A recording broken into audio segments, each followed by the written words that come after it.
இந்த மாதிரி பண்ணீங்கன்னா பயமா இருக்கும் நீங்க பாருங்க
ஓ இன்விடேஷனா இன்விடேஷன் தான் வருது.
Sir Mubarak sir.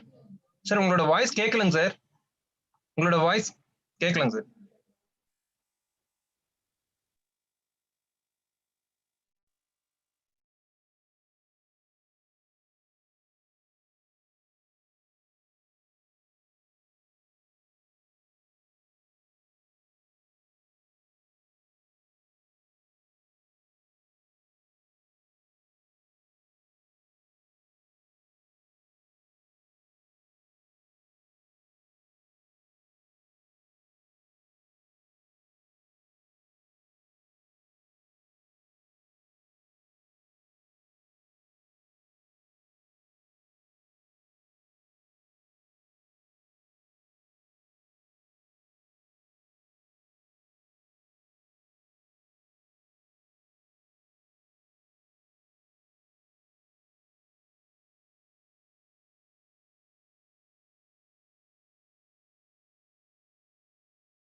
உட்காருங்க சார்.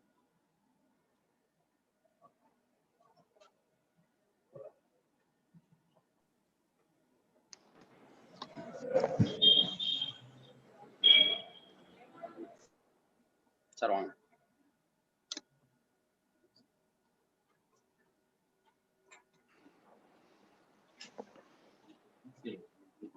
சார் ஆமா ஆமா சூர்யா.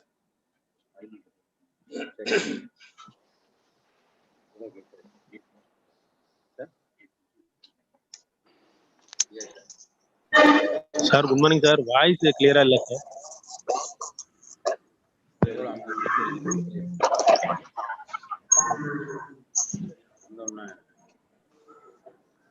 கூப்பிட்டு வச்சிருக்கிறேன். சார்ட்ட பேசிட்டு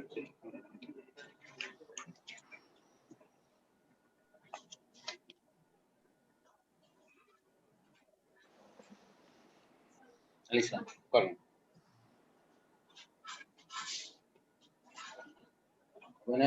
கதவை லாக் பண்ணி வை.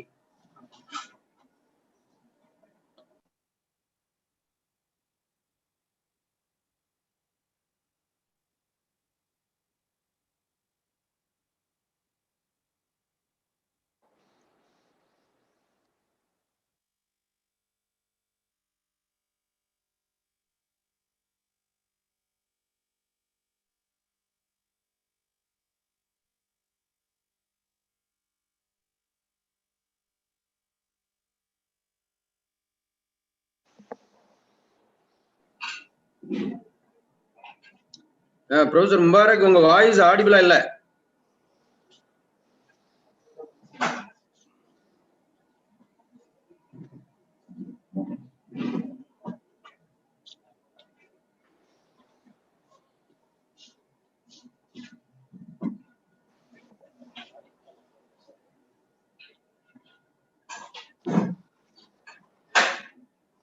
Assalamualaikum, Professor Ashik.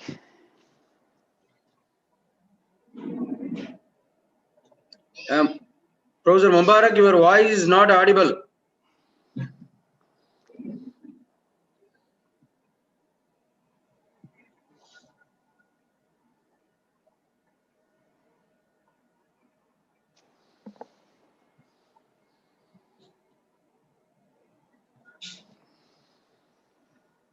நமக்கு மட்டும் கேட்கல.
Assalamualaikum Principal Sir. Ashik பேசுறேன். Hello.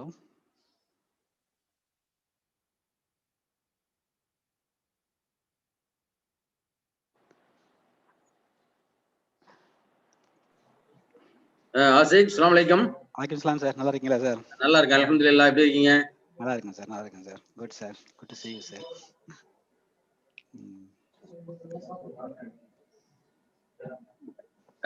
Professor Mubarak, your voice is not audible.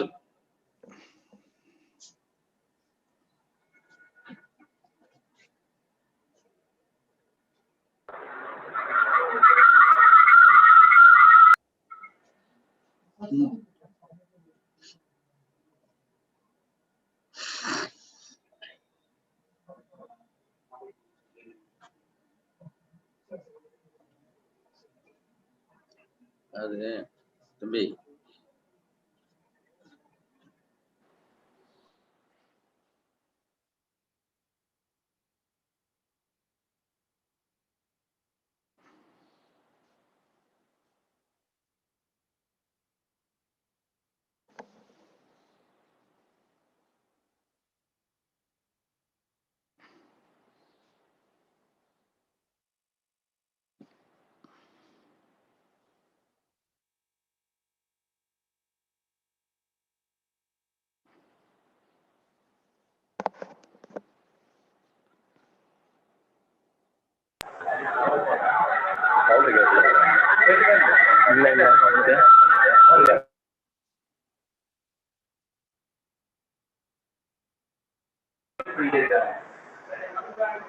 ஆமா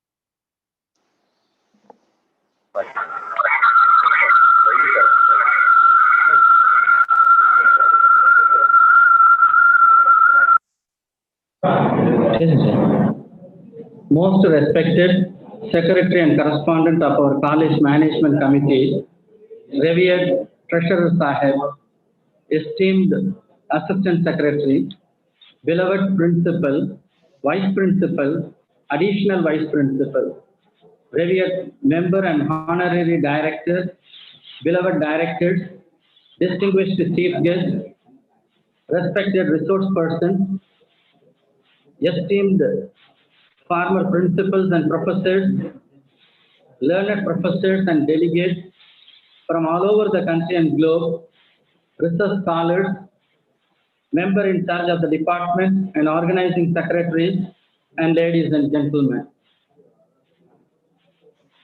At the outset, let me extend a warm, cordial and hearty welcome to all of you for the one-day international conference on advancement in business in the digital era 2021. At the outset, let me extend a hearty welcome to our Honorable Secretary and Correspondent of our College Management Committee for this inaugural function. Sir is the source of inspiration for all the academic activities take place in our campus and the development of all the departments in general and the Department of Commerce in particular. I welcome you, sir. I accord a warm welcome to our esteemed Treasurer Sahib. Sir is a source of motivation for all of us in all the academic endeavors. I extend a warm welcome to you, sir. My hearty welcome to our revered Assistant Secretary, sir, who is the source of motivation and inspiration in our academic endeavor. I extend a warm welcome to you, sir. My hearty welcome to our beloved principal, who is the guiding force for the conduct of all the activities which take place in our campus and in our department in particular. I extend a warm welcome to you, sir. I also accord a cordial welcome to our beloved Vice Principal and Additional Vice Principal for their moral support in all our tasks. My hearty welcome to our Member and Honorary Director, Director Hostel Administration, Director Women Hostel for their encouragement and support in this regard. I extend a hearty welcome to the chief guest of the inaugural function, Chartered Accountant Asik Rasool, an illustrious alumnus of our college. He is presently working as Finance Manager, Pre-University Division, Qatar. Mr. Ashik did his BCom in our college during the year 1987-90 and secured first rank and the recipient of gold medal for standing first. Then he has qualified fellow member of the Institute of Chartered Accountants of India. He has completed Executive Leadership Program from HEC Paris, Qatar campus. This is one of the world's #1 institutes. I'm very happy to state that our chief guest is one of the students of a very prominent authority in management, Peter F. Drucker, because his teacher was a student of Professor Peter F. Drucker. After that, Ashik has qualified Educational Leaders Program from Harvard Graduate School of Education, Harvard University. His core competencies consist of more than 30 years of diversified work experience in India and Gulf countries. He is a specialist in audit and financial analysis, budgeting and forecasting, financial management, business acquisitions and project financial management, procurement and compliance, data analysis and data-driven decision making, developing business plans and financial models, key performance indicators reporting, currently managing $350 million operating budget efficiently and effectively. Above all, he is a well-wisher of our college. I extend a warm welcome to you, sir, and I take this opportunity to thank you for readily accept our invitation to inaugurate this international conference.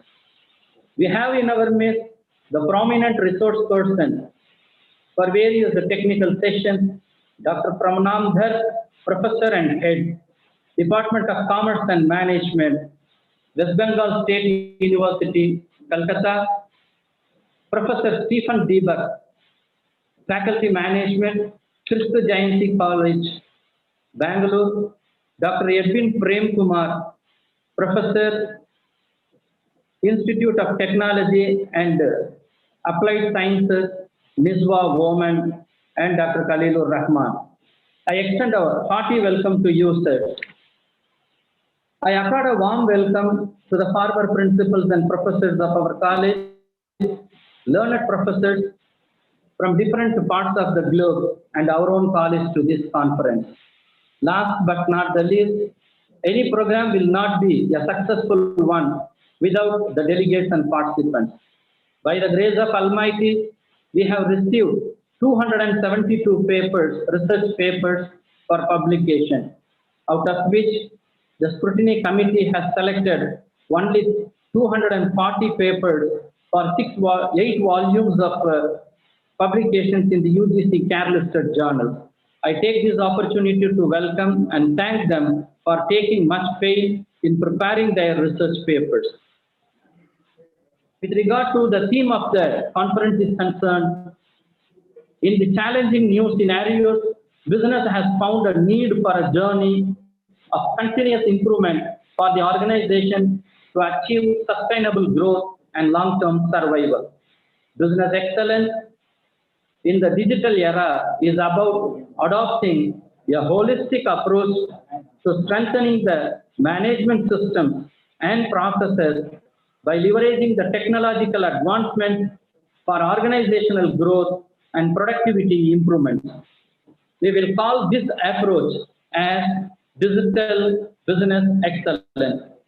The rise of the digital era has a profound impact on the economic, social, and all other aspects of our life.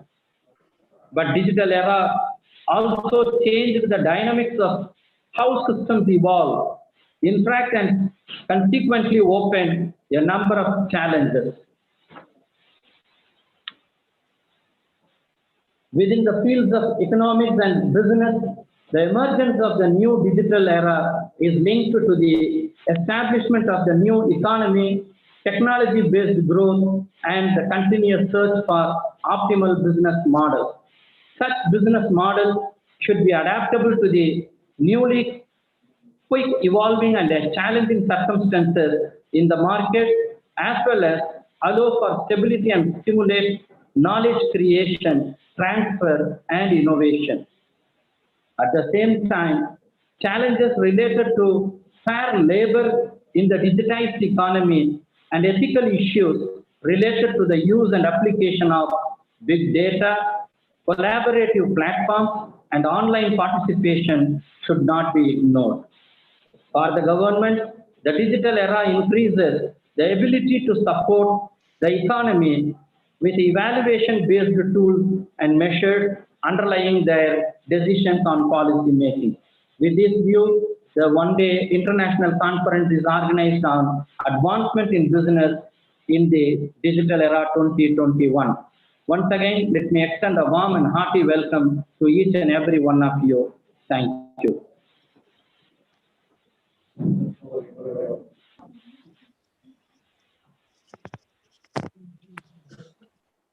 Assalamu alaikum wa rahmatullahi wa barakatuhu.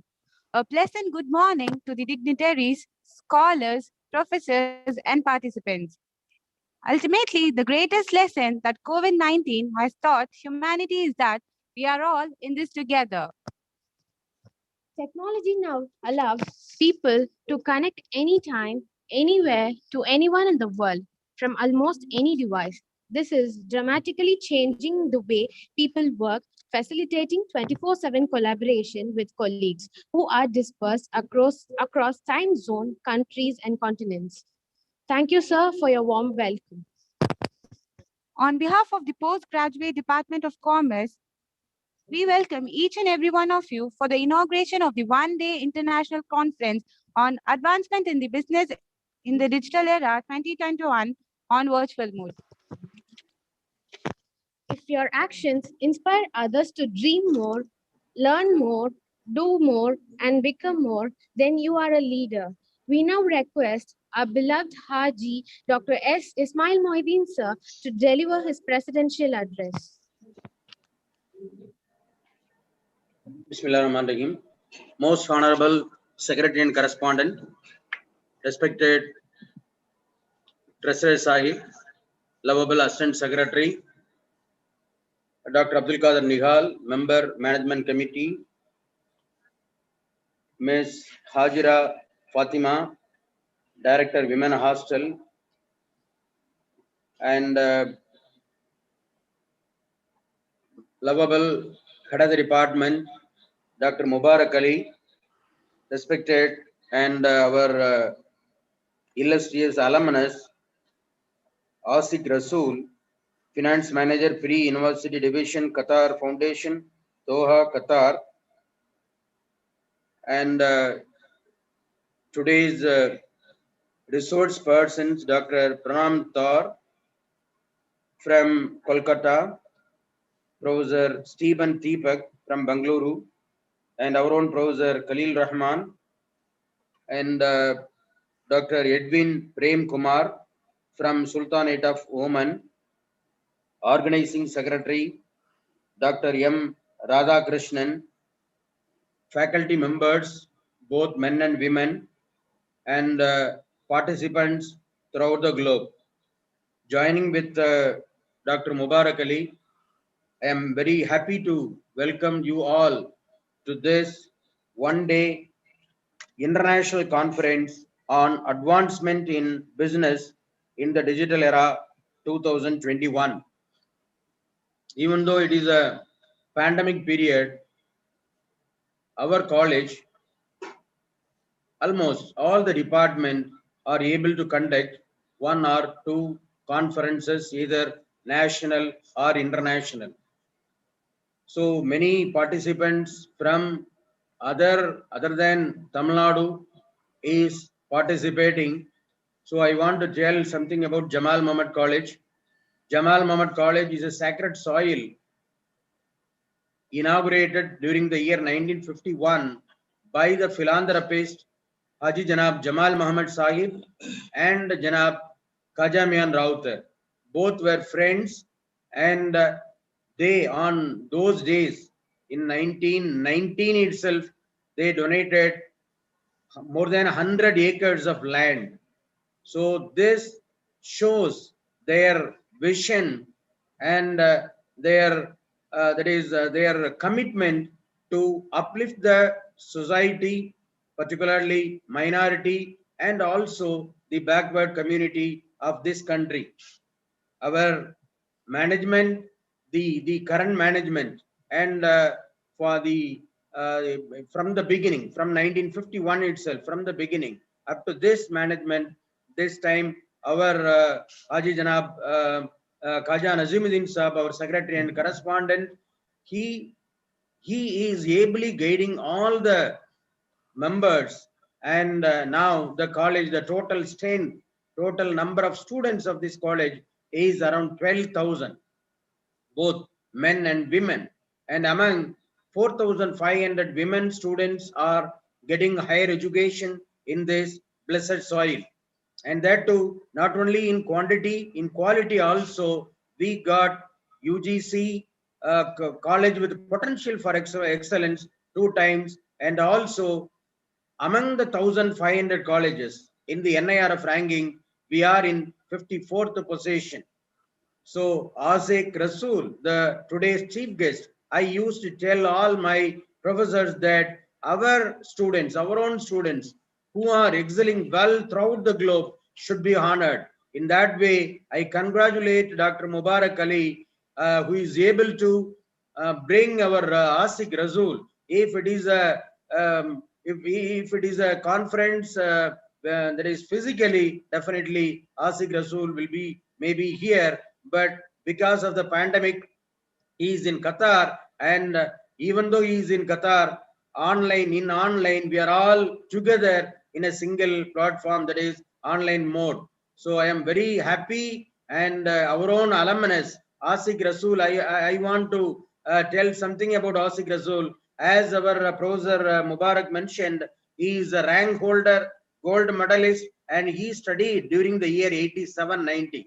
I joined as a professor in the college, as an assistant professor in the college during the year 1986, and I was a sub-warden and deputy warden during the period when Mr. Asik Rasool studied in Jamal Muhammad College. He is a very, very intelligent student. That is why after completing his course during 1990, even now he is having contact, and I am very proudly telling that throughout the globe, our Jamalians are helping the present students by the way of giving scholarship to the student. And one among the generous donor is our Asik. He is donating more than 150 lakhs every year. He is donating to the betterment, to the socially backward students of Jamal Muhammad College. So I take this opportunity to thank Asik Rasool, and also like Asik Rasool, many of our alumni throughout the globe are helping our college by giving scholarship or by giving some there is some building to our college. So on behalf of all the students studying in Jamal Muhammad College, I thank Mr. Asik Rasool, and I congratulate Dr. Mubarak Ali and his team of members, both men and women. Even in this pandemic period, they are able to organize such a wonderful one-day international conference.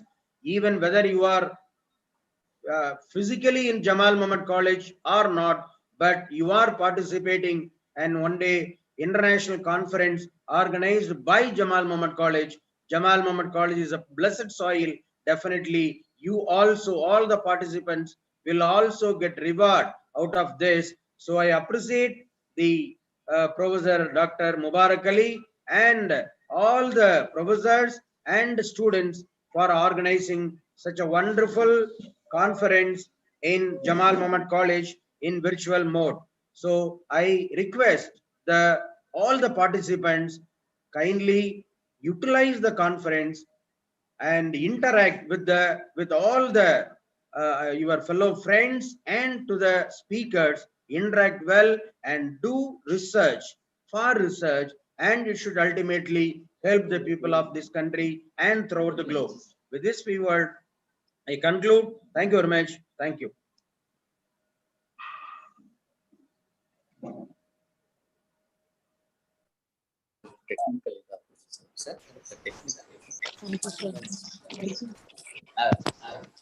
Thank you, sir, for your enlightening speech. We are much delighted in welcoming our magnanimous management to release the proceedings of the conference. Please, sir.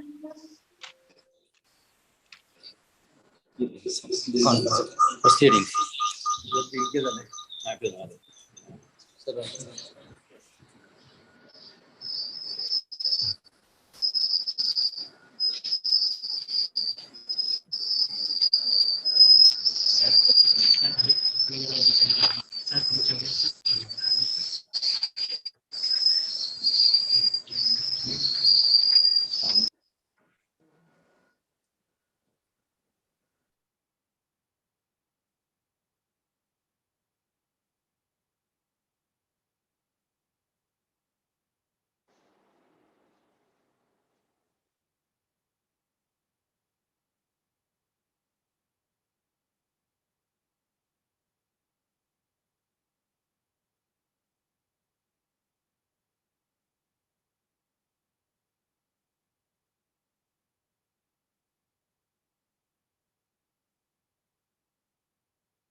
Hard work and smart work become success by releasing this international conference proceedings.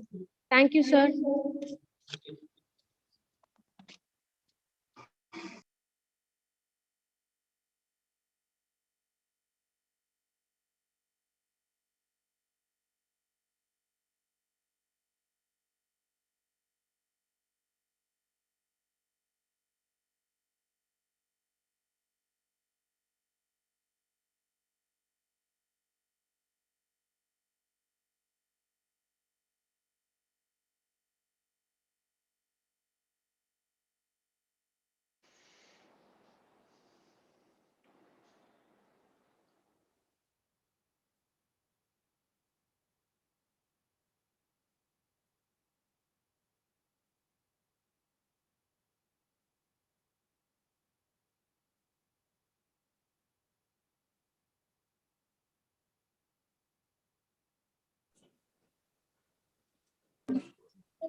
Thank you, sir.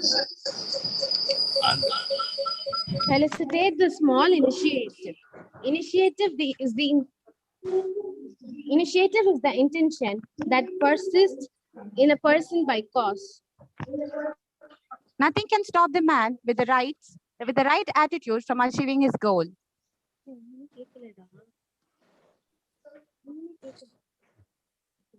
We now request Dr. A.K. Khaja Nazimuddin, sir, Secretary and Correspondent, to felicitate the gathering.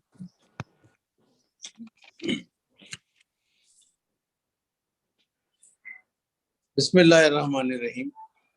All praise be to the Almighty Allah, the most beneficent and most merciful advocate. Today, the organization of the Postgraduate Department of Commerce having a one-day international conference on advancement in business in the digital era 2020-21 in this virtual mode. The most honorable principal of this institution, the vice principal and the additional vice principal, the members of the management, treasurer, vice principal, and other members of the committee, and the most honorable Dr. E. Mubarak Ali, the head of the Department of Commerce, and all his associates, the members of the staffs, and the Department of Commerce organizing a very wonderful program today. Even in the virtual mode today, it is being fulfilled. And it's a very good topic which has been selected for the discussion. And in the conclusion of one-day international conference on advancement in business in the digital era, which has been a very necessary one in this day-to-day affairs of the business. And our most honorable head of the Department of Commerce, Self-Finance Courses, Dr. Mubarak Ali has done 35 PhDs. Congratulations to her for him. Done a very great job. And also all the other members of the staffs who have taken pains to organize this seminar to be a successful one. And the resource persons from the various parts of the country has come over, and they have been going to deliver the sessions in all their efforts in the sessions which have been mentioned today. 3 topics have been selected. And in the keynote address, our alumni, Ashik Rasool, which have been selected from the Finance Manager, Pre-University Division, Qatar Foundation, Doha, Qatar, who have been a very wonderful person, and he's having a very contribution towards the alma mater. And also, in this occasion, I congratulate him on the occasion to make this seminar a successful one. And also, I am, as a commerce student, I also have a very keen interest over the Department of Commerce of Jammu College, the aided as well as the self-finance courses. Anyhow, it is one of the most important factor that this organization has been doing a wonderful job in the Department of Commerce, where our alumni has been spread over throughout the globe, and they are doing wonderfully well. For example, our Singapore chapter president, alumni chapter president, Dr. Moidin Abdul Qadir, ranking in the 6th level of the international auditor level, where it has been a great opportunity for us to praise in this occasion. And also, I thank Dr. Moidin Abdul Qadir for reaching this great position in the international level. Likewise, our students spread out through the globe, and they have been starring very well in the affairs of business and the international trade.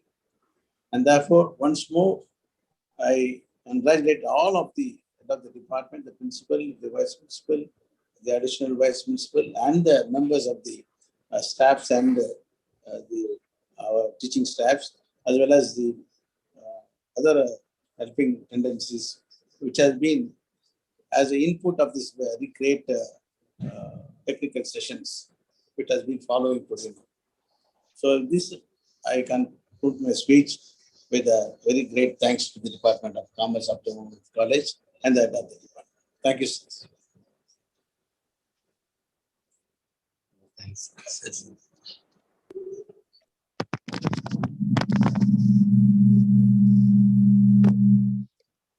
Thank you, sir, for your thought-provoking speech. Think like a wise man, but communicate in the language of the people. Now we welcome Sir C.A. M. Ashik Rasool, Finance Manager, Pre-University Division Qatar Foundation, Doha, Qatar, to offer the inaugural and keynote address.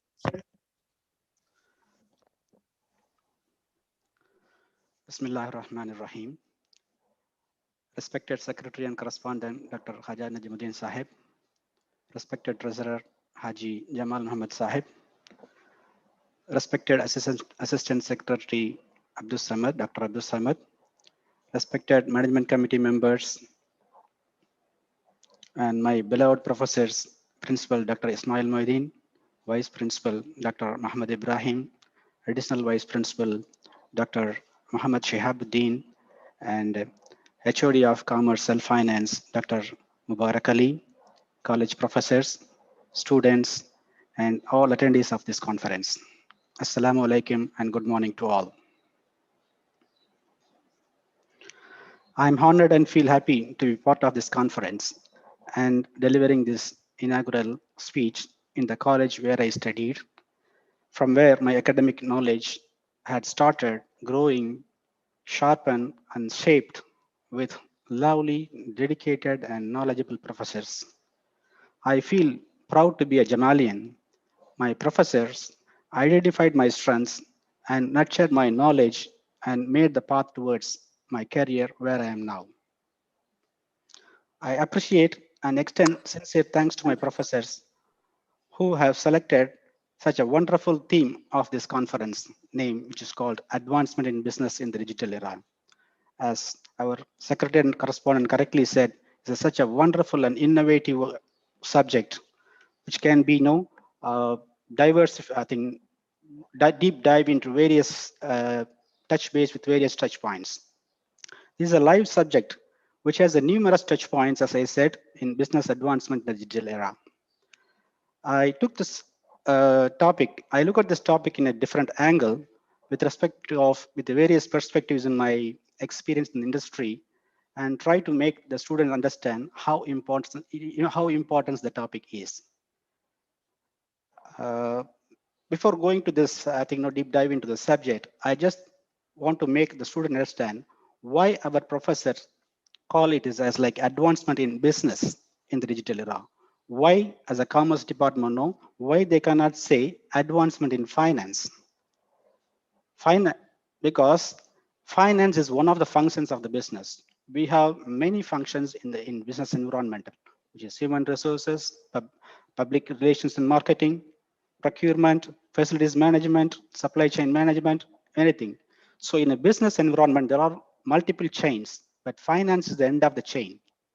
So finance is the end of the chain, which can translate all the functions efforts into monetary and numerical way, and which can present to the business management to make like decisions. So finance is an important function to make decisions, how the company is growing, where the company is moving forward. So now, as I mentioned, how we have to develop a business and how to make advancement in the business. Now the question comes now, how we make an advancement in the business. Before going to that, I just want to make the student understand what is mean by business. See how my professor selected like three buzzwords in the topic. The three important words are properly coined together to make a powerful topic for this conference.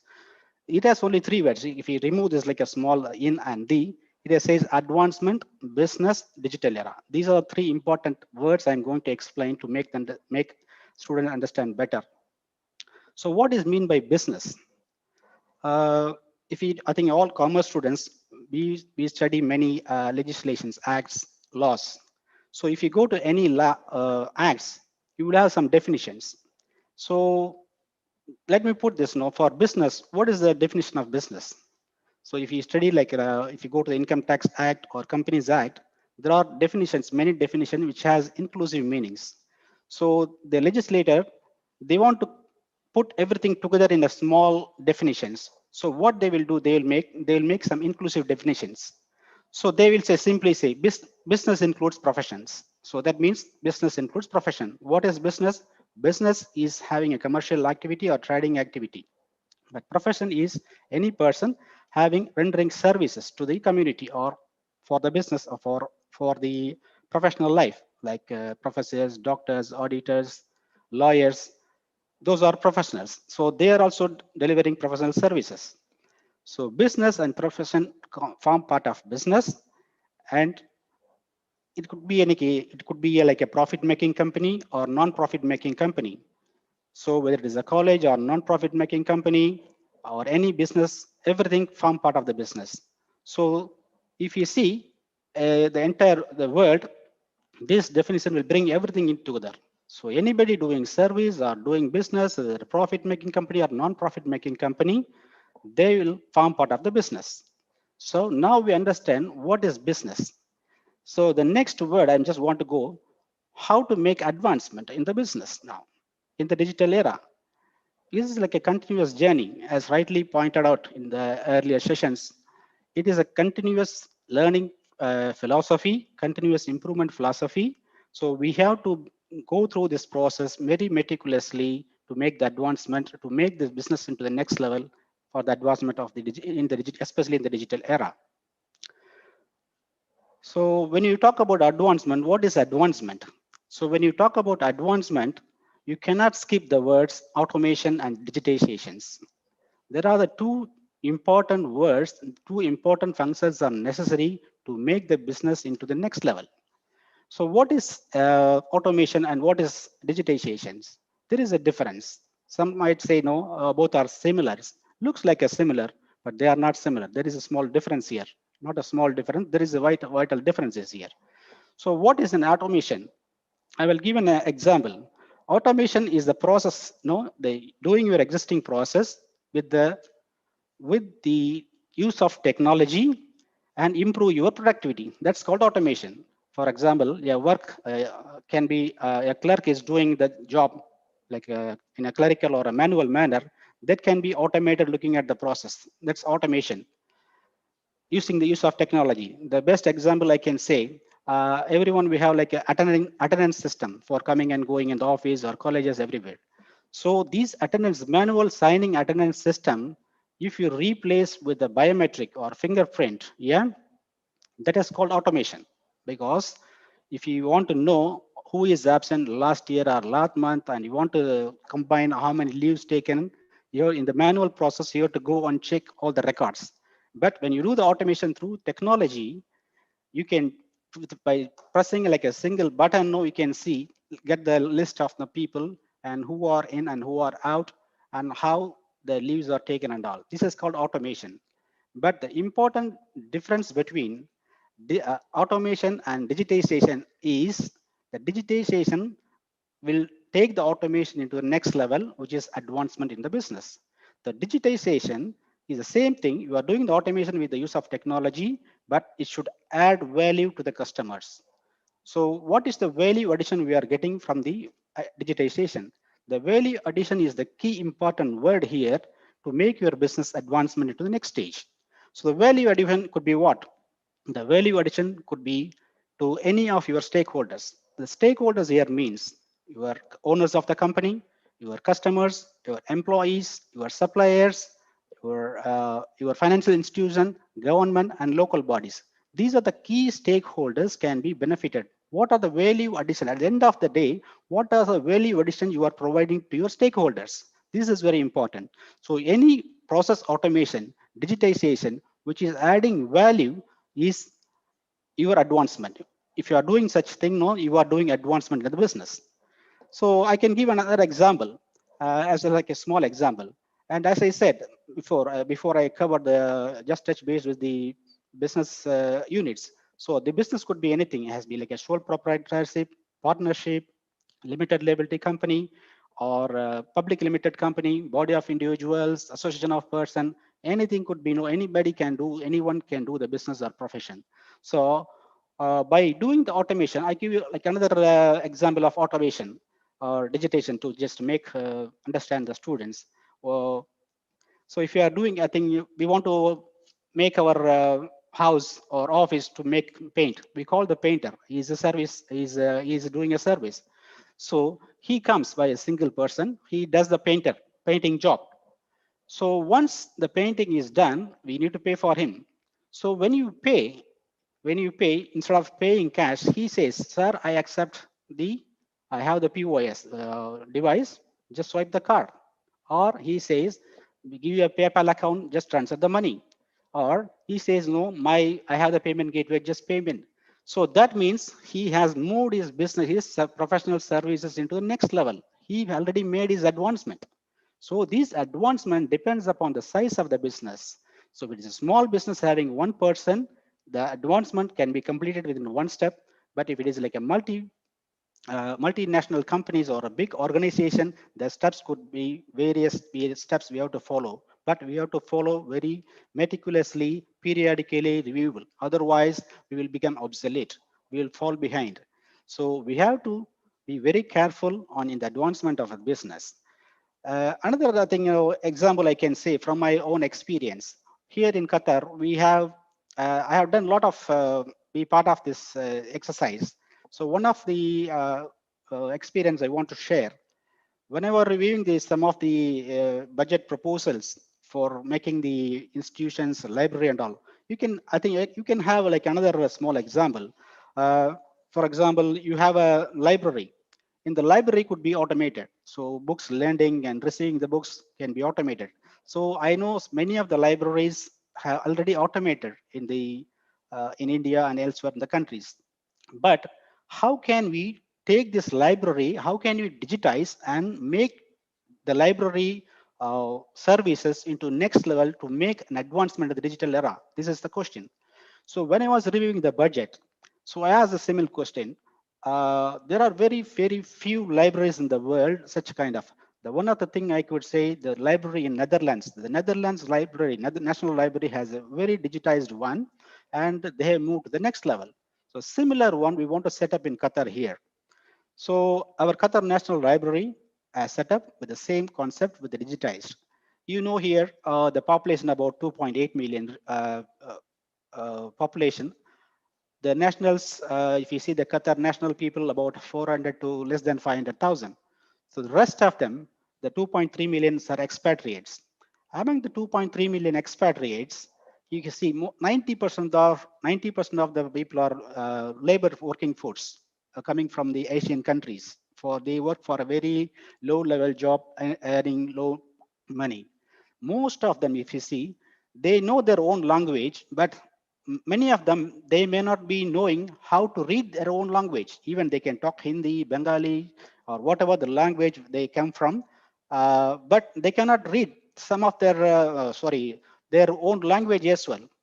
So our library, we set up, we want to target those people as well. So I asked the questions. These people know they don't have a time. Even if I think now weekend they can come, but they don't know how to read their own language. How they will come out benefit out of their library. So the answer I get, I think I compared benchmark with similar libraries in the UK, Netherlands, Singapore, Australia, and the US. So none of them has such a digitized concept except Netherlands. And what we got, the answer is these people know, like they asked a simple question. Okay, you ask the question, fine. To answer you, whether these people, whether they can see and hear, whether see from their eyes, their hair from their ear. Yes, I said yes. Okay, these are the people we are targeting. They can use the digitized library. I asked how. These library will have a lot of books with audio and video model, digitized model. They can come to the library. They don't need to know the language. We have the books in Tamil or Hindi or in all the languages, but all are digitized in the digitized form with audio and video clips. They can come on the screen, they will select. They don't need to read anything. Everything will be the pictorial form. They can select. By selecting it now, then they can put their headphone and I think if they want to play, the books, whatever written, the books will be played by the software in their own language. So they don't need to read anything. They don't know how to read at all, but they will know what the content of the book is. This is called digitized library. So these libraries are advanced to the next level. So these are the two simple examples I can give.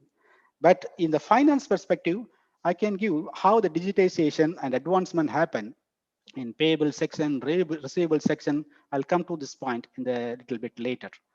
To make this advance, now we understand what is the business and how we are going to make the advancement through automation and digitization. And now we are going to make how this can be done. As I said, if it is like a small individual or small companies, the digitalization can be taken within 2 or 3 steps. But if it is larger organizations, we have to make like very meticulously following this process. So as Dr. Mubarak Ali said, it is like a business process improvement philosophy. So we need to work continuously to improve our business improvement process in our organizations, in or not only in my organization, in all the big organization, they will have a department called business process improvement or quality management systems or excellence department, like excellence, yes, business excellence department. Those kind of departments, their job is they have to keep a record of files what the company is doing, and periodically they will meet each other. They are specialists in their area, but our own process, whoever in charge of department, either finance, HR, procurement, facilities management, supply chain management, support services, we are the masters of what we are doing. The other people know, they will not come and tell what we have to do, but we will do what we are doing. But we have the important piece is we need to capture in the documentation form what we are doing here. So for example, if it is a payable process or receivable process or general ledger or fixed assets, I'm just talking about finance as an example. Similar things will applicable for all the departments. So we need to capture in the narrative form what we are doing on a day-to-day life. Then those narratives could be translated into pictorial form we call swim diagrams. So you know that the information technology consultant, for anything, if you want to automate, if you know, they will gather the information, they will draw in the flow charts. So to make it into the binary codes in the system. Same thing here. The business process improvement will help us. The Visios or a Microsoft Visios, we have to make the diagrams. Whatever, when you write the process, you will have maybe 3 or 4 pages of narratives you might have written for what the job I am doing. For example, in the payable process or budgeting process or procurement process, those 4-5 pages of points will be put together into one page swim diagram with the start and the end. Who is doing what, and what are swim diagram is like a horizontal one pictorial diagram with each segment will have the functions. So starting from supplier, it comes to finance, come to procurement. So where it is start, where it is end, and who are the parties involved, and each party is what they are doing. So this is called swim diagram. So we need to capture those steps in the swim diagram and give it to the business process improvement section. They are the owners of the document. By doing this, I want to highlight something here. By doing this automation or digitization, you will find a lot of things. For example, when we join in an organization, if you join in like one of the company, somebody would have followed the steps 1 to 10 for like doing like a task A. So you also just followed like step 1 to 10, finish that 1 to 10 to finish the task. But if you make a narrative and put like a pictorial forms with the proper diagrams method, then you will see, you yourself question yourself, why am I necessarily doing this step number 4 and 5 and 6? Maybe from 3 I can go to 7 directly. So you will eliminate unnecessary steps you are repeatedly doing it, and your efficiency can be improved. So the main purpose of digitization and automation to further advancement of the business is to increase the productivity. The productivity has to be increased, the efficient has to be increased, and which will add value to the key stakeholders, as I explained earlier. So once I think by doing this, I think another important thing, once you finish your business process improvement exercise, and in big organization, you need to cross check your company's policies and procedure as well. Because when you're changing your any of the process, of course, it has to be coincide with your policies and procedures. If the policies procedures is not aligned, you need to amend the policies and procedures as well.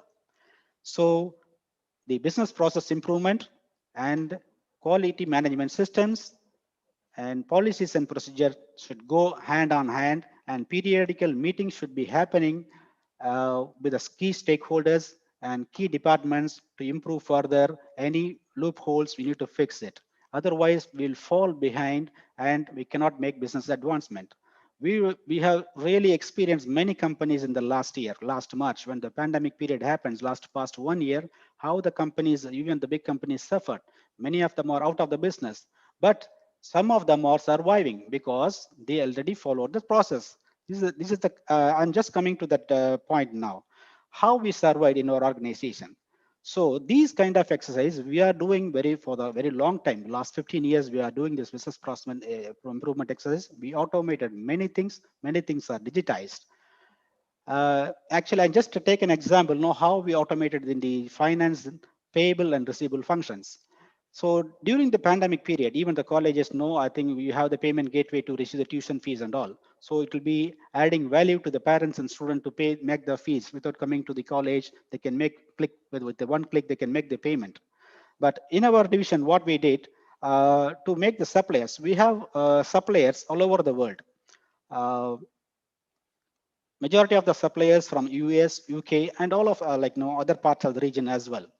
So to make this automate and make to the next to the advancement, we asked. It was also like a very long project. The project took almost 2 years to complete, but we started slowly by the time I think 6 or 7 years ago, but which was very helpful during the pandemic period.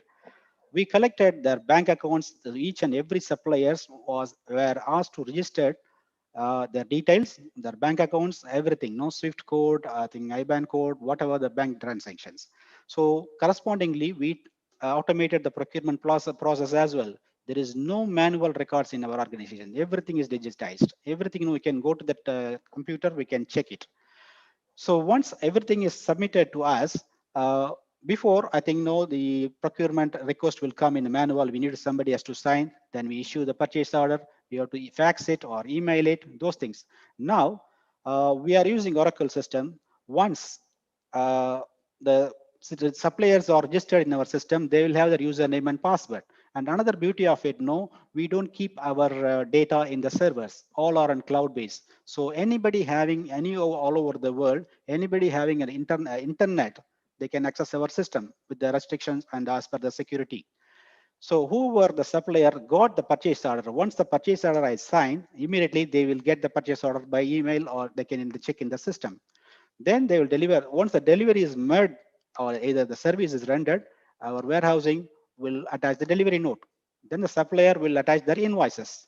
So everything is no manual intervention at all. There is no people involved, everything through the system, digitized copies. Those copies will come and our payable department will do the final check. They will cross-check with the purchase order, work completion certificate or delivery note. They will process the payment. Once they process the payment, our system is integrated with our bank as well.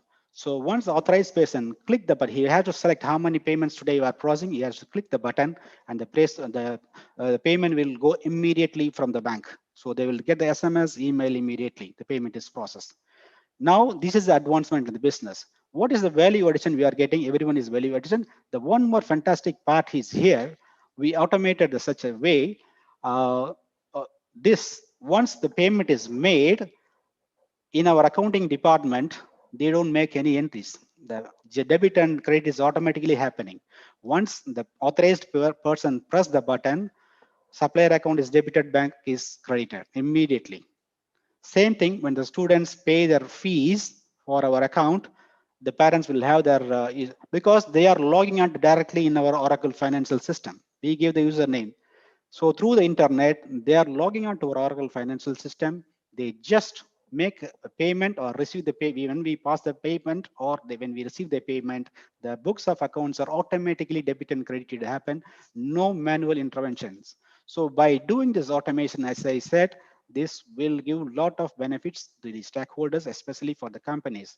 There are definitely this is increasing the productivity and efficiency, but if you see, there's no lot of seamless job we did in some of the areas. Like before digitization, you might need 10 people in that section, but by doing this, you may not need 10. You might need only 2 or 3 people. So this is another way. I'm not going to touch that topic.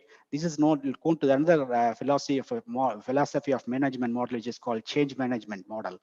So those people can be utilized in other department when the company grows. That can be used. They can be used on those realizations.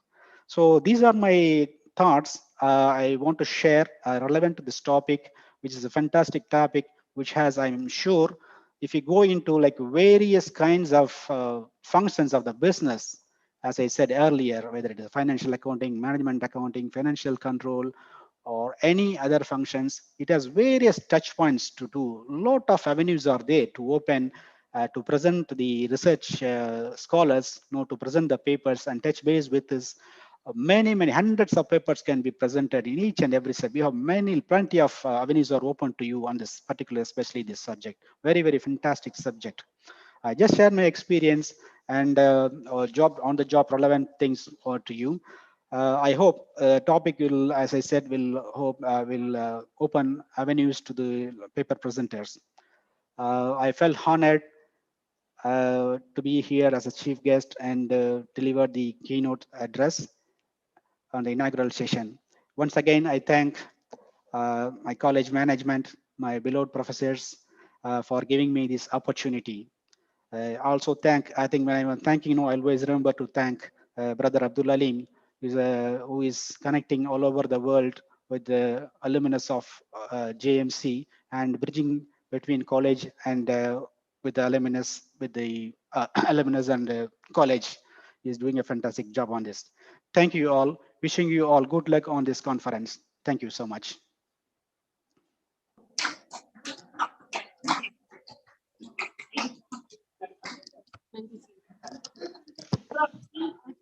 Thank you, sir, for your stimulating speech and for your outstanding elucidation. Your thoughts made us to kindle our mind to blow on the experience on business, which played a significant role on finance. You are one of an excellent example who showed us a clear view in performing various designations from traditional form to modern technology applications.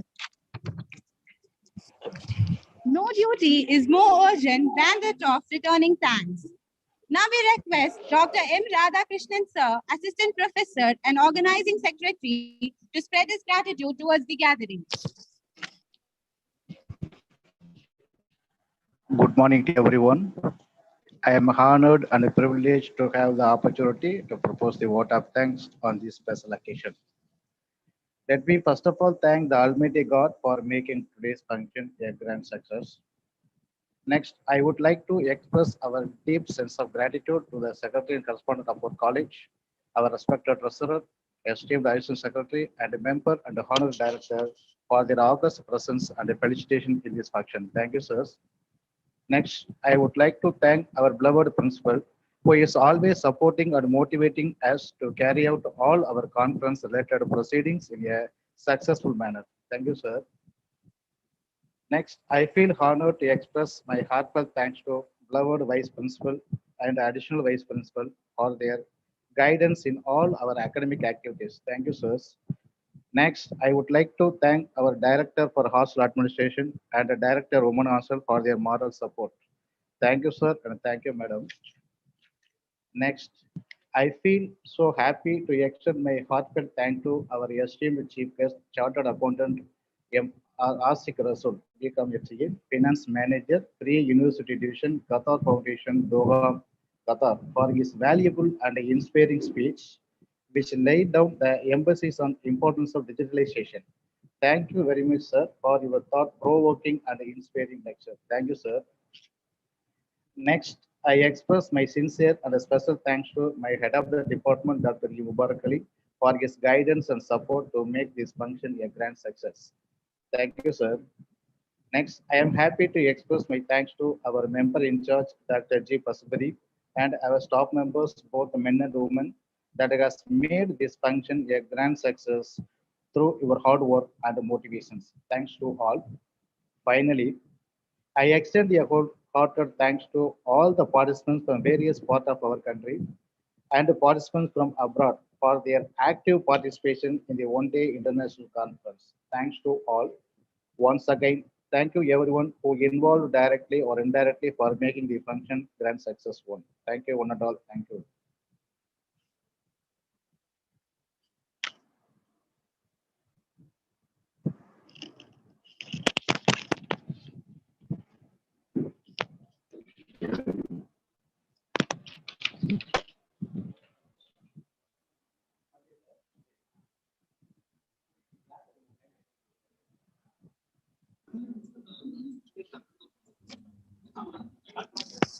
Thank you, sir.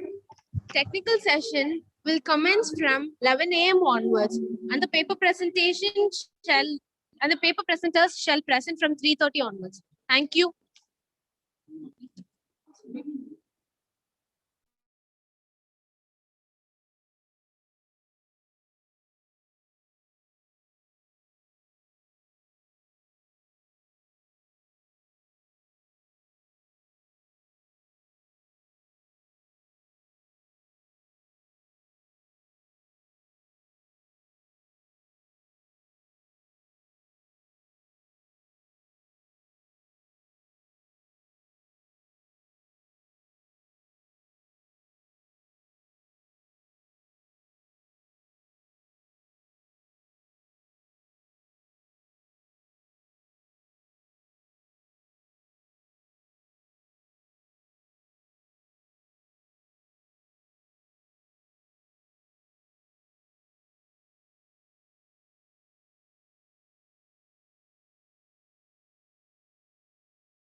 Now we shall commence the paper presentation process.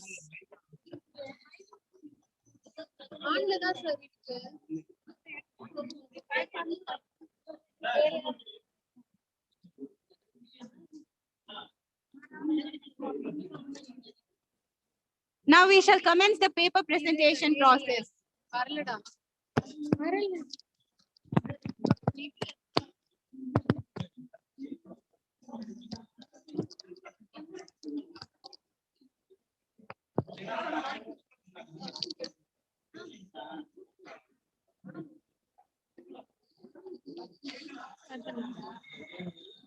Good morning, everyone. A study on the effectiveness of coupon codes as a promotion strategy adapted by various online shopping sites in India. Dr. S. Maria Shenia Clarissa, Assistant Professor of Commerce, Jamal Mohammed College, Autonomous, Trichy, is the author of the paper. Abstract. Presented by S. Afra Mahmouda, 3rd BCom E. Abstract of the paper.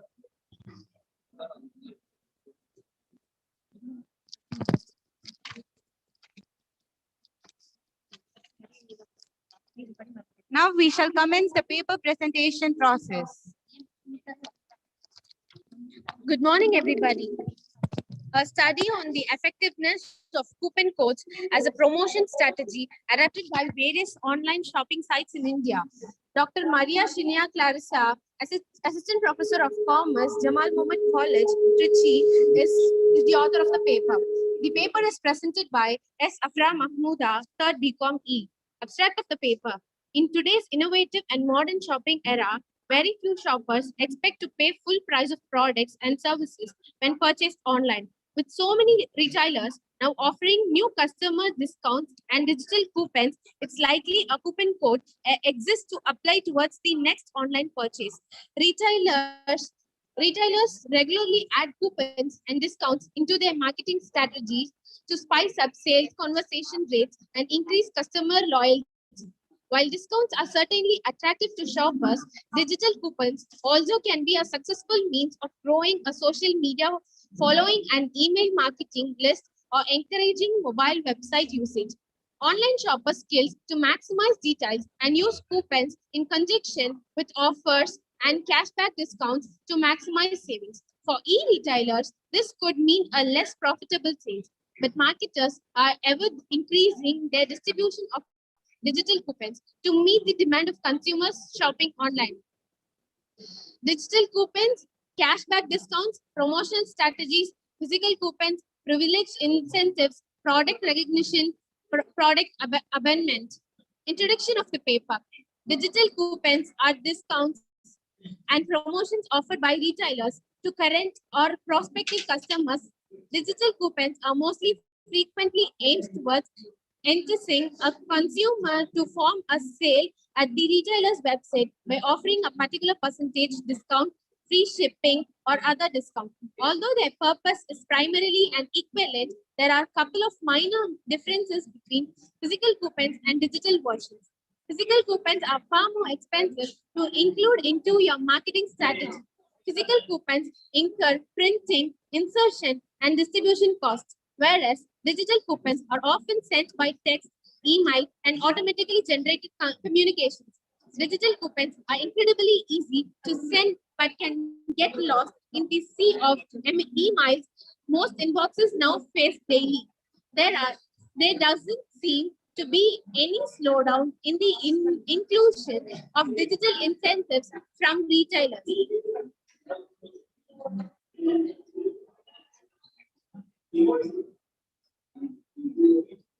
Conclusion of the paper. Coupons are certainly a fantastic and magnificent way to boost volume and sales. Incorporating them into their marketing mix by various online shopping sites can quickly build the customer profile and temporarily increase the conversation rates to a greater extent. While there isn't a real substitution for providing quality products and fair pricing, coupons do an excellent job supporting those efforts when the competition needs have or consumer expectation dictates it. Thank you.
Hello.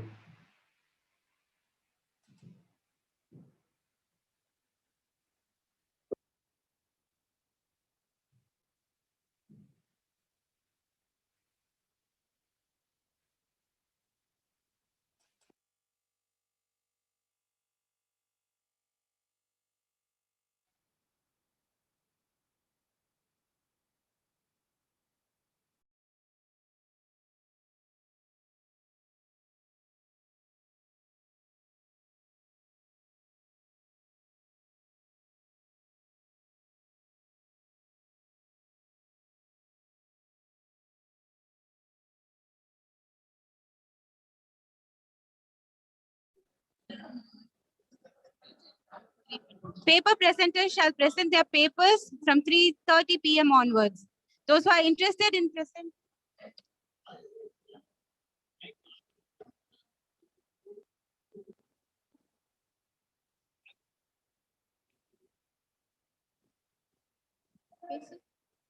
Paper presenters shall present their papers from 3:30 p.m. onwards.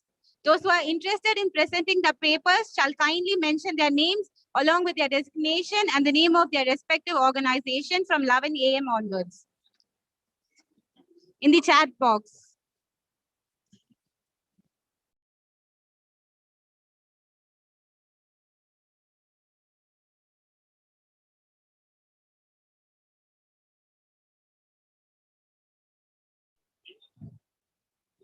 I repeat, paper presenters shall present their papers from 3:30 p.m. onwards. Those who are interested in presenting their papers shall kindly mention their names along with their designation and the name of their respective organization from 11 a.m. onwards on the chat box.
Sir,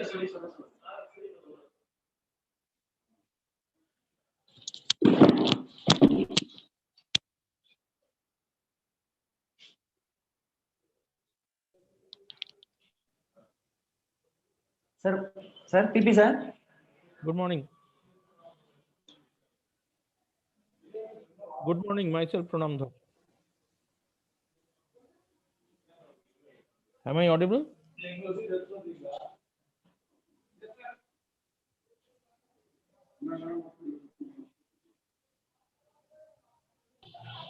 Yes, sir. Audible, sir.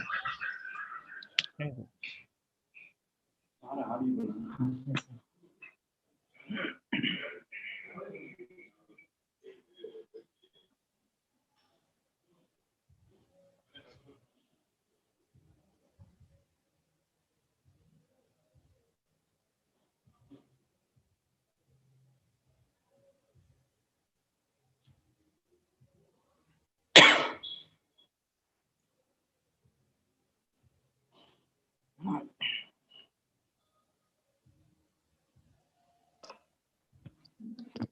Assalamu alaikum wa rahmatullahi wa barakatuhu.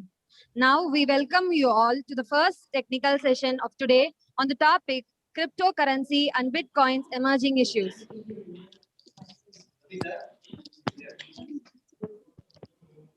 Success is not an accident. It is full of hard work, perseverance, learning, studying, sacrifices, and most of all, love of what you are doing or learning to do. Welcome back. Now we are entering into the first technical session of today.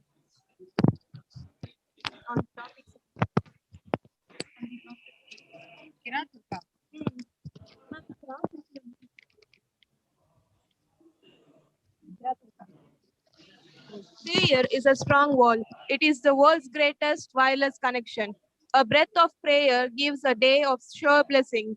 Now I call upon Miss Fatima Begum, student of 2nd MCom, to recite few verses from the Holy Quran. Assalamu alaikum wa rahmatullahi wa barakatuhu. Bismillahir Rahmanir Rahim. Alhamdulillahi Rabbil Alameen. Ar-Rahmanir Rahim. Maliki Yawmiddin. Iyyaka na'budu wa iyyaka nasta'in. Ihdinas siratal mustaqim. Siratal ladzina an'amta alayhim. غير المغضوب عليهم ولا الضالين آمين صدق الله العليم.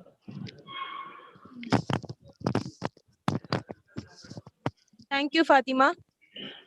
Now I request Dr. S. Mohammed Safi, Assistant Professor of Commerce, to welcome our resource person, Dr. Pranam Dhar, Professor and Head Department of Commerce and Management, West Bengal State University, Kolkata.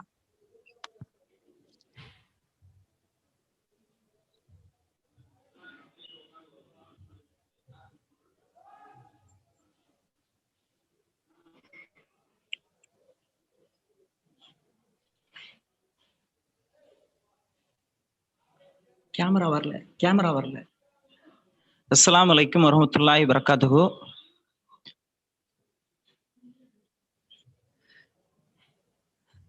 A pleasant good morning to all. On this precious occasion, I feel immensely pleasure in welcoming you all to this one-day international conference on advancement in business in the digital era 2021. Technical session 1 on cryptocurrency and Bitcoin's emerging issues. I would like to take this opportunity to express a hearty welcome on my behalf and on behalf of our department to our respectable chairperson, Dr. Pranam Dhar, Professor, Head, Department of Commerce and Management, West Bengal State University, Barzet, Kolkata, West Bengal. Sir is a good academician and a great personality. Sir has master degree in commerce from the University of Calcutta with first class and stood second in 1995. He has passed both NET and SLET in 1997 along with the professional qualifications from the ICWAI. He achieved GDCCA in 1997 from Lawmare Institute of Information Technology. Sir also acquired a diploma in junior bookkeeping and accountancy from the Board of Commercial Education, West Bengal. He completed his PhD degree from the Department of Business Management, University of Calcutta in February 2008. Dr. Dar has a full-time teaching experience of 19 years. Before joining this university, he has served the Department of Commerce of Vivekananda College, Calcutta, as the head of the department. Besides, he has taught as a great guest teacher or as a visiting faculty counselor for almost 21 years in different eminent colleges of Kolkata and in the postgraduate department of commerce with farm management in Vidyasagar University, West Bengal. He also served as a guest faculty member in MBA department of IISWBM Kolkata in the BBA, MBA and BCA departments of Institute of Management Study, Kolkata, and also a guest lecturer and counselor in the MCOM and MSW departments of IGNO, different study centers, Kolkata, and NSOU Howrah chapter. Apart from his main thirst area, finance, he takes a lot of interest in information technology. He has authored 20 books and also 112 research articles published in different regional, national, and international journals. He has supervised 20 MPhil dissertations and 7 PhD theses of different candidates under different universities in India. He has also adjudicated 45 PhD theses and worked as a resource person in 26 research methodology workshops and symposiums.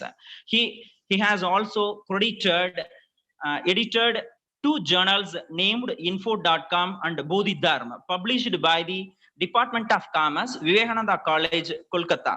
He also completed 3 UGC sponsored minor research projects till date, and also completed 1 major research project sponsored by the Indian Council of Social Science Research.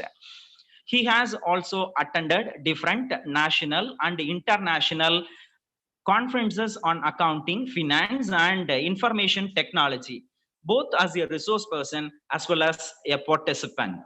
He has also participated in different workshops on research methodology organized by the different universities and institutes overall India as a resource person. He has also developed 2 websites of 2 research organizations.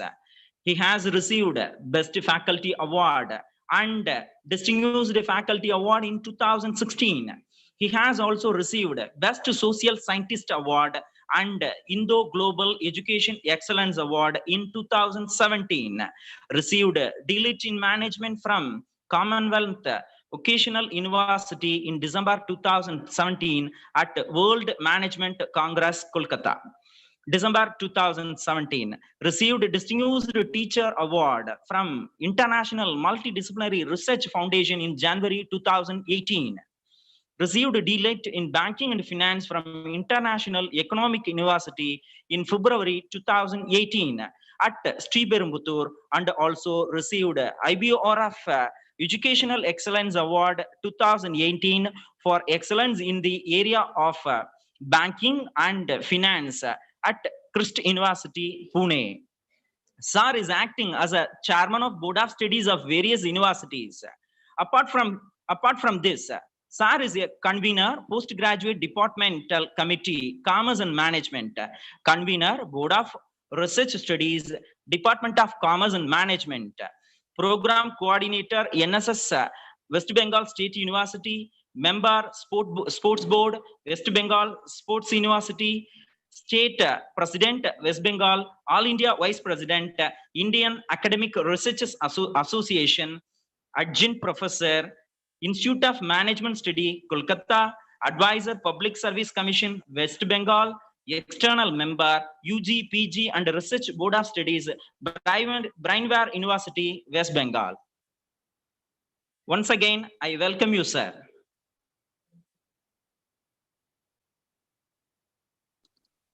Let me accord a warm welcome to the academician and participants from the different parts of the globe.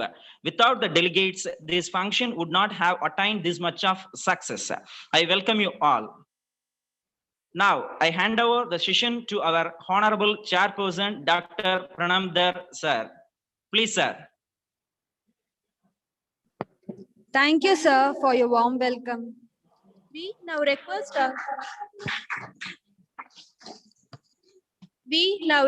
our dynamic resource person of the session, Dr. Pranam Dhar, Professor and Head Department of Commerce and Management, West Bengal State University, Kolkata, to felicitate the gathering.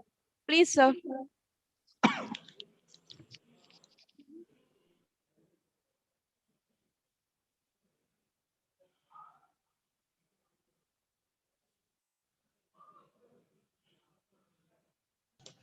Sir, unmute your audio, sir.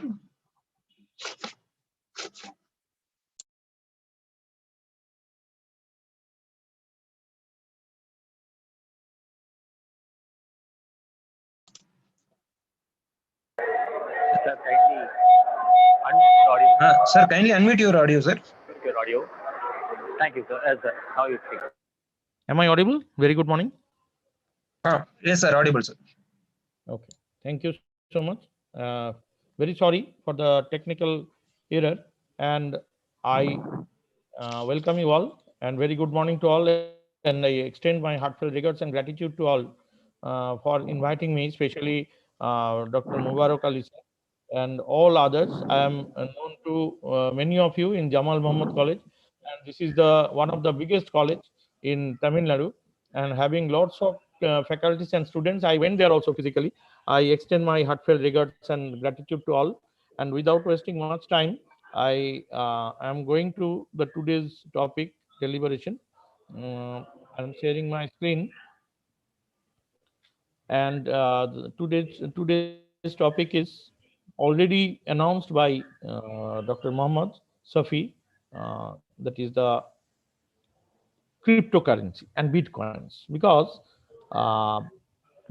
in the new normals, just after pandemic, we all are afraid where to invest, how to invest, and normal ways of investment showing a very less returns, and at the same time market price, especially the petrol and petroleum product prices are hiking. So very difficult to balance this situation for the general people. And the stock markets, they are not the permanent solution, because crashes are coming just after the pandemic. In the first quarter of the financial year 2020-21, we have seen that there was 23.9% fall in the GDP, Indian GDP. And just after that, in the second quarter, there was a fall of 7.5%, and now we are expecting a 11% GDP on and around, but that is not also sufficient. We were moving towards a 5 trillion economy and at least 20 to 25% growth in GDP.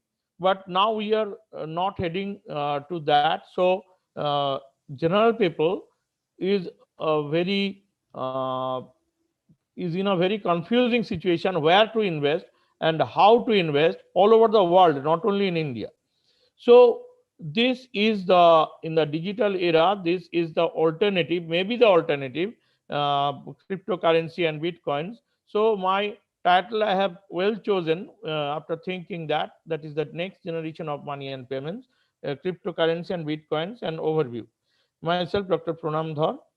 And before going to the next generation of money and payments, we can say that there are various innovative money payment systems in the market today, many of which are built on platforms like the mobile phone, the internet, and the digital storage card. These alternative payment systems have been encouraging or even continued growth from the likes of PayPal, Apple Pay, Google Wallet, Alipay, TenPay, Venmo, M-Pesa, BitPay, Moven, BitPesa, Payla, Dash, First, TransferWise, Moven, and many others.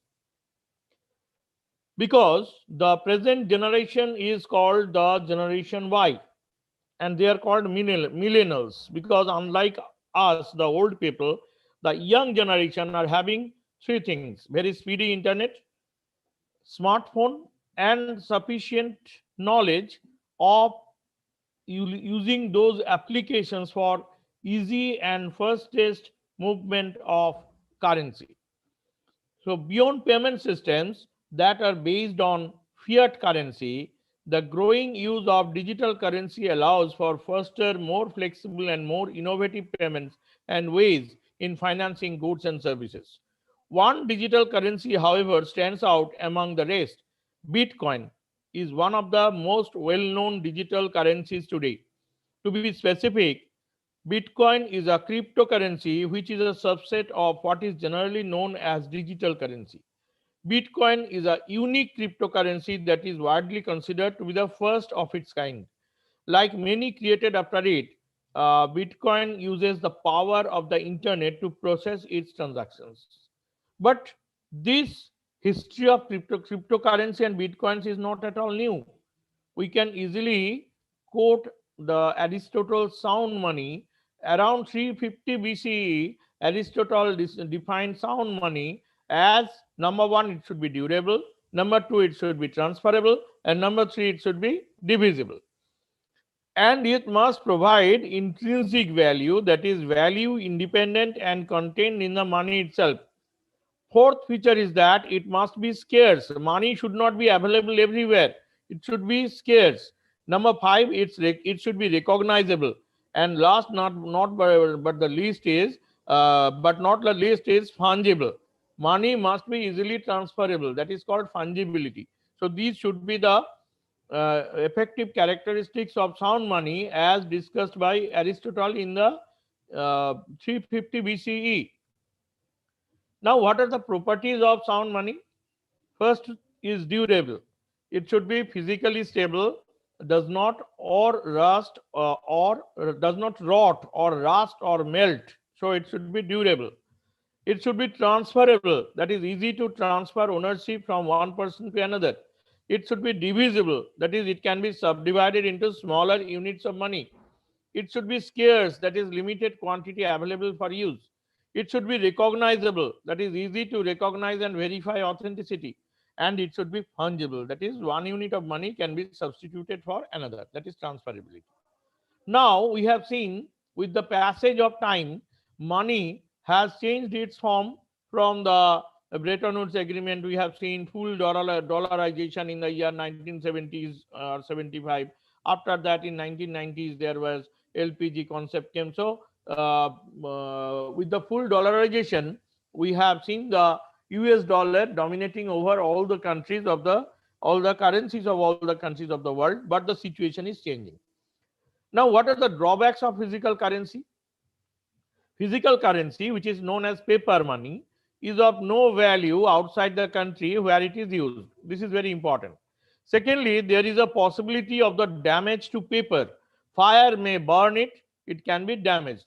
Government can ban it anytime, like Modi ji did in India in 2016 November, which was known as demonetization. International transactions are very difficult. Even in digital transactions like bank, Paytm, etc., we have to depend upon the banks. And risk of hacking is there in every space in digital transactions. Now, what about the earlier forms of currency? The earliest known currencies were receipts for grain storage found in Mesopotamia. In the Bronze Age, ingots were used for trade, but currency didn't really take off until coinage was introduced in the Iron Age. Now, quoting Marco Polo notoriously came back from the Far East with detailed description of exotic currencies such as banknotes, salt, and cowrie shells. Now, you'll be wondering to know that tobacco even was used as a currency. Many more limited economies found no use for rare metals and instead relied on goods as currency.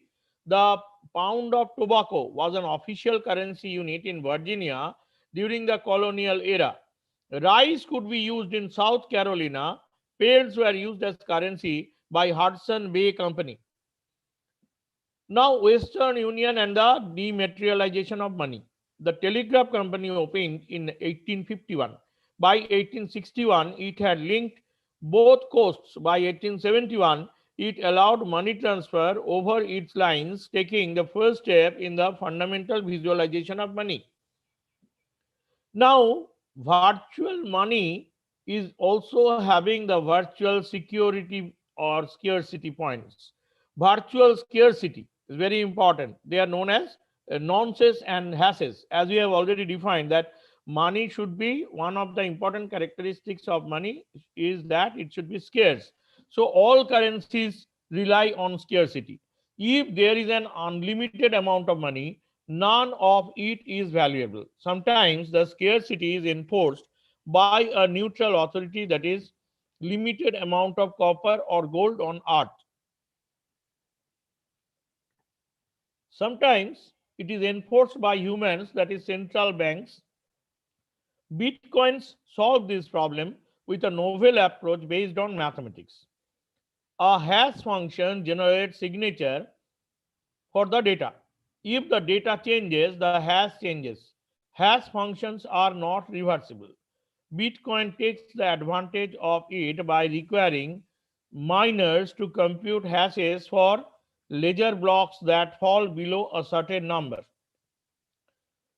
Miners do this, they are computer experts, they do this by trying various nonces until they find one that generates a satisfying signature.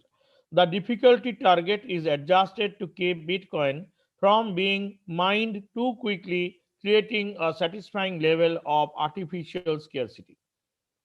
Now, digital currency as an alternative currency. Although the digital and virtual are often used interchangeably while describing currencies based on an electronic medium, the term virtual has a negative connotation. Virtual signals something that is seemingly real but not exactly real when referring to a currency that is stored in a digital or electronic register.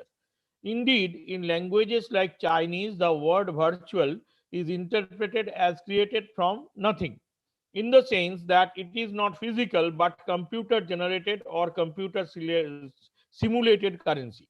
However, the currencies often described as virtual are very real in the sense that they exist. Thus, the more neutral term digital currency is generally preferred over virtual currency.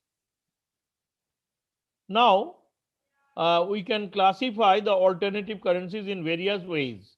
Alternative currencies refer to a medium of exchange other than fiat currency or the normal currency. Historically, there are various types of alternative currencies as classified by Heilman in 2014 broadly into two categories, that is tangible and digital. Tangible currencies closely associated with commodity money derive their value from relative scarcity and non-monetary utility, and they are segregated as, first of all, currencies with intrinsic utility. This class of currency includes metals and cigarettes in post uh, uh, World War II, that is Second World War in Berlin, and many more contemporary examples are prepaid phone call cards and to some extent cash value smart cards. This class is not dependent upon governance as in the case of monetary instruments, and more importantly, its intrinsic value is not an abstraction and it is not necessarily geographically bound. Secondly, we can talk about token 17th to 19th century. British tokens and the Great Depression script of the 1930s are historical examples. More contemporary examples are local or community currencies such as Brixton pound and Bristol pound that are used in England, Berkshires that is circulated in Berkshire region of Massachusetts, and Salt Spring dollar in Canada. Token has less intrinsic value as its use is more specific and usually bounded by some social contracts or agreements such as honoring them for exchange for goods and to limit the supply of goods. Third one, centrally digital currency. Examples are loyalty points from financial, telecom, or retail companies, air mails from airlines, Second Life's Linden Dollar, and World of Warcraft Gold, which are closed system with transactions within specific entities, and Close and Binge, which are open market system and can be transacted with other entities. Local currencies such as Brixton Pound, Berkshires, and Salt Spring Dollar also fall under this category, besides being classified as tokens. The governance structure is centralized. Next one is distributed and or decentralized digital currency. This includes the cryptocurrencies such as Bitcoin, Litecoin, and Dogecoin. They can be transacted with any outside agent, and the government is decentralized mainly, but not necessarily due to open source software. There is no legal entity responsible for these activities, and therefore they fall outside the traditional regulation. Now, why these alternative currencies are there? This is a very important question. There are various socio-economic forces that drive the demand for alternative currencies, like localism. By promoting community commerce or save high street, localism retains consumption within a group of independent retailers or within a geographical area for job creation and improved business conditions. Next is technology. It has become much easier to use with improved software and low entry barriers, contributing to network effects. Third one is political economy. There is disillusionment about the high pay of CEOs and bankers, and the notion of traditional banks being too big to fail. With high debt and quantitative easing, there is great discomfort within the economic uncertainty. Next is environmentalism. There are ecology concerns and the question of whether we have reached the point of maximum extraction of natural resources such as oil.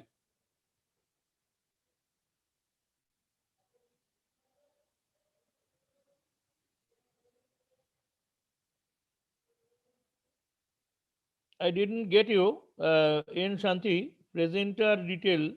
Didn't get you. I'll be answering all the queries after the presentation is over.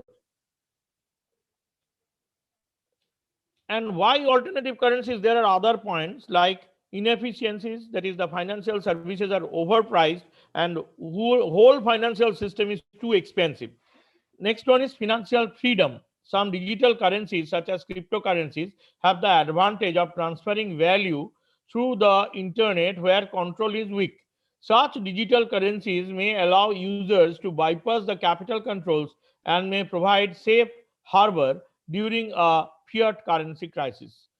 And very important point is speculation. Buyers of some digital currencies such as cryptocurrencies are anticipating a price appreciation due to subsequent wider acceptance. It is very easy to create a cryptocurrency as an alternative currency for free today. However, most of these new creations will cease circulation within a relatively short time. With many alternative currencies in competition, only a few will be globally adopted, reach a sufficient scale, and find a suitable market. Unless the idea of national digital currencies takes off, it is likely that many of these alternative currencies will cease circulation because of superseding advancements in technology, tighter regulation, and insufficient demand. Now, what is cryptocurrency? We are talking a lot on cryptocurrency. Now we'll be knowing what is cryptocurrency. Cryptocurrency in its purest form is a peer-to-peer version of electronic cash. It allows online payments to be sent directly from one party to another without going through a financial institution. The network timestamps transactions using cryptographic proof of work. The proof of work Bitcoin protocol is basically a contest for decoding and an incentive to reward those who participate. For Bitcoin, first participant to crack the code will be rewarded with the newly created coins. These contests will form a record of the transactions that cannot be changed without redoing the proof of work. Cryptocurrency is a subset of digital currency. Examples of many digital currencies are air miles issued by the airlines, game tokens for computer games and online casinos, Brixton pound to be spent only in the Brixton local community, in the greater London area, and many other forms that can be exchanged for virtual and physical objects in a closed system, and in the case of an open system, exchanged for fiat currency. Now, it is the beginning, we should say, cryptocurrency is the beginning with eCash. Commercially, it all began with DigiCash Incorporation's eCash system in 1990s, based on two papers by its founder, that is Chom in 1983 and Chom et al. in 1992. Under DigiCash system, payments were transferred. Payments were transferred online and offline using cryptographic protocols to prevent double spending. The cryptographic protocols also used blind signatures to protect the privacy of its users. As the first cryptocurrency, the eCash system was available via various banks and smart cards in various countries like the United States and Finland. It slowly evolved into the current form of cryptocurrencies with many refinements by various software developers over the last 20 years. eCash was a centralized system owned by DigiCash Incorporation and later eCash Technologies. However, after it was acquired by InfoSpace in 1999, eCash and cryptocurrency faded into the background. Now, pioneering internet payments with digital gold. Digital gold currency came into the limelight between 1999 and early 2000s. Most of these new forms of electronic money based on ounces of gold are stored at the bullion, and storage fees are charged. We have seen the growth of e-dinar, Pecunix, iGolder, Liberty Reserve, G-Bullion, e-gold, and e-cash. With a couple of exceptions, most have ended up in the graveyard due to either compliance issues or regulatory breaches. Because gold cannot be traded freely, central banks of each and every country is very cautious about it. So eGold was a pioneer for internet payments. As the first successful online micropayment system, it pioneered many new techniques and methods for e-commerce, which later became widely used in other online aspects. These techniques and methods include making payments over a secure sockets layer encrypted connection, and offering an application programming interface to enable other websites to build services using eGold's transaction system. However, its archives Hill with its failure to fulfill know your customer, that is KYC, and suspicious transaction reporting requirements. Revival of cryptocurrency. At the onset of global financial crisis in 2008, interest on cryptocurrency was revived. Cryptocurrency had the potential to counter a few problems associated with the fiat currency system, argued Szabo in 2008 in a blog post just at the beginning of the global financial crisis. Given that it is cumbersome to transact using commodities, the concept of beat gold was mooted. As the name suggests, there is gold to be mined and beat recorded on a digital register. The digital record would resolve the issues of a trusted third party. Now, despite sounding technical, what Szabo described was a simple protocol that requires participants to spend resources to mine the digital gold or beat gold, be rewarded, and in the process validate the public digital register. What differentiated his approach from failed digital currencies of the past were the timing of the financial crisis and the distributed nature of the protocol. The reward to the miners was one innovation, and the free access to digital record for the users was another. One of the reasons is that the nature of the internet makes collecting mandatory fees much harder, while voluntary subsidy is much easier. Therefore, the there must be no barrier to access the content or digital record, and there must be ease of use and voluntary payments.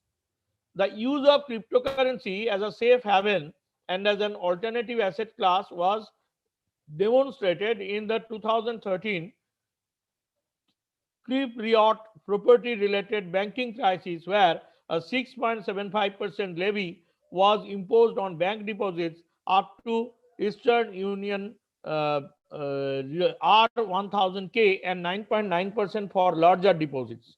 With confidence in traditional banking, second, investors were betting heavily on the most well-known cryptocurrency, Bitcoins, to offer a more stable alternative. Many investors converted their fiat money into cryptocurrency, sending the price and volume to spike. The price of Bitcoin spiked 57% within a week to US dollar.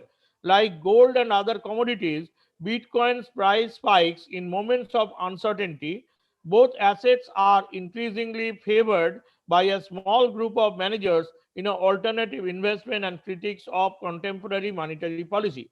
The most common arguments against Bitcoin are: number one, the lack of a central issuing authority like a central bank, its fixed supply and deflationary nature by design, doubts that the price is stable enough to function as a currency, and the risk associated with it. Now coming to Bitcoin as a particular part of cryptocurrency. The rise of Bitcoin. An example of cryptocurrency is Bitcoins. Satoshi Nakamoto published a paper on the web in 2008 for a peer-to-peer electronic cash system. Despite many efforts, the identity of Satoshi remains unknown to the public, and it is not known whether Satoshi is a group or a person. The cryptocurrency invented by Satoshi Nakamoto, called Bitcoins, is run using open source software. Please give me 1 minute for taking water.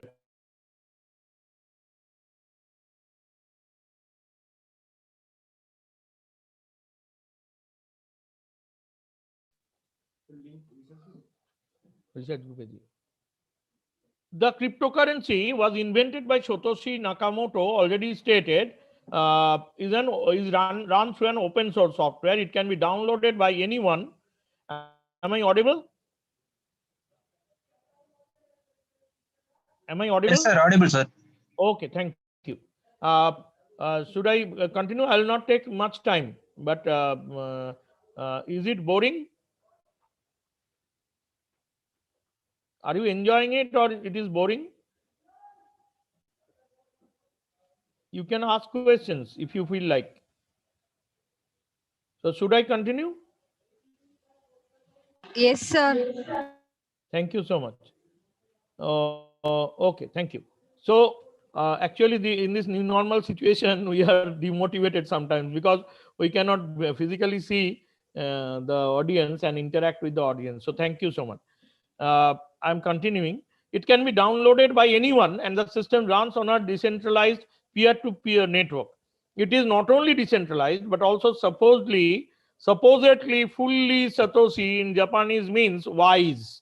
And someone has suggested that the name might be proto-mantio of 4 technology companies like Samsung. First 2 letters are called proto-mantio. Samsung, that is Sa, Toshiba, that is Toshi, and Nakamichi, that is Naka, and Motorola, that is Moto. So Satoshi Nakamoto may be the combination of 4 business groups, or a person or a researcher. We don't know about his or her identity so much. Others have noted that it could be a team from the National Security Agency, NSA, or an e-commerce firm, according to Wallace 2011.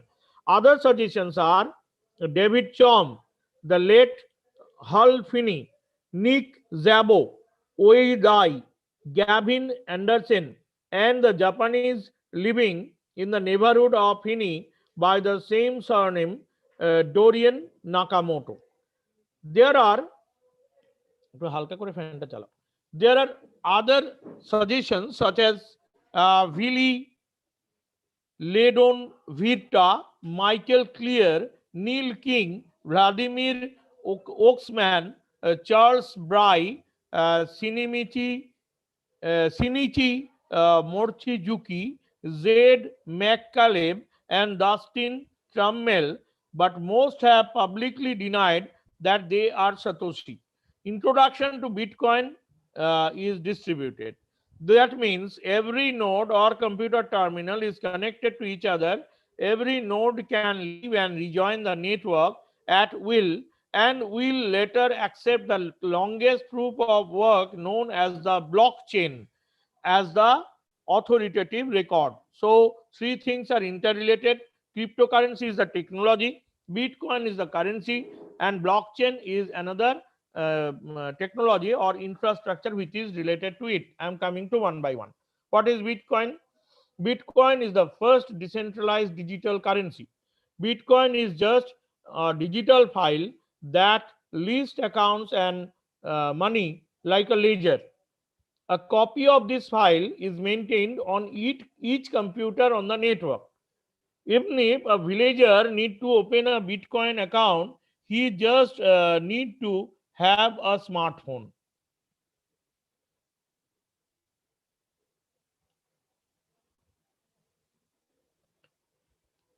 Then he will have the power of institutional credit card and can transfer money to anyone in the world.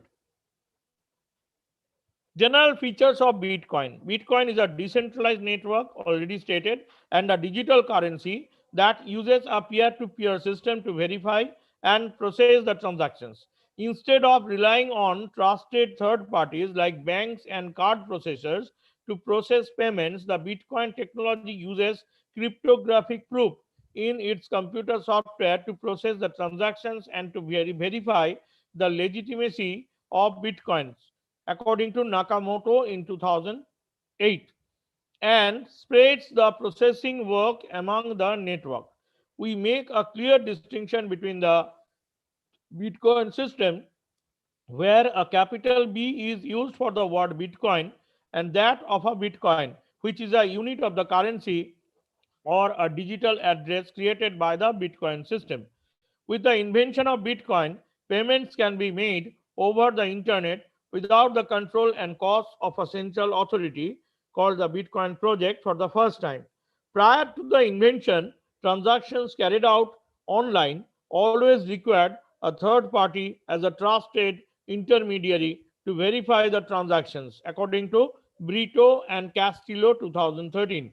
For example, when Alice wants to send $10 to Bob, she would have to use a third party service like a credit card network or PayPal. The function of a third party service is to provide an assurance that the sender Alice has the funds to transfer and the recipient Bob has successfully received the funds.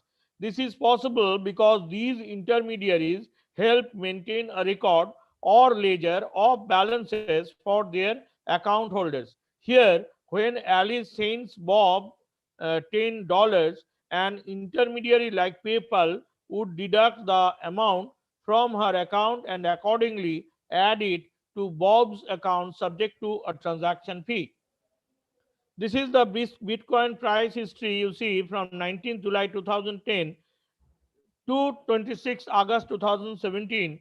The price comparison of price in USD, it has increased from 0.06 US dollars to 4572 0.27 US dollars, and in INR Bitcoin price has increased from only 3.84 rupees in 19 July 2010 to 2,92,054 in 26 August 2017. So you feel what is the volume of increase in Bitcoin price, and definitely the investors who will invest in Bitcoin as a part of cryptocurrency will get benefited.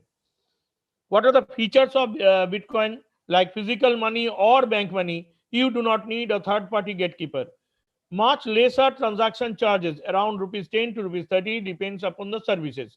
Bitcoin is a global currency. No company or country or organization owns it, which means no one can shut it down. Just like no one can shut down the internet. Only 21 million bitcoins can be mined, and 16.5 millions are already mined. ZebPay, Unocoin, and CoinSecure are few popular Bitcoin wallets in India. And what is the measurement unit? 0.000000001 bitcoins equals to 1 satoshi. This is a higher currency than Bitcoin. Who is Satoshi Nakamoto? Already discussed. The name of pseudonym Satoshi Nakamoto is listed as the author of the Bitcoin white paper in 2008. This person or persons also created a message board called Bitcoin Talk in 2009, leaving several messages. Several real people have been linked to Satoshi inconclusively. In 2017, Elon Musk denied being Satoshi. How Bitcoin works? To a layperson, Bitcoin is a digital currency that is created and held electronically. These Bitcoins are sent and received using a mobile application, computer software, or service provider that provides a Bitcoin wallet. The wallet generates an address akin to a bank account number, except that a Bitcoin address is a unique alphanumeric sequence or character where the user can start or receive payments. However, Bitcoin is a revolutionary currency because the double spending problem can be solved without needing a third party. In computer science, the double spending problem refers to the problem that digital money could be easily spent more than once. Consider the situation when a digital money is merely a computer file, just like a digital document. Alice could send $10 to Bob by sending a money file to him and can easily do so by email. However, remember that sending a file actually sends a copy of the file and does not delete the original file from the computer. When Alice attaches a money file in an email to Bob, she still retains a copy of the money file even after she has sent and therefore spent it. Without a trusted third party intermediary to ensure otherwise, Alice could easily send the same $10 to another person, Charlie. Bitcoin solves the double spending problem by maintaining a ledger of balances, but instead of relying on a single trusted third party to manage this ledger, Bitcoin decentralizes this responsibility to the entire network. Behind the scenes, the Bitcoin network constantly keeps track of Bitcoin balances in a public ledger called the blockchain. The blockchain is a publicly accessible authoritative record of all transactions ever processed, allowing anyone to use Bitcoin software to verify the validity of a transaction. Transfers of Bitcoins or transactions are broadcast to the entire network and are included onto the blockchain upon successful verification so that spent Bitcoins cannot be spent again. New transactions are checked against the blockchain to make sure that Bitcoins have not been already spent, thus solving the double spending problem. This is the blockchain network. Here, transactions are recorded in blocks. Each block contains the signature of the previous block, linking them together in a chain. As transactions get administered in a distributed, totally decentralized way, we see the rise of a new way to store and exchange information, not unlike that of a new internet. You see, there are some magic number and block size, and the transaction counter is everything is shared to the next magic number and block size from one block to another, and they're recorded with a hash of previous block being sent as a hash of previous block to the next block, and the transactions are recorded in this way. Now, mining is an important concept in the transactions of Bitcoins. Here, miners compete by, we all know about mining and data warehousing, especially in computer science. Here, miners compete by trying to find nonces that generate a signature that falls below the current difficulty target. This is conceptually, this is computationally expensive but financially lucrative as miners get rewarded in Bitcoin. This has led to the rise of mining operations where electricity is cheap, specifically to power and cool server farms, as well as specialized mining equipment. Now, how Bitcoin transaction works? You see, the very sorry. Let me take some water.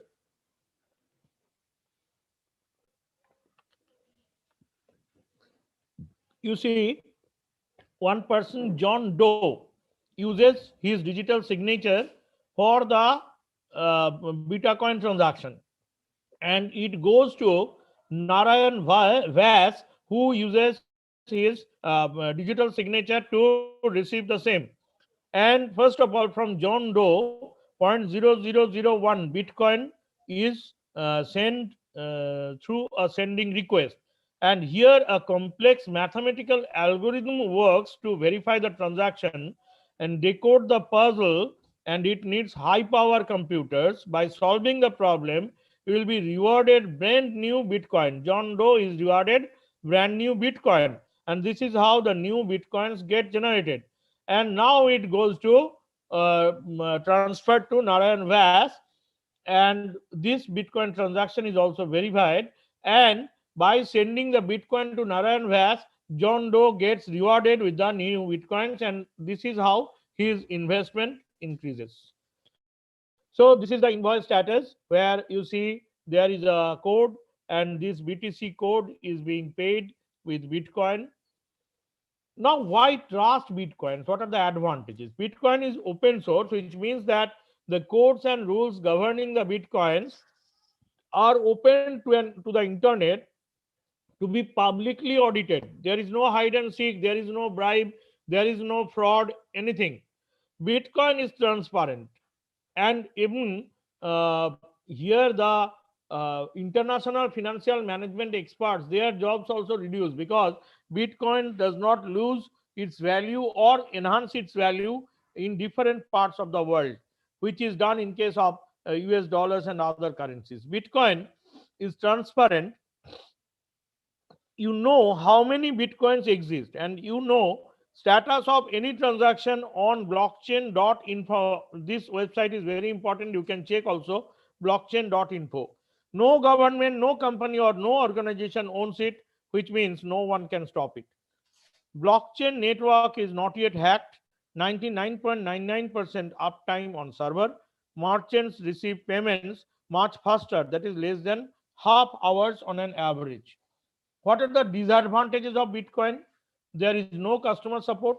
You need to understand fundamentals of Bitcoins carefully before start trading, because this investment is for literate people, not for the semi-literate or illiterates. There is no chargeback system available like traditional banks. If you lose wallet credential, you will lose Bitcoins permanently. So security is very important. You need to save your applications and its transactions very carefully with password. There are some famous quotes on Bitcoins. According to Tyler Winklevoss, co-creator of Facebook, we have elected to put our money and faith in a mathematical framework that is free of politics and human error. Very important. And another very important person, Peter Thiel, co-founder of PayPal, the very important application. I do think Bitcoin is the first encrypted money that has the potential to do something like change the world. Now, what are the implications of cryptocurrencies? The general arguments for a successful distributed cryptocurrency are: number one, it uses open source software. A core and trusted group of developers is essential to verify the code and possible changes for adoption by the network. Number two, decentralized. Even if it is not fully distributed, it is essential that it is not controlled by a single group or person or entity. Number three, peer-to-peer. While the idea is not to have intermediaries, there is possibility of pools of sub-networks forming. Number four, global. The currency is global, and this is very positive point and workable for financial integration with or without smart contracts among the parties.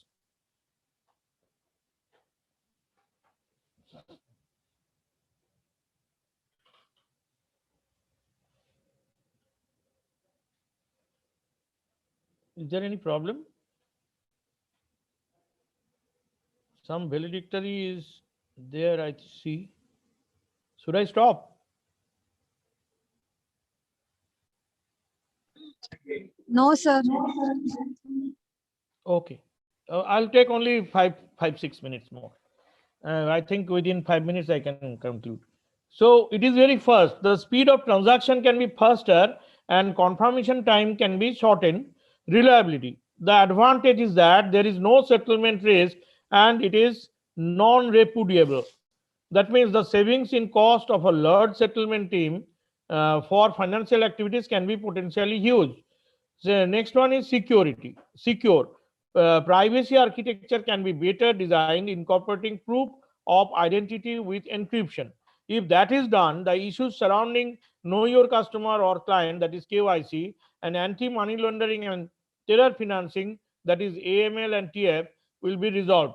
Uh, Sophisticated and flexible. The system will be able to cater to and support all types of assets, financial instruments, and markets. It is the reference is given. You can read the book, Handbook of Digital Currency, and it is automated.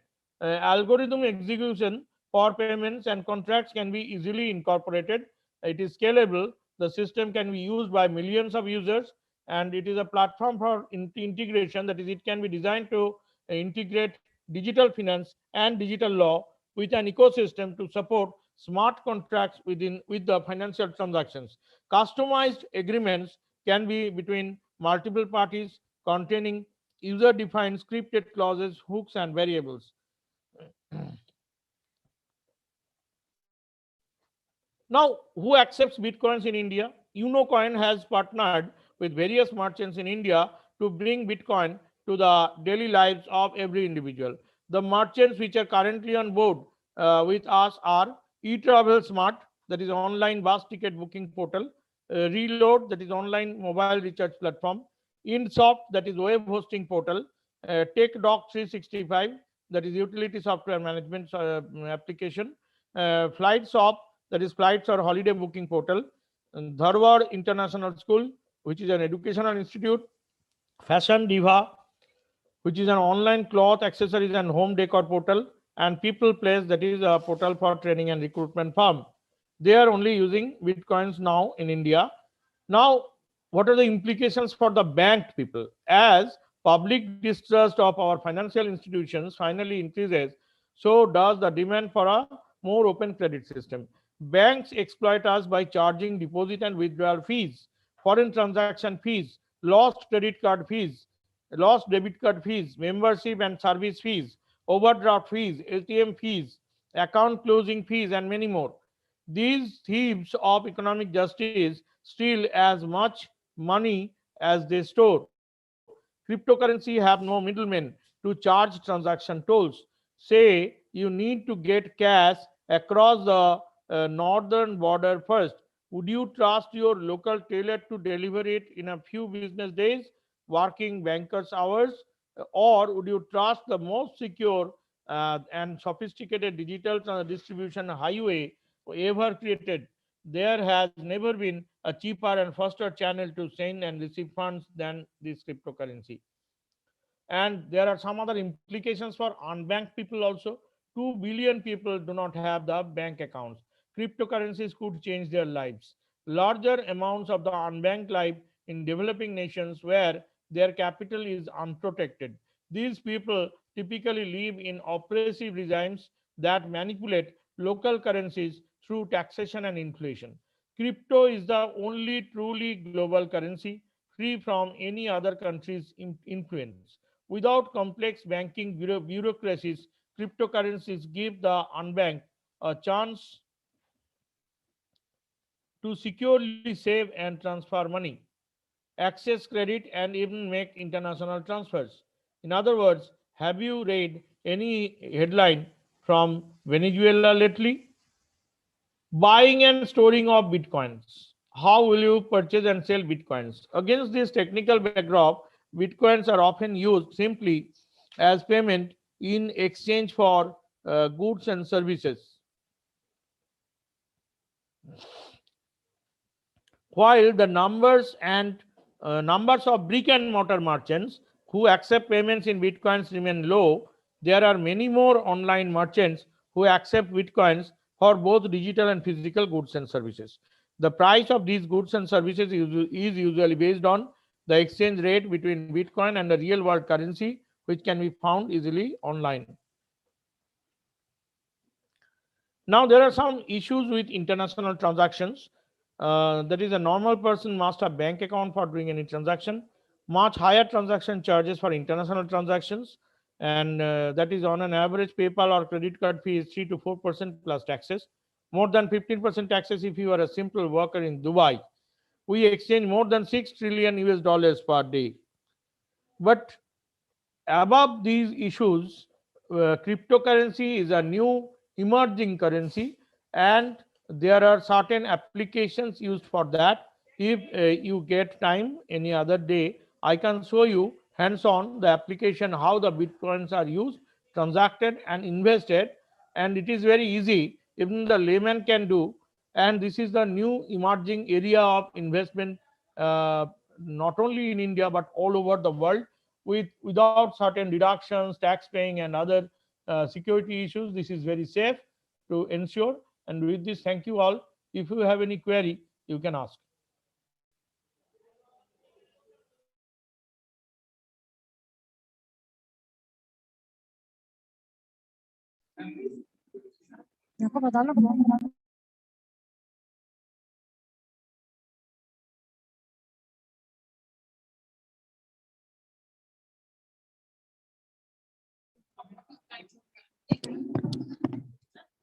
Thank you, sir, for giving your excellent presentation and valuable insights in the area of cryptocurrency and Bitcoins.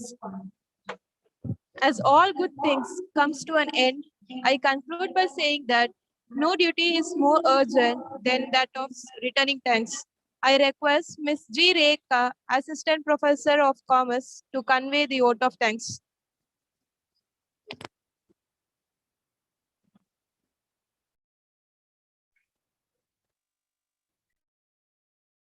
There is no question, inshallah. There is no question as yet.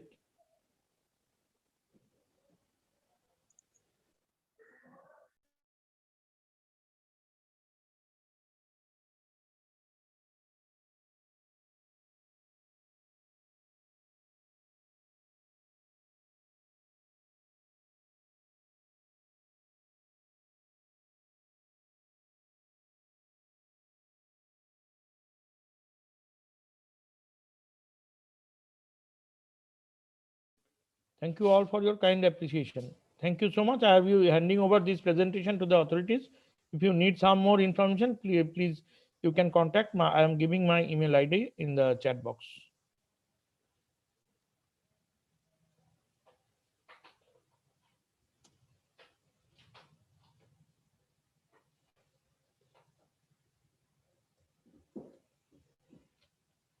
Now it's over to ma'am, please.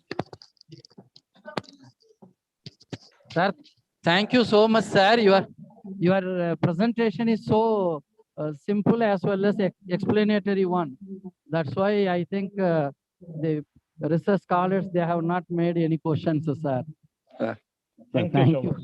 Thank you.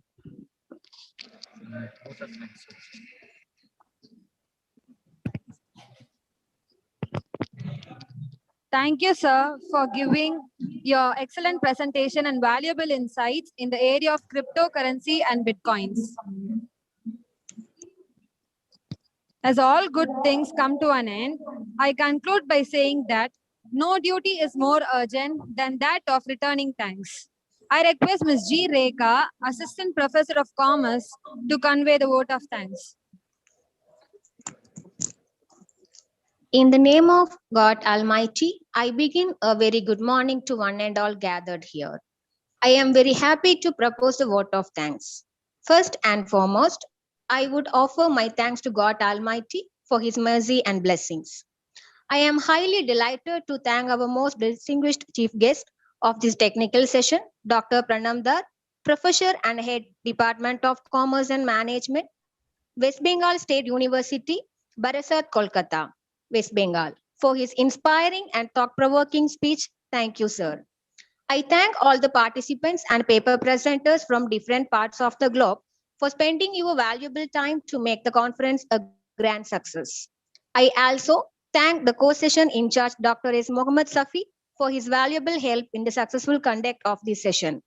Finally, I thank each and everyone involved in the smooth conduct of this technical session. Thank you one and all. Thank you. Thank you so much, and thanks once again.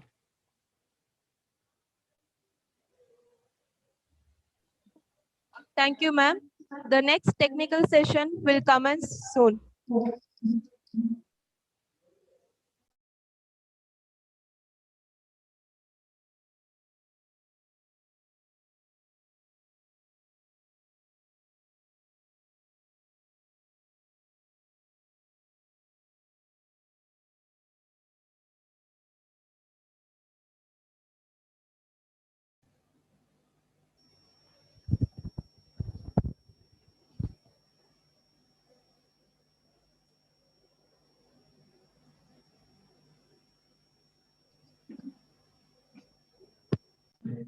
A stone is broken by the last stroke of hammer. Success is the result of continuous efforts. Welcome to the second session of the one-day international conference. God can do more in a second than we can do for ourselves in a lifetime. Now I call upon Ms. Fatima Begum from 2nd MCOM B to recite few verses from the Holy Quran. Assalamu alaikum wa rahmatullahi wa barakatuh.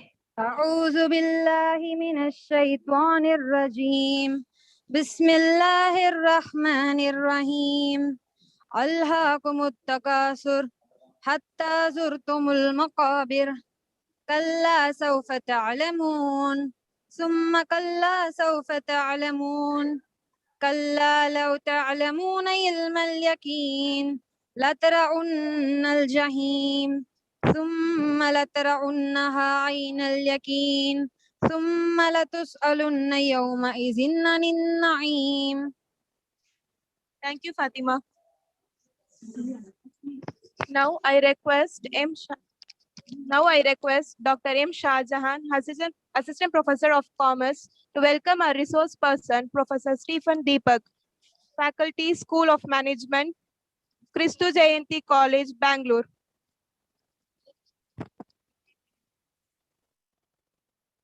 Bismillahirrahmanirrahim. Good afternoon to one and all present here. It gives me great pleasure to welcome all of you for this second technical session. First of all, I welcome our chairperson, Dr. Stephen Deepak sir, is a graduate of Economic Management and Industrial Relations from St. Joseph College of Arts and Science, Bangalore. It takes this great opportunity to introduce our resource persons, Dr. Stephen Deepak sir. Sir has qualified MBA in Marketing from the University of Madras. He has postgraduate diploma in Marketing and Advertising, Personal Management, Industrial Relations, and Retail Management. Sir has, prior to taking up his teaching assignment, he has worked in sales and marketing for Telfon Private Limited.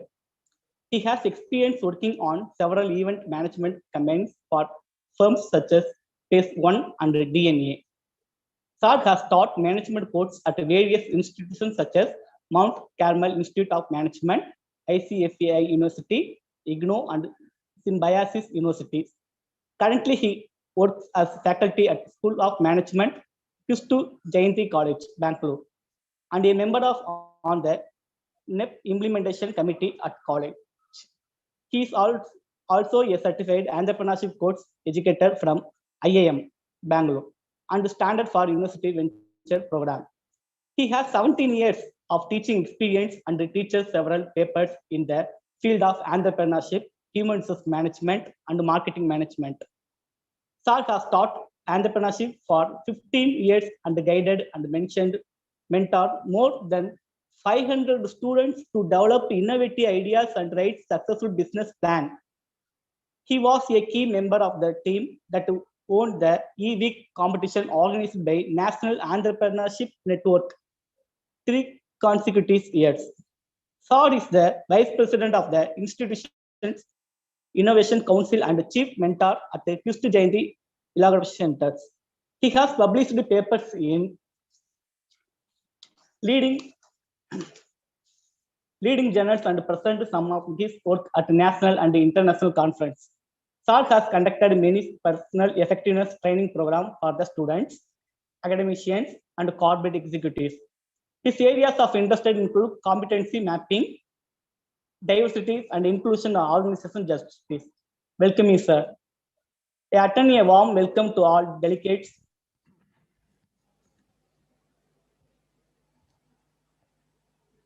I hand Stephen Deepak, sir. Please, sir. Yes, sir. Very good afternoon. Sir, am I audible? Can you hear me well? Yes, sir, we can hear you. Yes. Okay. So let's check. Okay. So very good afternoon once again. I'm very delighted to be in the midst of this August virtual gathering where the PG Department of Commerce Self-Financing of Jamal Muhammad College is having this one-day international conference in advancement in business in the digital era 2021. A very apt topic to be starting off because we're all in the Industrial Revolution 4.0. We are already there. So I'm very pleased to be a part of this virtual gathering today. I'm interacting with the institution for the first time, though I would have loved to come and meet all of you offline and then be there in Trichy on your campus and see each one of the teachers and then the students and do this very live. But due to the situation, we're all here virtual. So what we're doing right now is also a context of 4.0, right? COVID in a way has helped us all to be connected in this way. And today we've not stopped with anything. Education today has found another platform, by which we can go on without stopping what we were supposed to do. So with that, I would want to also thank the management of Jamal Muhammad College for having invited me, and then special thanks to Dr. Mubarak Ali. Sir got in touch with me, and then I was very delighted to be a part of this audience. And I thought I would share some views and insights about this wonderful topic called the future of marketing in Industrial Revolution 4.0. Okay, without much ado, I will share my screen. I have a small presentation that I want to make that's going to bring to you a wonderful session on the future of marketing in Industrial Revolution 4.0. All right. So is my screen visible? Is it a full screen? Yes, sir. Yes, sir. Screen is full. Am I audible clearly? Everybody is able to hear me well? Yes, sir. All right. So wonderful. So with those two things already in place, that the auditory part and the visual part already being checked, so we can get into the presentation. Okay, the future of marketing in Industrial Revolution 4.0. So what does it mean? When we talk about a revolution, is it some sort of an upsurge, or is it some sort of a demonstration, or is it some sort of a movement or a campaign where we are trying to create a new world, right? So let us see what we have in store. This is the flow of my presentation. So I'm going to be talking about Industrial Revolution 4.0 for many of you who are coming into the hearing this particular terminology for the first time. So we're going to be explaining what it means, Industrial Revolution 4.0. Then we look at what business innovations are. When we talk about innovations, and we can't straight away jump into marketing and then talk about the kind of innovations that marketing as a function has. We need to look at business innovation first before we step into marketing. Third, we will look at the nucleus of Industrial Revolution 4.0. So everything that you are going to witness, or everything that we're going to see, that's going to be termed as the future of the world, or the new age, or the new era in which all of us are going to be a part of, and we will be very instrumental in shaping the outcomes of this revolution. So there is a core or a nucleus that's going to emanate all these kind of interesting developments and trends that we will see in future. What are the 6 principles of Industrial Revolution 4.0? So several authors have gone about, looking at Industrial Revolution 4.0 in their own certain insight. And based on that, there is a collection of what sort of movement or what sort of dynamics is actually present and what sort of wave are we going to see in Industrial Revolution 4.0. So those are 6 principles that I want to highlight and bring that to you today in my presentation. Then we'll go and see what is marketing innovation. How is it defined by the marketing guru Philip Kotler? So we will look at his definition, and then we will straight get into marketing innovations in Industrial Revolution 4.0. So all those wonderful things that we have started to witness, and then that one that is going to come up in future and become the limelight or the mainstream of marketing. So we will see all those innovations that are going to come up. And then we will look at what is the kind of impact that this is going to have on consumers, on employees, on organizations, on industry, and then the society and the world at large. So what are these marketing innovations going to do, and what's the kind of impact that they're going to have?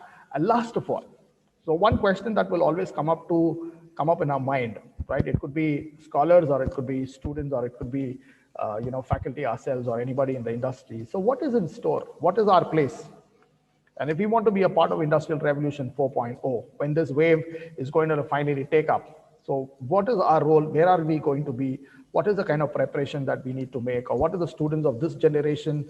What is the lesson that we have to learn? So that's going to be the parting shot. So we will see what that is in store. Okay. So my presentation is going to have all of these contents. I'm going to go through that very quickly. So the revolutionary phases. So when we talk about Industrial Revolution 4.0, which means we are in the 4th generation of the revolution.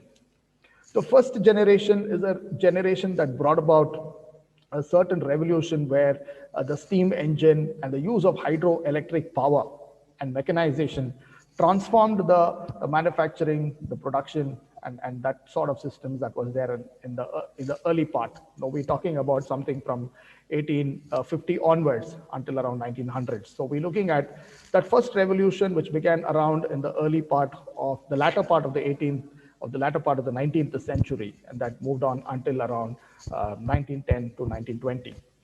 The second revolution started with mass production. So that is where we enter into the 20th century. So in the 1900s, and then until around 1925 to 1930, right? So we had mass production, assembly line, electricity. So this was something that was popularized by Henry Ford when he started his Ford Motor Corporation in the United States. And then he started making automobiles using the assembly line, where a whole product was not built in one shot. A whole product was built through several stages as it went through the production line. So he revolutionized and popularized the assembly line production in the modern factory system that came up in 1900s, and then that went on until around 1940, 1950, also around that time.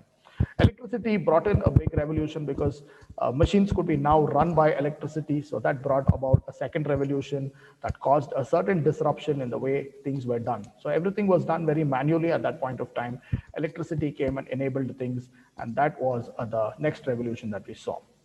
The third revolution is a revolution that began somewhere around 1970s, I would say a little early, earlier to 1970s, where computers started coming in, computer and automation, especially something that started in the United States, right? So you had big giants like IBM working on computerization and then making that computer and then stating that everything in the world is going to be done through the work of computers. So computer and automation, that took over center stage, and a lot of incremental innovations that happened with computers and so on, started happening in the post 1970s and then the 80s. 80s and the 90s is where internet started coming in, and that kind of revolutionized the way we do things. So everything that was manually done was now done with the help of computers. Computers took center stage by 2000, right? By 2000, we saw computers taking up a very big revolution, and automation and automated kind of manufacturing and processes also started coming in. The fourth revolution is what we are talking about now. So we are in the fourth industrial revolution. where we have reached the advanced stage of computers and internet, and then now we are looking at a stage where computers, internet, communication, and technology is going to flourish. So everything that we're going to see in the fourth revolution is already what we seem to be seeing. If you're hearing words like artificial intelligence, if you're hearing words like augmented reality, if you're using terminologies like gaming technology, or we're looking at robotics, robots managing production, or robots doing critical functions, or robots being involved, or if you're looking at drone deliveries. So if you've heard of something like this remotely in some news or in some sort of a presentation where somebody is talking about the future of all of this and this is going to be used, now that's where we've already entered the fourth revolution, and that's where the cyber physical system is going to take over. So we are already into the fourth revolution. So we're going to see what Industrial Revolution 4.0 holds in store for us, and then we'll precisely see what kind of disruptions that it's going to bring about in the way everything is going to go about with life and the world in future. What leads to this transformation? We can't get into a particular phase of industrial revolution without getting to understand the cascading effect that the environment has. So a lot of things are happening in the environment, in the macro business environment. So these are some of the trends and the changes that are shaping up the way the world is moving towards, and that's what automatically is bringing us to that Industrial Revolution 4.0. The first major change that we are seeing is there is a big demographic shift. Thanks to globalization, that we are able to work as an interconnected community. We are no more working as people sitting in one particular nation and doing things. There is a huge demographic shift with all kinds of people ready to be a part of the work culture. There is easy movement of people. There is mix of cultures and people, ideas, thoughts, and technologies. So all of that is bringing about a certain kind of very good thing that's going to help us to create a huge impact over the world. The second aspect we're looking at is shift in global power. Now, what's happening is the earlier nomenclature of categorizing, countries into developed countries, developing countries, least developed countries. Now, that kind of a very rigid kind of categorization is now not possible, because now economic power is now very spread out. Right? It's no more with just those developed and capital intensive countries, whereas we see economic power being spread and it is shared with many other countries. If India today is doing really well, thanks to outsourcing and the kind of human capital that we are able to bring to the organizations and offer it to the world and say, this is the talent that India has. Now that's a great revolution that we are seeing. So that's also sort of creating a macro impact over Industrial Revolution 4.0. Third, we are looking at is massive urbanization, right? So that the traditional centers of doing business where you could do business and all economic activity was centered around two cities or few cities like Shanghai or something in Hong Kong or London or New York or in Berlin. So all of these are not happening anymore. So it's no more centered with cities. Now cities have also flourished. Now there are new cities that are being created.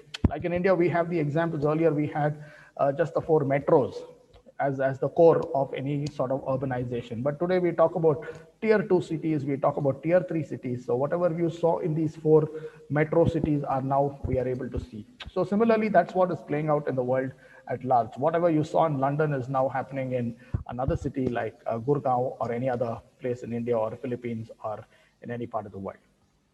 Fourth interesting aspect that was also a cause of concern is climate change.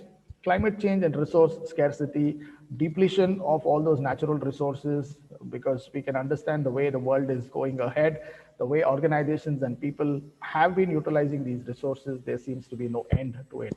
So climate change, global warming are real issues, right? And we've often heard that if we continue to operate at the same pace, we will not be able to leave anything behind for the future generation. So that's where we have to be a little more controlled and restricted. So climate change and addressing problems with respect to resource scarcity is also another trend that we need to understand, that Industrial Revolution 4.0 seems to look at and then see how it can align itself in trying to see how it can work within those macro variables that we are mentioning.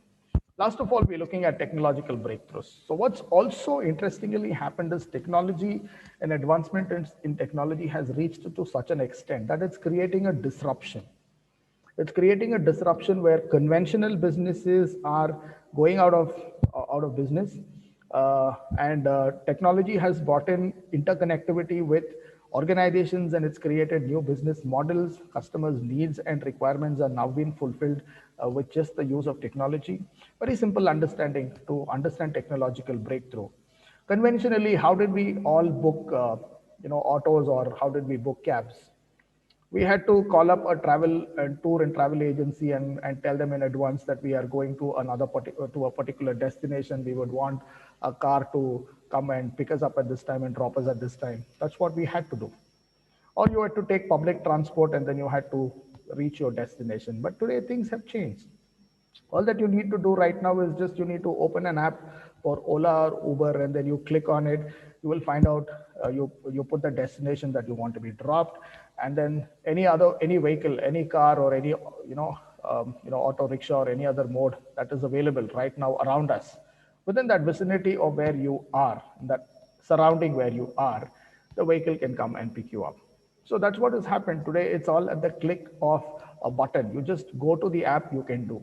How are you doing transactions today? When you went to a bank earlier, if you had to withdraw money or you had to transfer money, if you had to deposit or if you had to start, depositing or start opening a particular account or anything, you had to go personally, physically go to a bank, fill up a challan. You had to do this. Now that's not happening anymore, right? So today you have your mobile phone, you are doing it. How are you shopping today? Today you don't have to physically go to a store and look for what you want to buy. So online shopping. Several examples like that. So technological breakthroughs, these have disrupted conventional ways of doing. Customer habits and behavior has changed. How organizations looked at how they wanted to manufacture goods and services and offer it to customers have changed. This is what we call as the disruption. Technology has intervened and it's created a certain new kind of a dynamics. It has disrupted and it's created a certain trend that we talk about as part of this revolution. So these are five major, according to PricewaterhouseCoopers research, these were five major trends that are shaping up the world, and it's accelerating. It's growing up at a very huge speed. Demographic shift is increasing. Global economic power balances are changing between developed, developing, and least developed countries. Urbanization is increasing. Within about a year or two or three, we have new cities, new towns being developed, and towns go on to become cities. Cities go on to become metros very, very quickly. Climate change is also a scary factor because the issues, climatic variations, or very recently the floods that we had in Chennai, all of those are good examples of how climate change is affecting our real life. Something unpredictable seems to be happening. And breakthroughs in technology have also led to wonderful disruption that has been beneficial for both organizations as well as for customers. So in this large canvas or this large macro environmental context is where we are trying to see, where we can see how Industrial Revolution 4.0 is going to move about.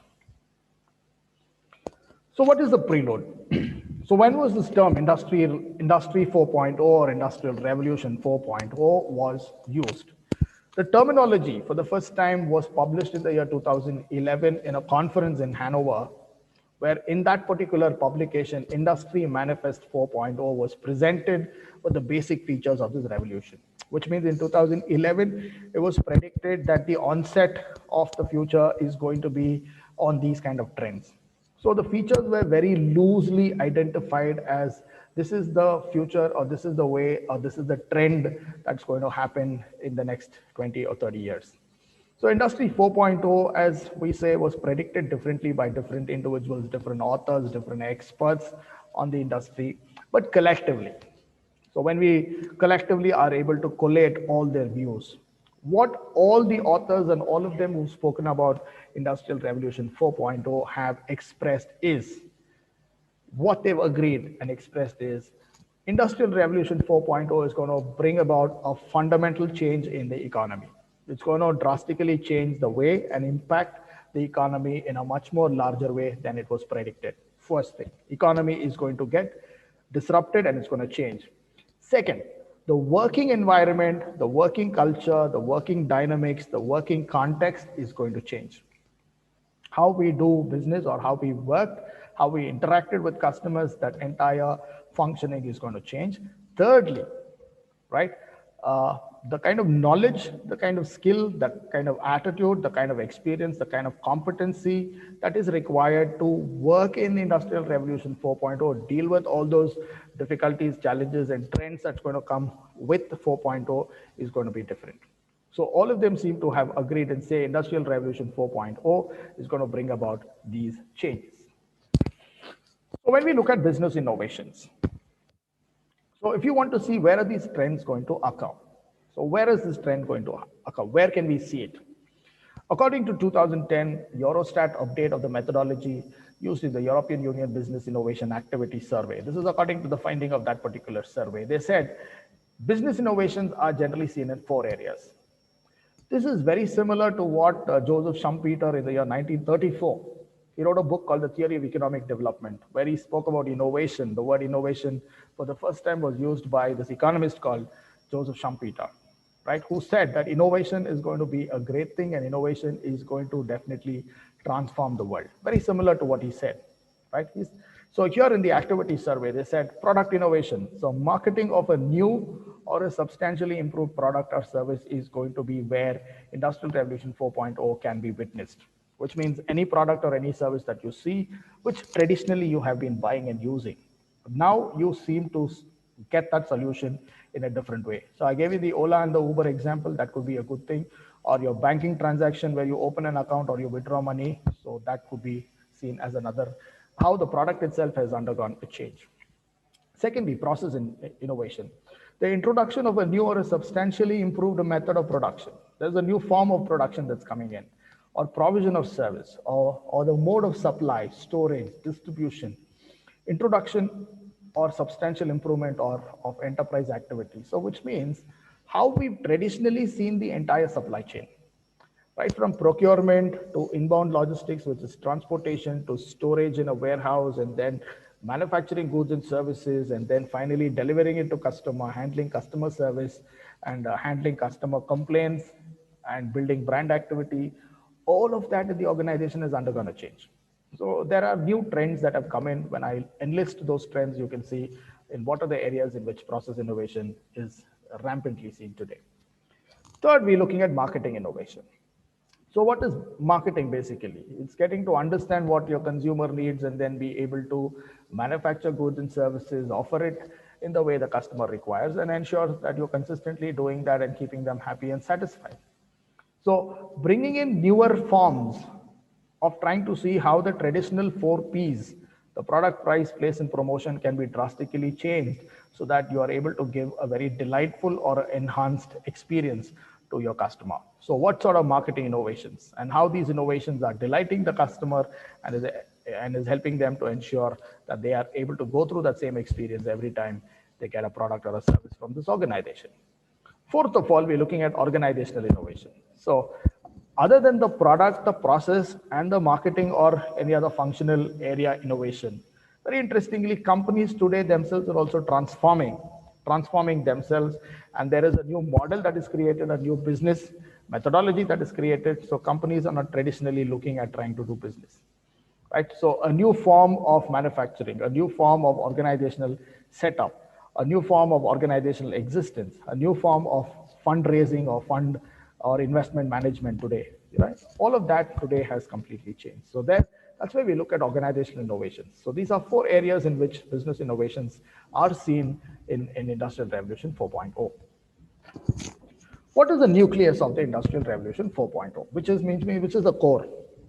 So whatever is happening in the cyber physical system, which is part of the Industrial Revolution 4.0, what is the kind of impact that it is leaving out or emanating, so that you are able to see the drastic change and the drastic manner in which how organizations today are interacting with customers, the way customers are interacting with organizations, the way products and services are being purchased, the way they are bought, the way they are used, and the way they are disposed. So the main innovations today, so these are some key terminologies that you will hear in Industrial Revolution 4.0, which is Internet of Things. IoT is what we call that. Everything today is connected. right? So your devices and everything today can be connected to the internet. So the activity that you do in one part or in one area could have a rippling effect over several other activities that you are connected with. And that's how the internet is able to connect you and is able to give a profile of who you are. Cyber physical systems. Today, what is happening, internet and computers, mobile phone devices are connected with several of the activities that we do. Our physical existence is connected to the cyber existence that we have. So the physical existence and the cyber existence today go hand in hand. To such an extent, we are unable to differentiate and understand whether we are living in the physical world or whether we are living in the cyber world. That's how unclear the differentiation is today. Thirdly, we're looking at ICT, the information, internet, communication technologies that have enhanced. So we know that we are wired. If your internet is shut, or if there is no access to your mobile phone or your computers, today you feel that everything has come to an end, right? So that's how Google today has created. So you want to know anything, you go to your search engine, you get instant updates. You want to go to a destination, you go to the Google Maps and you get what you want. So today there are numerous apps and we are connected. The mobile phone is our existence today. Our mobile phone is what stores everything of what we do. So enterprise architecture, enterprise integration, cybernetic systems, these are the hardcore hardware components that creates these kind of wonderful abilities in these structures and what the organization produces and what it offers. And that's how we are able to see the benefits. So as a customer, we are able to see only the fruit of all of these. But what enables these are the kind of background work that organizations are able to put in to be able to create these wonderful technologies, and through those technologies, those wonderful services that we all wish and want to have at every given point of time. So everything that we see in Industrial Revolution 4.0 is emanating from these 6 areas, and these are creating the kind of sense and revolution that we would want to expect. So going to the 6 principles of Industrial Revolution 4.0. So what's happening? So let's look at this a little more in detail. One of the first principles that we get to see that Industrial Revolution 4.0 has created for us is called the interoperability. Now, what we mean by interoperability is the ability of cyber physical systems, people, smart factory components to communicate with each other through the IoT. Right? So this is where devices, people, and the devices that we use are connected through the internet. So the activity that you do in one end could create an interoperability where it can send a ripple information, or it can send a communication to all the other activities that you're connected with. With that, what happens is things become a lot more predicted. That's why today we talk about big data and data analytics being able to create a certain prediction about what you want. Even before you get up and you decide on what you want to do, there are a set of instructions that come to you. There are a set of suggestions that are given to you, right? Your organization, so the kind of activity that you do on every weekend, right, could be collected. The data could be collected, processed, and then it could be connected through several things that you do. So if you've been doing something consistently, for a period of time, there is a profile that is created, and then organizations can go about giving you that sort of communication and telling you what you should possibly be doing. So that's where it's interoperability. You're interconnected with everything that you do. The second interesting principle that IR 4.0 gives you is you are able to visualize everything that is non-existence. Like, for example, let's say, if it's the insurance industry, right? If it's the insurance industry and an insurance agent comes to you and tells you, so most of it is predicted. They say, sir, when you grow old, right? So when you grow old and you might require these, you might require these sort of financial, you might require this sort of financial help, and you might require this amount of money. Today you're earning this much. So when you retire and maybe when you're 60 and so, you might require this could be your requirement. So they talk about you investing today so that your future is secure, right? And so they give you an idea, which you have no sense. You are unable to see what is going to happen in future. how I am going to look at 60, what kind of difficulties I will be able to go through at 60, and what sort of requirements I will have for which money is required is something that I am unable to visualize today. But what these wonderful tools can do is through those 3D animations and and using usage of virtual reality, they will be able to create a certain imagery. They can show you how you look when you're at 60, right? And they could, very interestingly show you the kind of world that you will be in, the kind of house that you could be in, the kind of difficulties. So it'd be like watching a movie. You could exactly watch a movie and then you will be able to see, oh, this is what I'm going to look at. So it becomes a lot more clear and realistic rather than you imagining everything that the insurance agent is going to say. That probably could give you a scenario like that. Thirdly, what's also happening is decentralization. Today, what's happening, decision making today is so decentralized, it is so autonomous, it's so automatic. Today, you're able to make decisions on an impulse. You're able to make decisions using your mobile phone. You open an app and immediately you click on what you want, and thereby you are able to achieve, you're able to get what you can do.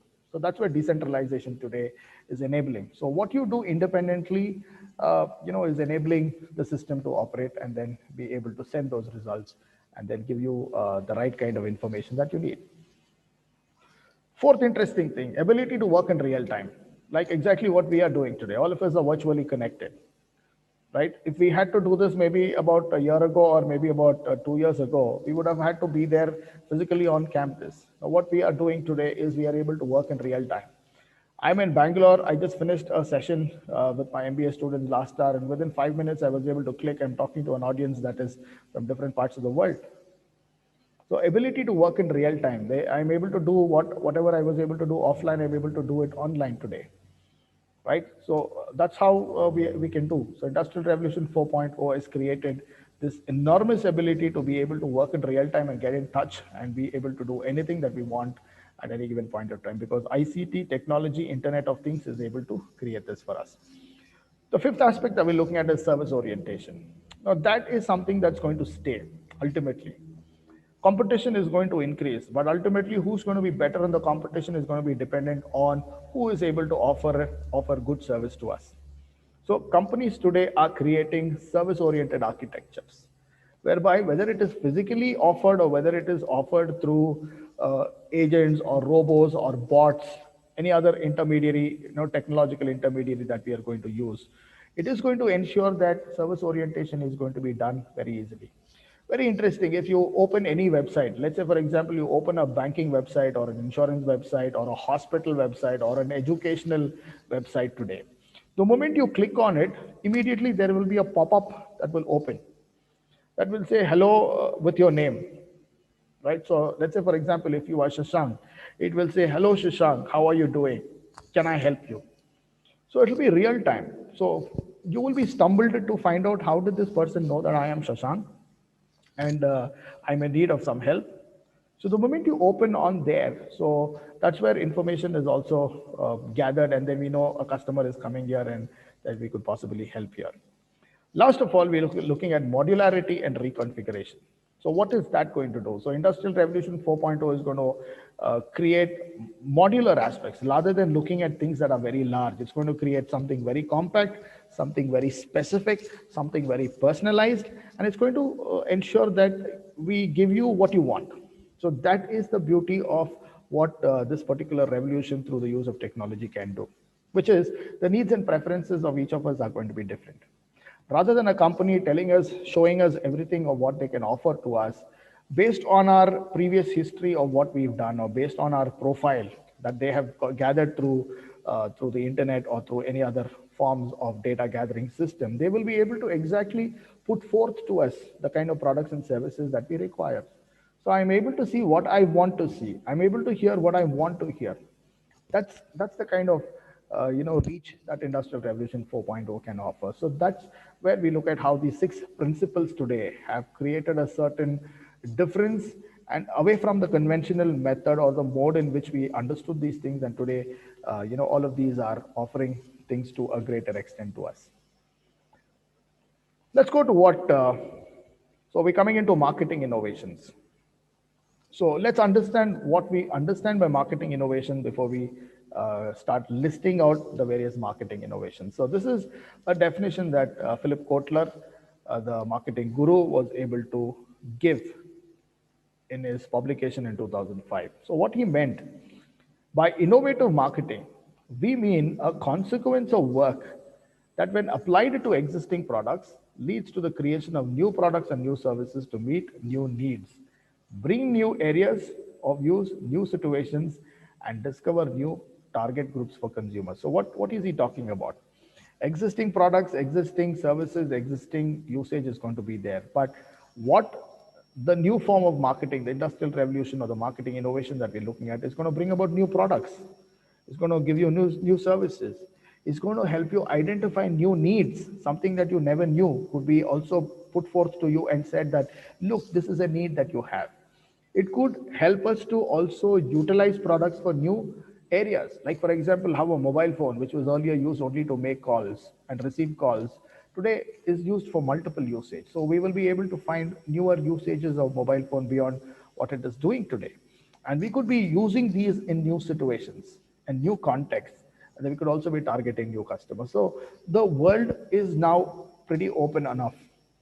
So anybody who's able to think innovatively is able to see how these technologies can be used in order to satisfy consumers, help them to overcome a problem, cash in on an opportunity, do something different how these technologies can enable are the reasons how the conventional models and the methods of doing business are going to be disrupted.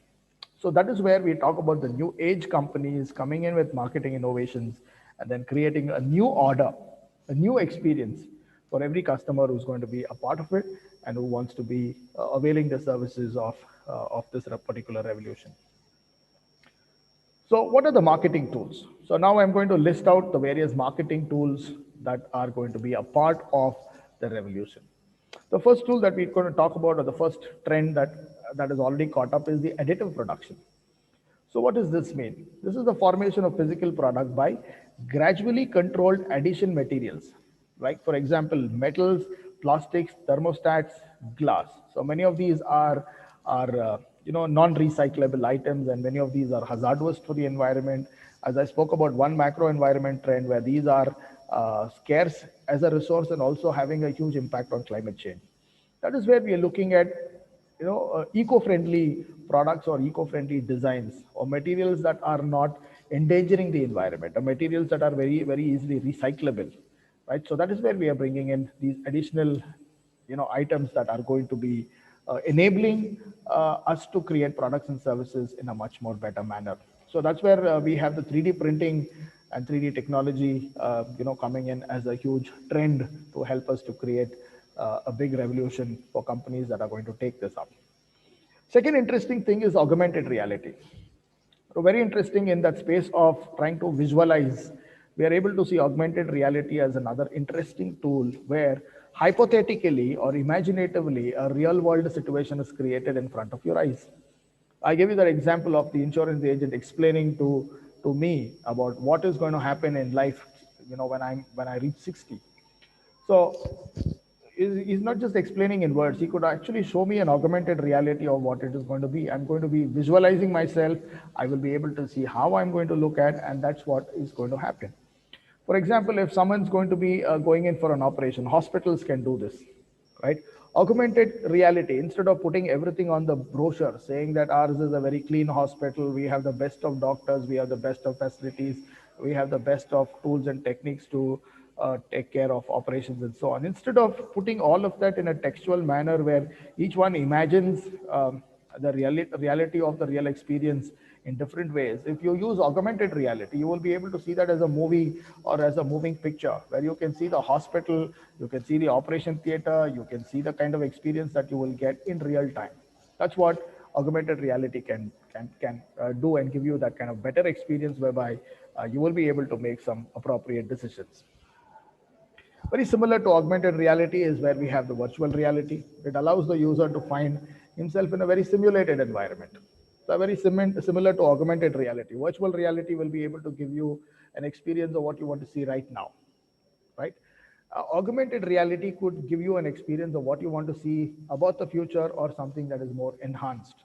So that's virtual reality for you. right? Like for example, the virtual reality can be understood in terms of a company that is launching a car right now, right? So they could talk about the model, it could talk about the features, it could talk about the functioning, it could talk about the engineering aspect and the kind of experience that as a driver or as a user you get, right? So this is what they can show virtually.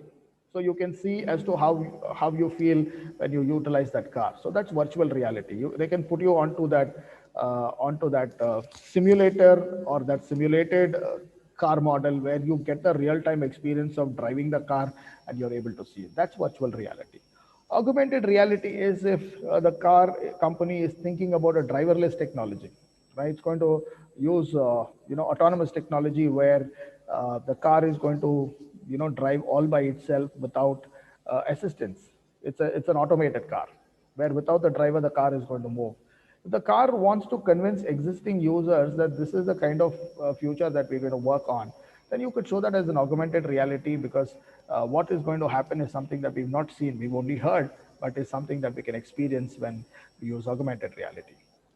The next technology that we're going to be seeing is cryptocurrency. The previous speaker spoke about cryptocurrency, the use of bitcoins, and how through the blockchain technology, right, where the entire supply chain of how organizations function, operate, and deliver can all be crystallized, where everybody in the supply chain who are part of the blockchain will be able to see the kind of transaction that happens, and we will be able to operate on a real time. So that is going to enable the blockchain technology to work in a big way, and that the future of currency is going to be virtual currency. So right away, government and others have apprehensions about the way Bitcoin is used, but the future is definitely going to be the use of cryptocurrency, and that's going to be the order of the day once certain proper systems and regulatory and control mechanisms are going to be brought in about how this can be used. So virtual currency and operating without using non-physical currency is going to be a big trend that we will see. Next, we're looking at is autonomous distribution. Right, so autonomous distribution, especially in the B2B or in the B2C, can also be seen, where delivery of goods happen without any human intervention, right? And as far as possible, distribution can take place remotely. Right away, you have delivery boys and girls who come and deliver it, because every online operator today is tied up with a delivery company, and the delivery company hires. So that's how it is happening. Autonomous distribution could use drones.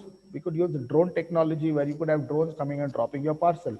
Or if you want to send something to somebody, you could use a drone, just like how you call a cab today and you want to go to another destination. So drones could also do that. So drone technology is again controlled today, but that's definitely going to be an order of the day, later on when we come. So which means you will not see a lot of physical people around. Right? For example, Amazon had this online experience. So you have stores where you can walk through. These are called walk-through stores. You can walk through the stores and then pick up whatever you want. And there is no cashier. There is nobody there to help you.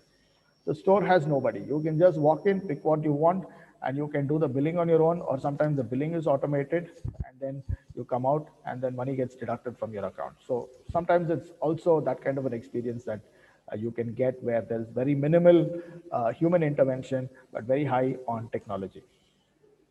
Organizing events could also drastically change.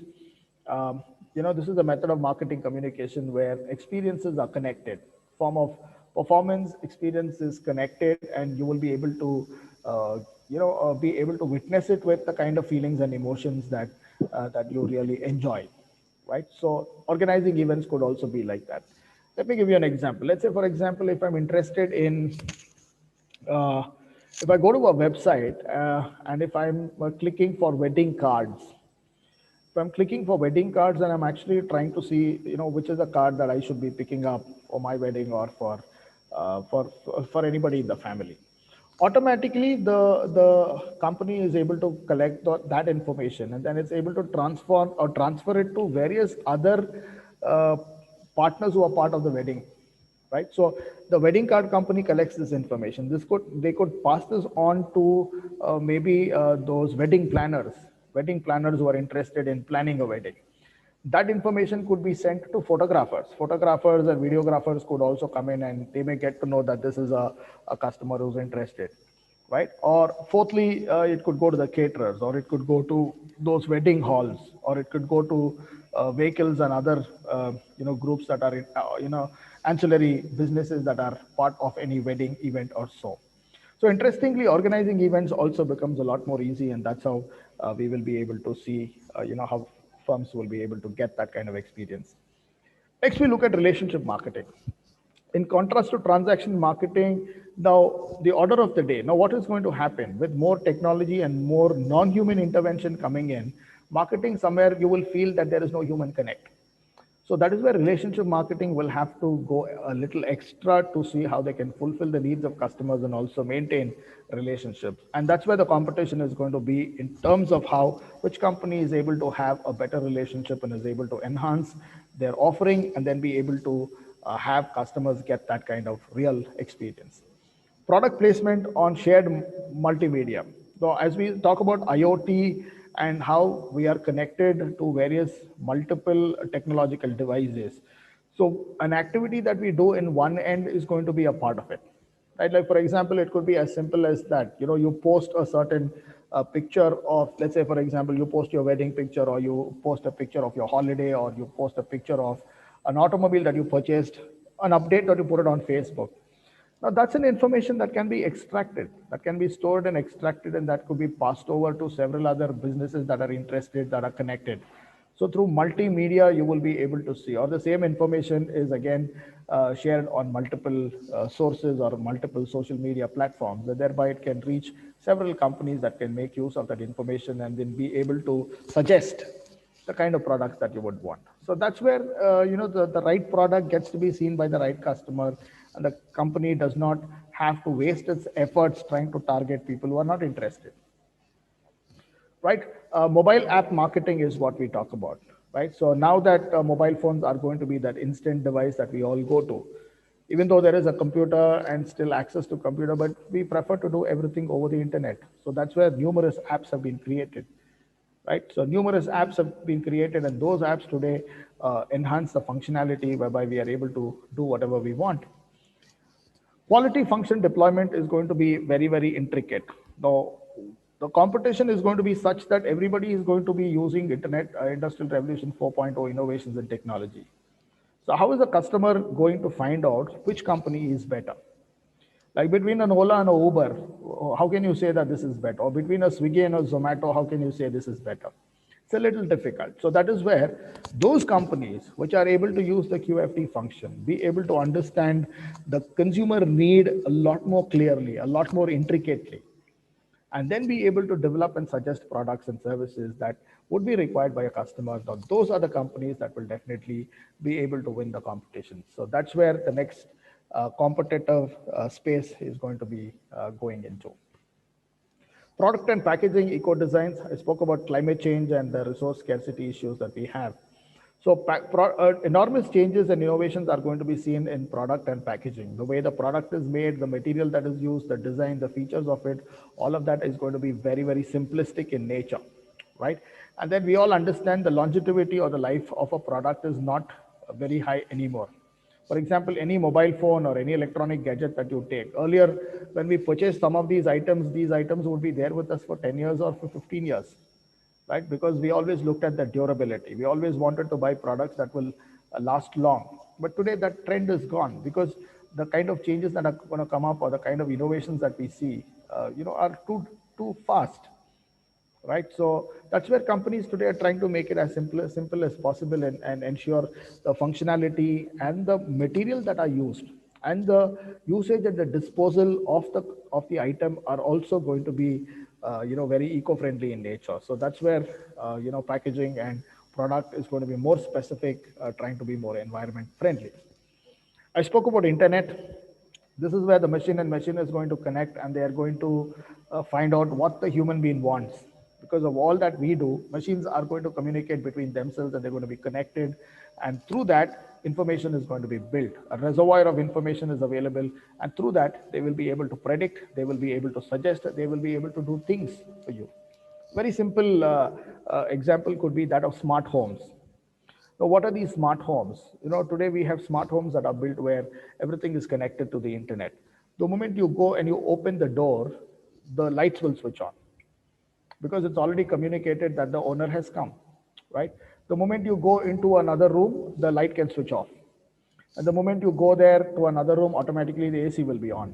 And then you step out to another room, automatically the AC could switch off, right? And the moment you have gone and the information could be that in the next 15 minutes, you will go to the restroom to take a shower. So automatically information will go to the geyser and the geyser will activate itself and then hot water will get ready. So all this is done. So you don't have to do it manually, physically anymore today because the kind of activity that you do on an everyday basis is communicated, and then things are going to be handled all by these machines through the information that's communicated between them. Right. The next trend that we see is circular economy, where today we see a lot of materials and a lot of things that we are using today are not in a form that is recyclable or reusable. So recycling, reusability, and finding out newer forms of materials that are going to be eco-friendly. Materials that have not been thought of so far in making items and goods that could also come in. Like for example, sometime in future we will be able to see steel getting replaced. In automobile manufacturing, steel could get replaced by another eco-friendly material, and that could be a great thing that we see. So it's a circular economy where one that gets disposed becomes the input for another industry, and they could finally ensure that we can sustain using these materials without touching any new material for usage anymore. Guerrilla and viral marketing is already a trend that we see. It's about trying to stop and shock customers into some new offering that we are going to give, right? So guerrilla marketing, viral marketing, we talk about viral videos, we talk about viral messages. So all of these are going to be very interesting because with so much that is happening around, nobody has the time and the patience to go through it. So through guerrilla and viral marketing, we will be able to get instantly of any communication that a company wants to offer and give to us. So that's where companies will push everybody out and then showcase what they want to do. Another big marketing tool trend that we will see is advert gaming. Like advertisement, we have advert gaming, wherein advertising so far has been one-sided. If it's a television advertisement, you see the advertisement, you see and you get some information of what it is. Advert gaming is where we're going to combine the advertising with a gaming company and then create that first-hand experience. Right? Create that first-hand experience where you will be able to experience it on a whole as to what this product is going to do to you. Rather than being a very mute spectator of an advertising, not connected, now you become a part of it, and then you will start getting that experience firsthand. Employer branding is another interesting tool that we will see. Two aspects that we look at. One is to ensure we maintain relationship with employees, and the other is to maintain relationship with customers. But as an employer, as a brand, what is the kind of identity that you create? What's the kind of information that you're going to pass on to the rest of the world or rest of the potential consumers that you have in the market? So that's where branding is going to be a big game changer, because people are going to identify companies only on the basis of what the brand means to them. And that's where employers are going to put in a lot of effort to make sure that they are going to be they're going to be number one in that particular space where competition is going to go branding. So the last marketing tool that I have is individual marketing. So instead of, we call this as one-on-one marketing or personalized marketing. So there's going to be a very high degree of personalization and customization. You will get to see what you want, you will get to hear what you want, you get to buy what you want. So even if a company has about 50 to 100 items, they're not going to show all of that to you, because they know that how much ever they show you, you're not going to be interested, you will buy what you want. So they will only show those items that you want, or only those items that are related to what you purchase, or according to your lifestyle, according to your activity, according to your business, according to your attitude and personality. So that's how your individual profile is going to be created, and based on that profiling, they will suggest the kind of products and services that you want. So that's going to make life a lot more interesting for both companies as well as for individuals. So those are some of those fantastic marketing tools that you will be able to experience and see. So what's the kind of impact that it's going to have? One is enormous labor productivity, which means with the kind of revolution, the kind of technology that's going to come in, things are going to be really faster, quicker, better, enhanced. So the lead time is going to come down. Time taken to do anything can come down. Productivity will increase. We will do maximum. We will get maximum output with very limited input. That's one impact that this revolution is going to bring about. Secondly, as I said, conventional businesses that don't change will go out of the business. They will be out of the industry. New businesses will be created. New business models will emerge. Now, what these new models will do is they will bring about a new way of doing things, something that we've not seen, not heard, not experienced. That's going to happen in future. Thirdly, the classic 9 to 4 concept of doing a job is going to change. Industry will change, organizations will change, jobs will change, and so will our skill requirement also change. What we are expected to do in the job will change. So whatever you're studying right now, you probably it could get outdated in about 2 to 3 years or so. So that's where it's going to create new jobs and new talent will be required as such. New workflows will come in because artificial intelligence, blockchain, cloud computing, robotization, Internet of Things are going to become part of our normal life and activity. So everything that we are doing right now is going to drastically change because these new technologies are going to come and take over and take up the things that we are doing. So new workflows are going to be created. New communication systems will emerge. So no more will traditional modes or mediums by which we were receiving information. That's going to change. As I said, very high degree of customization is going to happen. So communication is going to be more specific, more accurate, more to that specific person.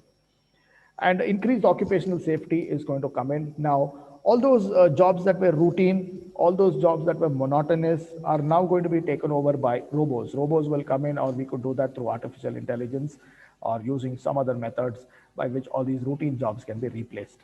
That's there. Any job that is very hazardous, anything that is dangerous, right?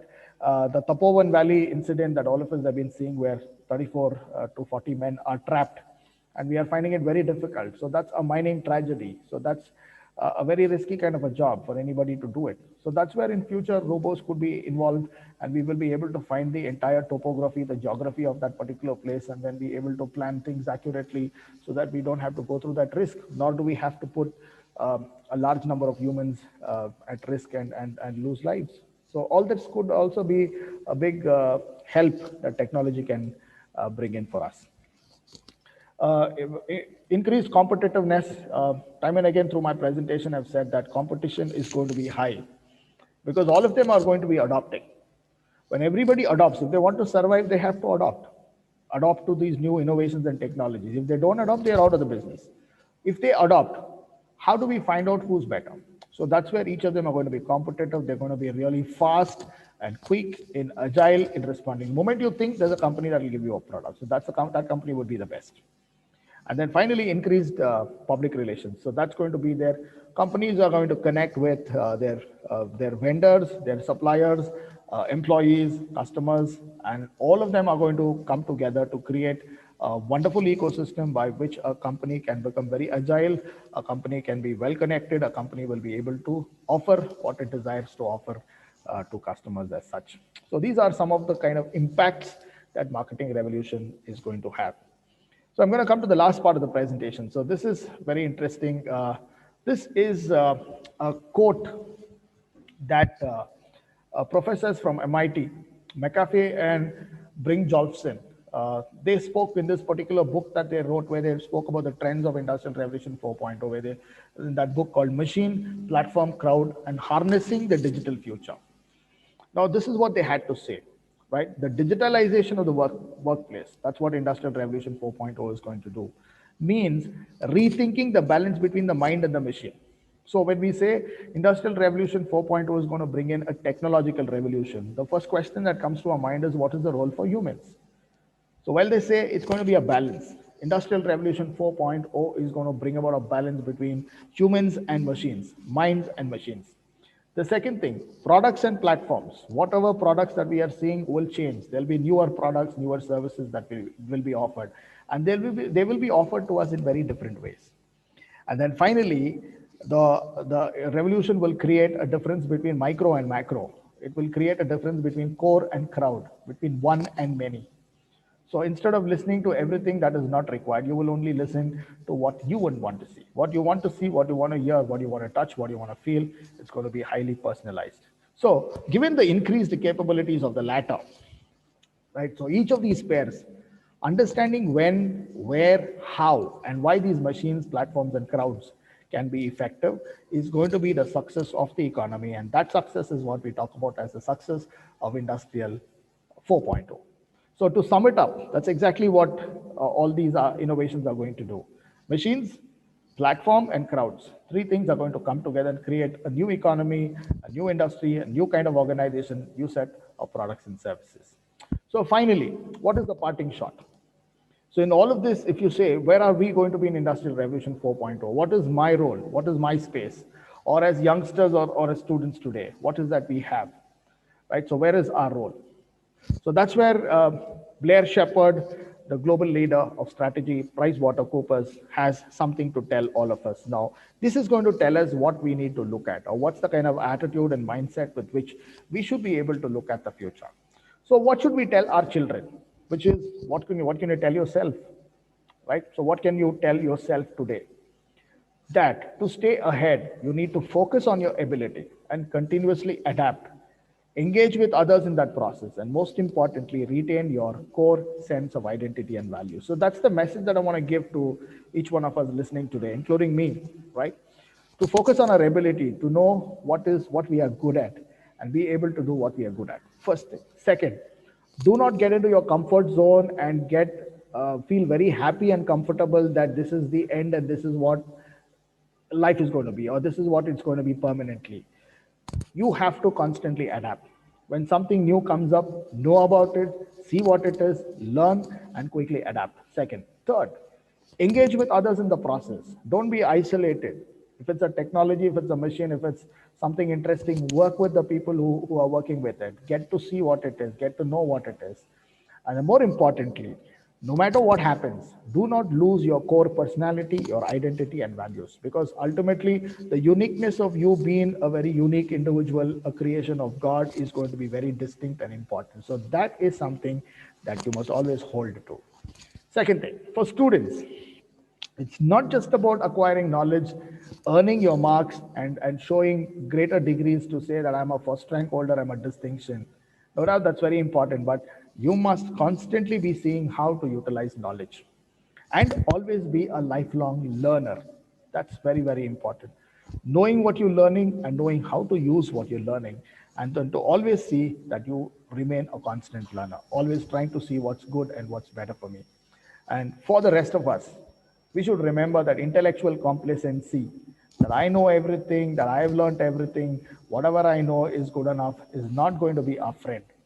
And that learning, not just new things, but new ways of thinking, will have to be a lifelong endeavor if we have to survive, if we want to sustain, and we want to stay ahead and ride the wave of Industrial Revolution 4.0. That's exactly what we are supposed to do.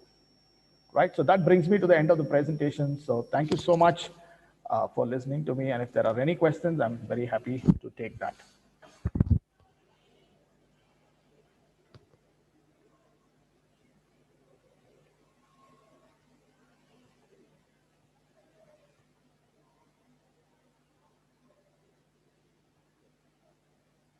Yeah, over to the organizers.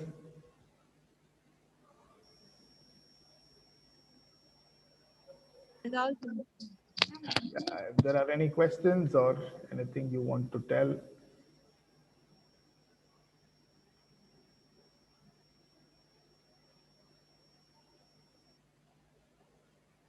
Very happy. I'm actually going through the chats. I thought people were just telling me that it's time for you to stop, but I'm very happy that a lot of appreciation has come in.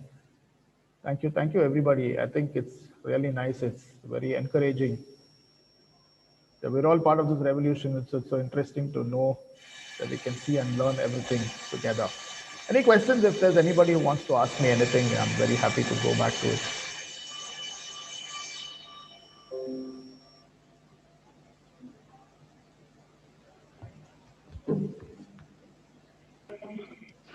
Thank you, sir, for giving your excellent presentation and valuable insights in the area of future marketing in Industrial Revolution 4.0. Don't let the sun go down without saying thank you to someone and without admitting to yourself. I call upon Mrs. S. Dilshatunisha, Assistant Professor of Commerce, to propose her vote of thanks. Please, ma'am. In the name of God Almighty, I begin a very good afternoon to one another gathered here. I am very happy to propose vote of thanks.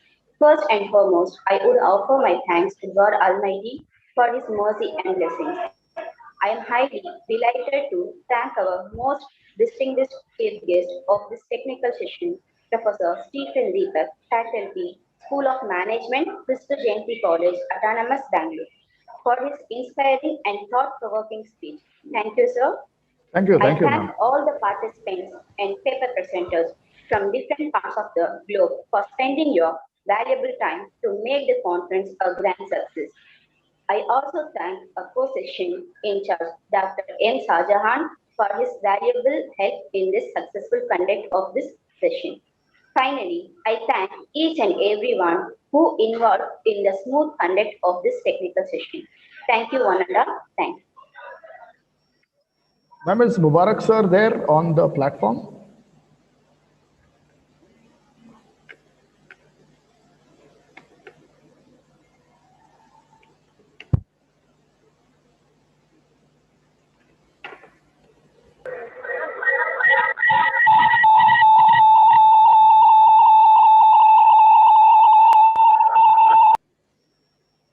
Okay, because some of you all wanted my designation or email ID. I put my email ID, so if you want to get in touch with me or if you want to talk more about it or send some questions, you can always do that. I'll be very happy to share that. Yeah.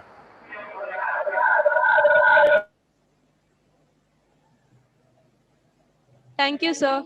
The next explain session will commence after lunch by 2 p.m. Okay. Thank you. Thank you. Thank you. Thank you, everybody. Thank you very much. Thank you, sir. Yeah. Thank you.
Success is not final. Failure is not fatal. It is the courage to continue that counts. A wish for a wonderful afternoon for one and all gathered here. We would like to welcome all of you to this third session of this one-day international conference, Future Trends in HRM. We now request our session in charge, Dr. K. Riaz Ahmed, Assistant Professor of Commerce, to welcome our resource person, Dr. A. Khalilur Rahman, Head and Associate Professor, PG and Research Department of Commerce, Jamal Mohammed College, Trichy. Please, sir. Bismillahirrahmanirrahim. Good afternoon all and Assalamu alaikum warahmatullahi wabarakatuh. ஏக இறைவனின் சாந்தியும் சமாதானமும் நம் அனைவர் மீதும் உண்டாவதாக. ஆமீன். On behalf of the PG Department of Commerce, I welcome you all to the technical section on the topic of future in human resource management. Let me take this opportunity for expressing my gratitude to the Almighty. I am very happy to introduce on resource person Dr. A. Khalilur Rahman, Associate Professor, Head and PhD Research Department of Commerce, Jamal College, Autonomous, Tiruchirappalli. Our resource person has a professional expertise in the field of human resource management and information technology. Regarding academic qualification, Sir has completed MCOM, MPhil, and PhD this year. PhD in specialization of human resource management. He has also completed B.Ed with a rich experience of 27 years both in teaching and research. Sir has completed one UGC-sponsored minor research project. Under this able guidance, one scholar has completed PhD and 6 are pursuing. One candidate is awaiting a 5 hours exam. Sir has organized seminars and workshops and has published a number of articles in the leading journals and magazines. He has presented in sizable of papers in national and international level seminars. With the few words, I invite our resource person, Dr. A. Khalilur Rahman, to deliver a special address in the technical section. Welcome you, sir. Thank you. Thank you very much, Rizwan. Riaz, thank you very much for spoken nice words about me. Thank you, sir. Good afternoon to all. First of all, I would like to thank the revered secretary and correspondent, most respected treasurer, respected assistant secretary, beloved member, and honorary director, Dr. K. N. Abdul Qadir Nihal, for all their efforts towards academic excellence. I express my thanks to beloved principal, vice principal, and additional vice principal of our college for their continuous encouragement and motivation for organizing this kind of programs throughout the college. I take this opportunity to thank Dr. E. Mubarak Ali, Head PG Department of Commerce Self-Finance, for having given me this opportunity of sharing my views to the participants of this seminar.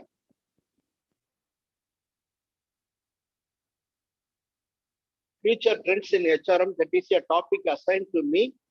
Human resource management or HRM implies the implementation of management principles for managing the workforce of an organization. Employees are the biggest asset of every organization, as their productivity levels are directly proportional to the organization's success.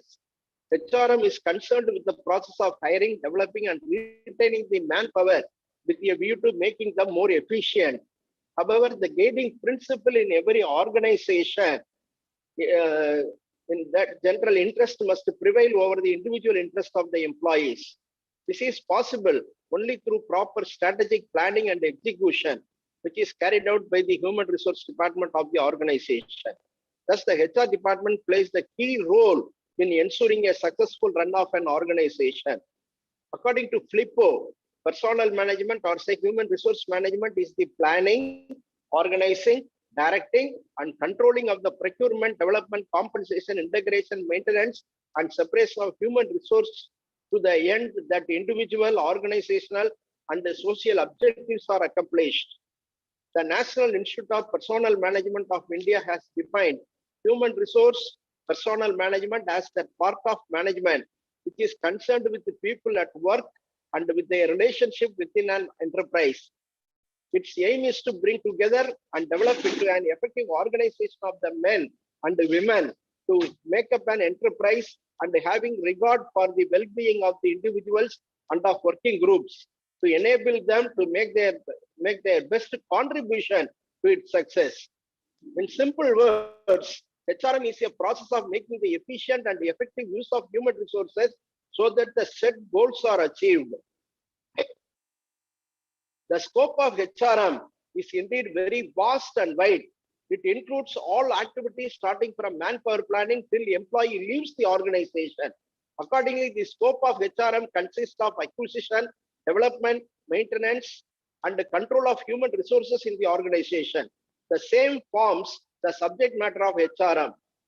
The National Institute of Personnel Management, Calcutta, has specified the scope of HRM as follows. The labor or personnel aspect. This is concerned with manpower planning, recruitment, selection, placement, transfer, promotion, training and development, layoff and retrenchment, remuneration, incentives, productivity, etc. Welfare aspect. It deals with working conditions and amenities such as canteen, creches, rest and lunch rooms, housing, transport, medical assistance, education, health and safety, recreation facilities, etc. Next one, industrial relations aspects. This covers union management relations, joint consultation, collective bargaining, grievance and disciplinary actions, settlement of disputes, etc. Now we can discuss about traditional HRM versus modern HRM. Traditional HRM is a predominantly administrative record keeping function that aims to establish and maintain equitable terms and the conditions of employment. Whereas modern HRM integrates the traditional personnel management functions to corporate goals and strategies and performs additional people-centered organizational development activities. Then traditional HRM, its scope is very narrow, whereas modern HRM scope is broader. It includes functional activities such as manpower planning. Manpower planning is the process of identifying a right man with the right qualification at a right cost at a right time to the right job. So manpower planning is very, very important for an organization. Manpower planning, recruitment, job analysis, job evaluation, payroll administration, performance appraisal, labor law compliance, training, administration, etc. Whereas in modern HRM, it includes all these activities plus organizational developmental activities such as leadership, motivation, developing organizational culture, communication of shared values. Then approach-wise, we can compare the traditional HRM with the modern HRM. In the traditional HRM, it gives importance to norms, customs, established practices.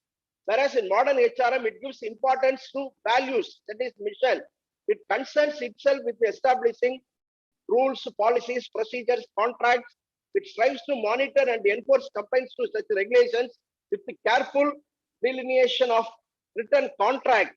Whereas in modern HRM, it remains impatient with the rules and regulations and tends to relax them based on business needs and exigencies.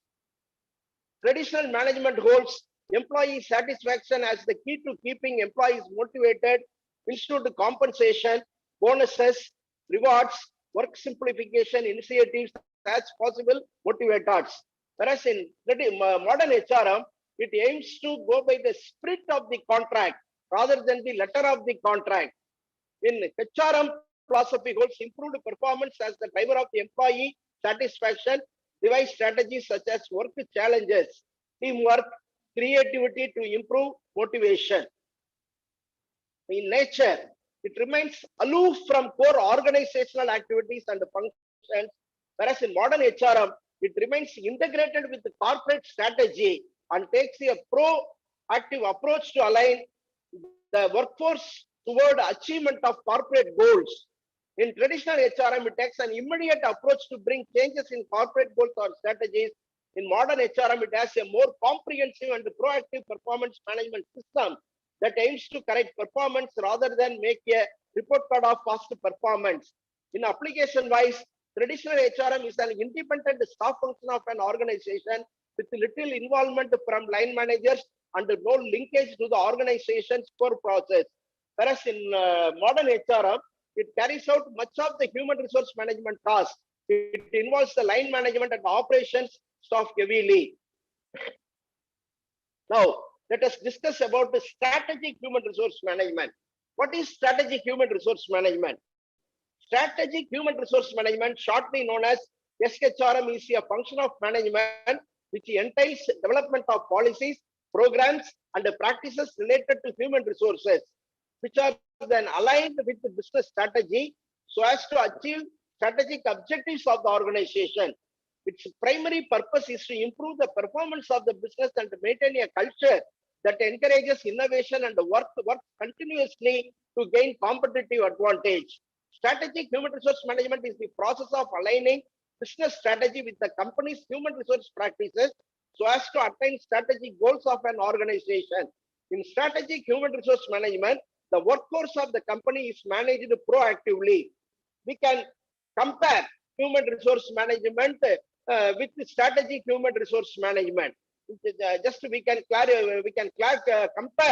for the clarification of the term human resource management and strategic human resource management. The governance of manpower of the organization is through and structured manner is called human resource management. A managerial function which implies the framing of human resource strategies in such a way to direct employees' efforts towards the goals of an organization is known as strategic human resource management. The process of human resource management is reactive in nature, whereas on the other hand, strategic human resource management is a proactive management function.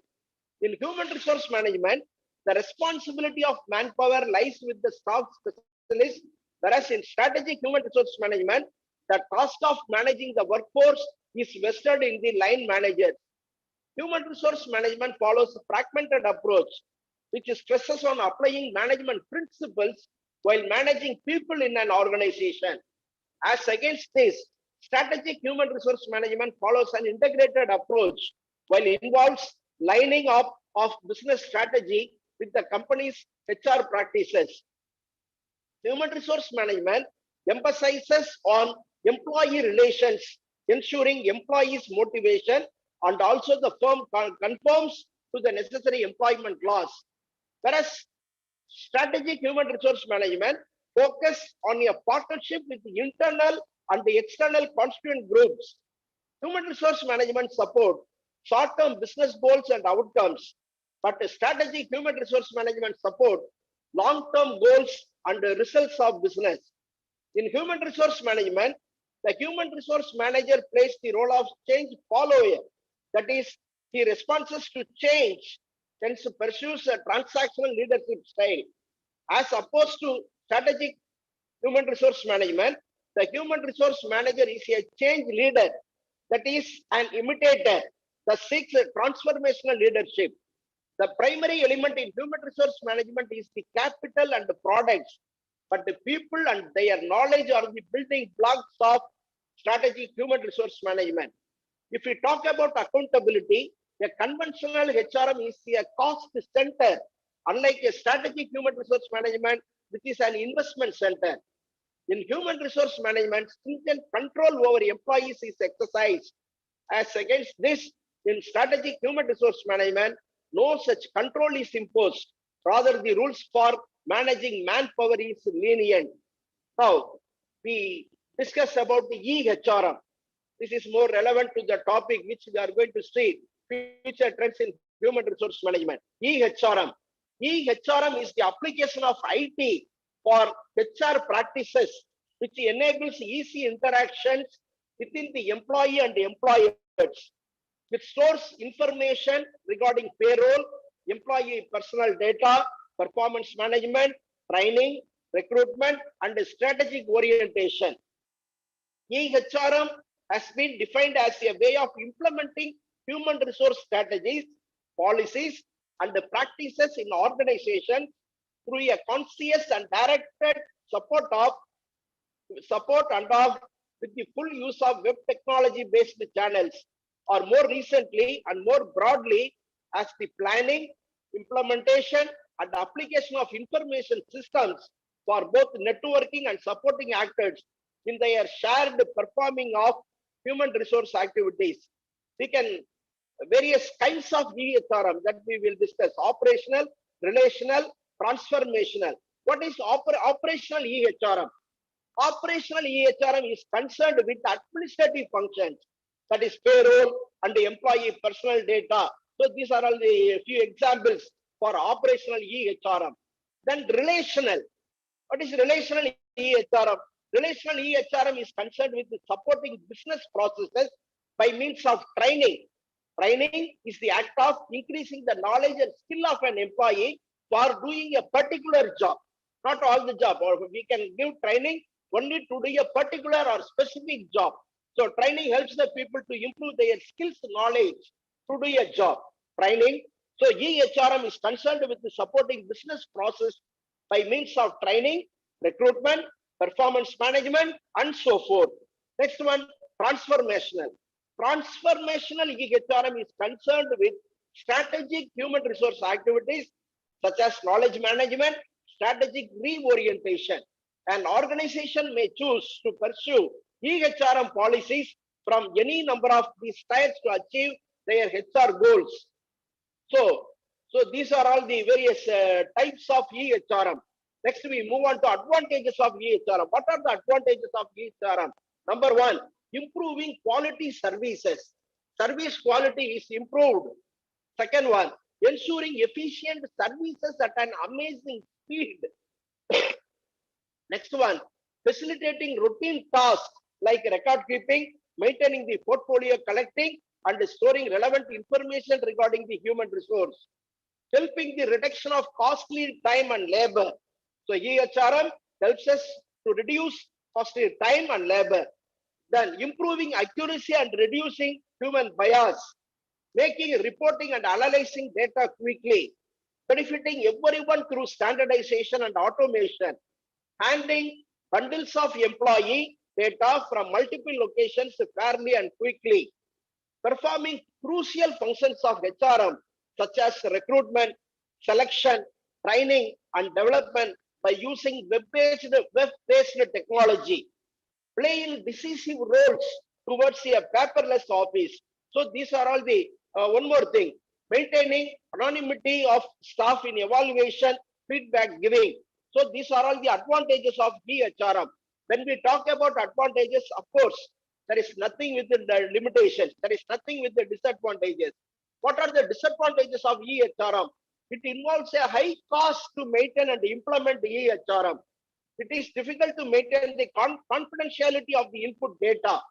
Electronic media are vulnerable, which may be attacked by viruses from anywhere on the internet. Contracting a virus can disable. Contracting a virus can disable your HR management system severely enough to render it unusable for an indeterminate time. EHRM is subject to corruption, hacking, or data losses. Computers and their associated programs are only as effective as their human users. Data entry errors can and do occur. In human resource management system, such errors can have grave consequences. Organizations need to invest more on training and development before adopting EHRM. What are the challenges and opportunities for HRM today? It's a very, very important topic. What are the challenges faced by HRM to human resource management in day-to-day life? And number one, e-recruitment. Recruitment through electronic recruitment, e-recruitment, e-selection, e-learning, e-performance management, e-compensation, e-benefits. So these are all the top challenges. At the same time, opportunities for HRM today. Now let us discuss about e-recruitment. E-recruitment, also known as online recruitment, refers to the use of web-based technology for the various process of attracting, assessing, selecting, recruiting, and onboarding job candidates. What are the advantages of e-recruitment? Number one, cost effective, as it is generally free and it minimizes labor costs. Then reaches bigger audience, as the user can target a far wider audience without having to pay extra. It is user friendly. It enables a dynamic content, making users ads more appealing to job seekers. It shortens hiring processes. It immediately, because most posts and replies appear in real time. Then what are the limitations of e-recruitment? What are the limitations or disadvantages of e-recruitment? Number one, it is not suitable for senior positions where the pool of prospective candidates is much lower. High volume of responses, including large number of unsuitable candidates. Of course, we are conducting preliminary interview. Preliminary interview is conducted by every organization to eliminate unsuitable or undesirable candidates from the initial stage itself. Of course, in the e-recruitment, high volume of responses, including large number of unsuitable candidates. That is one of the disadvantages. Technology issues that come from standardizing the application process. Then too impersonal. So these are all the advantages and disadvantages of e-recruitment. Next, we move on to e-selection. E-selection uses technology to help organizations more efficiently manage the process of identifying the best job candidates. Those who have the right knowledge, skills, and the abilities for each job, and who may best fit the organization faced with the pressures to continually improve on the accuracy of selection. Of course, there are so many advantages of e-selection. What are the advantages of e-selection? It is cost effective. When you post a job ad on Facebook, you can pay for as much as or as little exposure as you want, as well as target it to a very specific audience. Indeed, if you manage your campaign effectively, you can save plenty of precious cash while attracting applicants who are the perfect fit for your vacancy. Then it is immediate. It is immediate. Most job posts and replies appear in real time. This can help you either increase your efforts to attract more candidates, a different set of candidates, early instead of mid-career professionals, for example, or even stop candidates from applying if you have already found the right person for the job. Then another advantage, you can reach a bigger audience. Then it is easy. Almost anyone can post a job advertisement online, because the majority of established job boards make the process clear, easy to understand, and user friendly. Conversely, the process is very simple. The process is very simple for the applicant, to making it quick and painless for interested parties to apply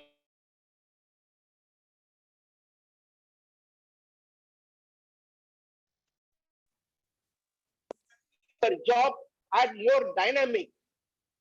Posting a job online or via social media platforms gives you a chance to be more creative with your ad. For instance, you could create and attach short video showing off the benefits of working for your company. Indeed, your use of technology can actually say a lot about your company culture, helping to attract specific types of candidates in the process. Businesses that use technology in such a way prove that they are not afraid to innovate, and they are open to new interesting ways of doing things. Then it is flexible. The internet gives you plenty of flexibility with regards to controlling your post and the applications you receive. If you post in a newspaper and want to amend the job advert, though you would likely need to pay for an entirely new ad. With online posts, most platforms will allow you to edit, update, or remove your job post whenever you wish. Then it is durable. Newspapers and other forms of printed media have a very limited lifetime, dependent on their publishing cycle. Most classified publications have a bi-weekly publishing cycle, meaning that your ad will only be seen for that relatively small amount of time. Online job posts, on the other hand, will stay live until the author or the host website removes it. It is accessible no matter where you are in the world. If you have an internet-enabled device and connection, then you can perform all those management tasks described above. You can modify job posting. See how many replies you have and even communicate with the candidates directly. The last one, it expedites the hiring process. So these are all the advantages. Then what are the disadvantages? Number one, costs can spiral. Depending on the online platform you use, you may have to pay subscription fee or other costs to post your vacancy. Some sites might even require a membership fee or charge for extra services like application tracking or analytics to manage your advert. Also, if you are not getting the kind of response you are looking for, the cost of leaving the ad to run can accumulate. It can be difficult to measure effectiveness. Not all online recruitment services offer an in-depth analysis of your posting. Therefore, it can be hard to figure out what is and is not working and how to optimize your ad. Of course, this is a common problem in offline recruitment too, but it is worth remembering that just because you have posted an ad online, it does not mean that you will always have access to realm of metrics and supporting data. Then it is informal. For some roles, companies perceive that online job postings, particularly on social media, can give off the wrong image of their company. This is particularly true for executive level roles, particularly at firms or in industries that have a strong corporate or professional culture. It is not uncommon, for instance, for high caliber firms to advertise C-level roles in reputable print publications such as The Economist or the Financial Times. It attracts bad candidates. As previously told, it is very easy for people to apply for jobs online. This can potentially be a negative point as well. So, posting a position online usually results in hundreds of applicants, many of whom will not be suitable for or serious about the role, thus diluting the quality of your talent pool. Then there is a lot of competition. The main downside to following trends is that everybody else is doing the same thing. As a result, your post can quickly become buried under a mountain of other job offers, forcing you to either pay more for extra exposure or risk not being seen. When it comes to social media, you are also at the mercy of Facebook or Twitter's algorithms, meaning that who you target is essentially in the hands of somebody else. Then there could be lost labor hours. If you are receiving large volumes of applications that need to be pruned, that there are technical issues with the platform you are working with, or the job ad itself constantly needs to be changed, then the process can start to become difficult to manage. This either detracts you from other aspects of your own job or requires somebody else to supervise the process more closely. Then it attracts fraudulent applicants. Some applications might be fake. In order to get information about the company or hiring officer, a common problem is while spammers might use the information posted online to promote a service or product to your company. If you give away too many details in your ad, malicious hackers hackers can use the information to potentially gain access to your company's IT systems. Next one, e-learning. E-learning, when training materials, course interactions, and the course delivery are enabled by and mediated through technology. Your firm is engaging in e-learning or e-teaching.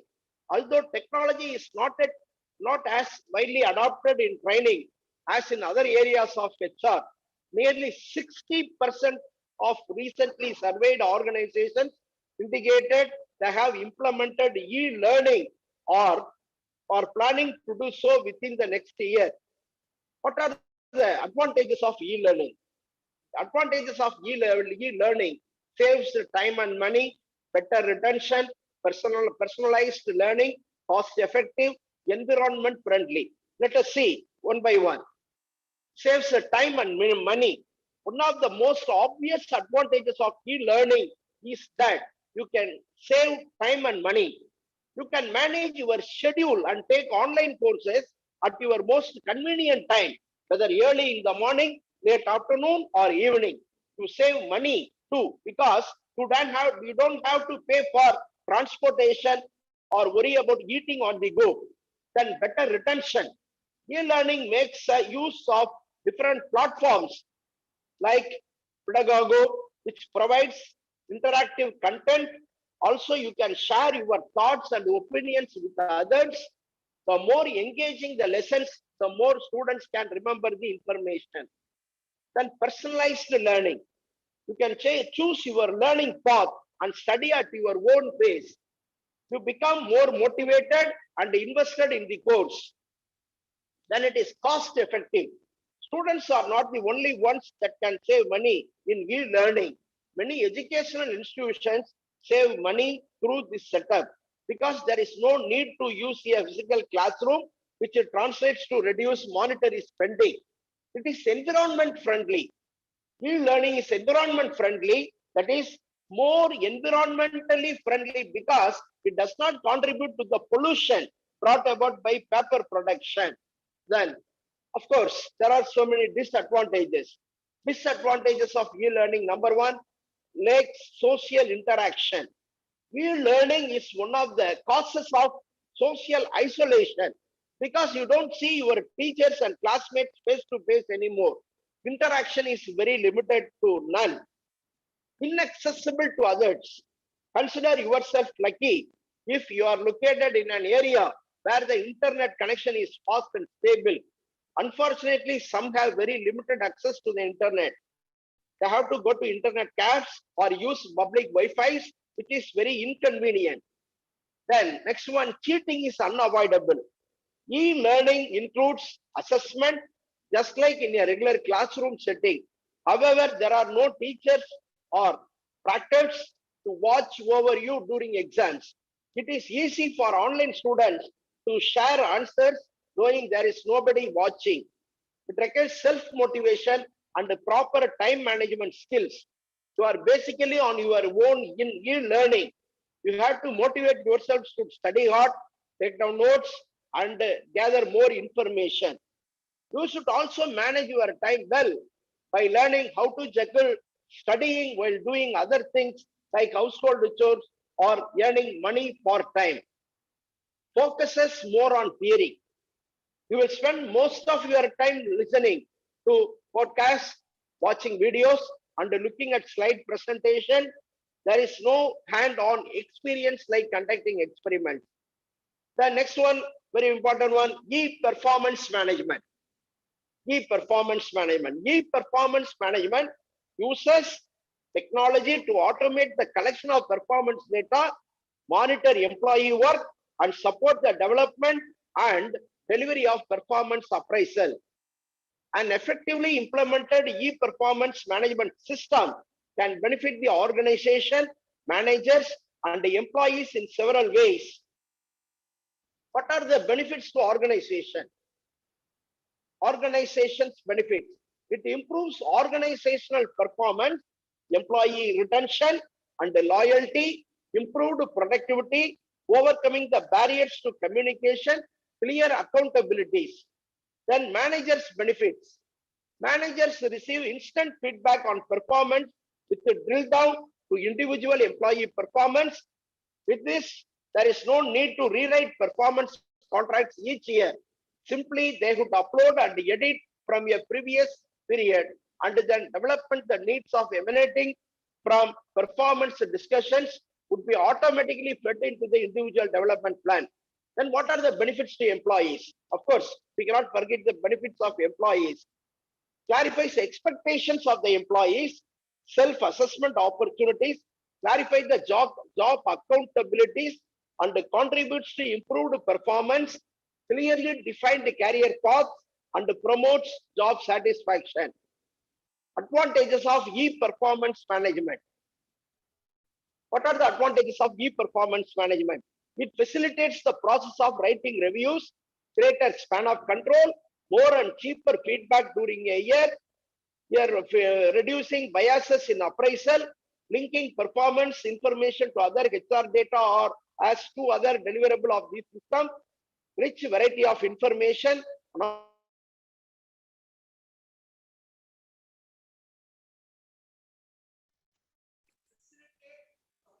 writing reviews. As I told earlier, customer relation management, all the reviews, CRMs, all the reviews and reports would be created automatically based on the defined criteria and for the partially automated approaches. The forms and questions are ready to be filled on incumbent species by some clicks, which brings facilitations. Then greater span of control, especially about the completely automated methods. The number of subordinates monitored by a manager would increase. More and cheaper feedback during a year. By utilizing technology, the process of performance appraisal would not be that time consuming and expensive to be executed only once a year, generally at the end of a year with the time of crunch. So it would be periodically generated and provide more feedback, reducing bias in appraisal, linking performance information to other HR data as to other deliverable of these systems. When the system would create reports automatically, there is no fear of exercising any personal judgment. Also, since the information is classified and rich, they could be used for other purposes by HR professional like training or compensation plans. Rich variety of information.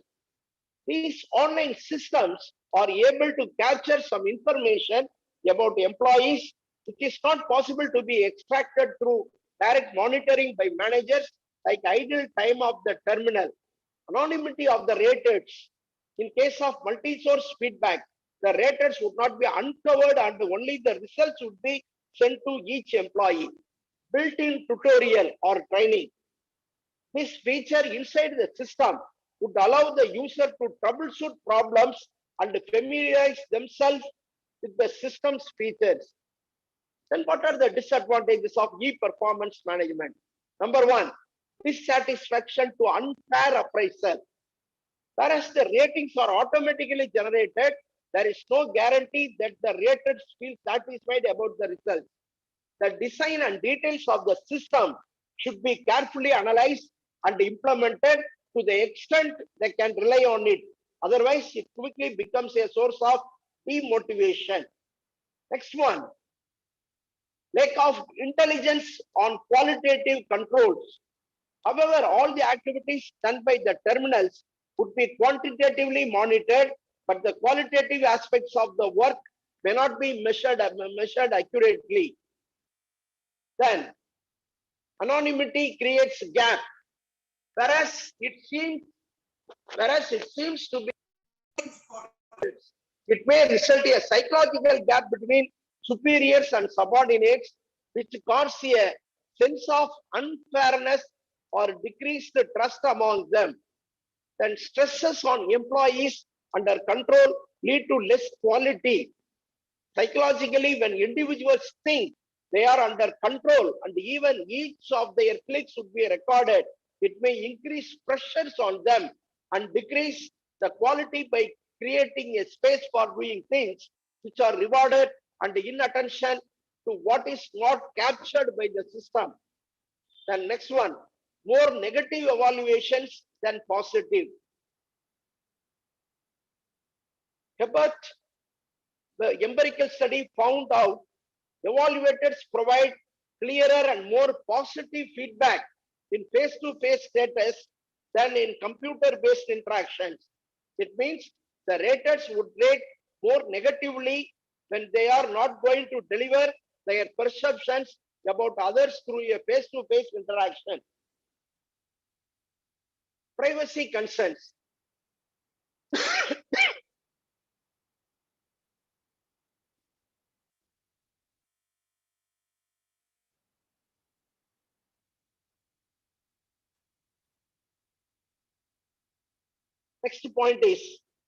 Next point I would like to discuss is privacy concerns.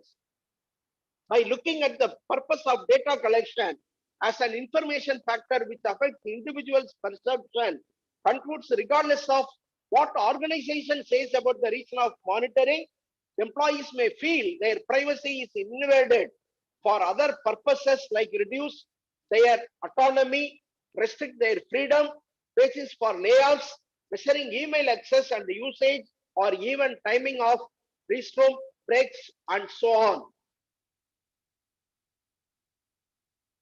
Then, role of e-performance management.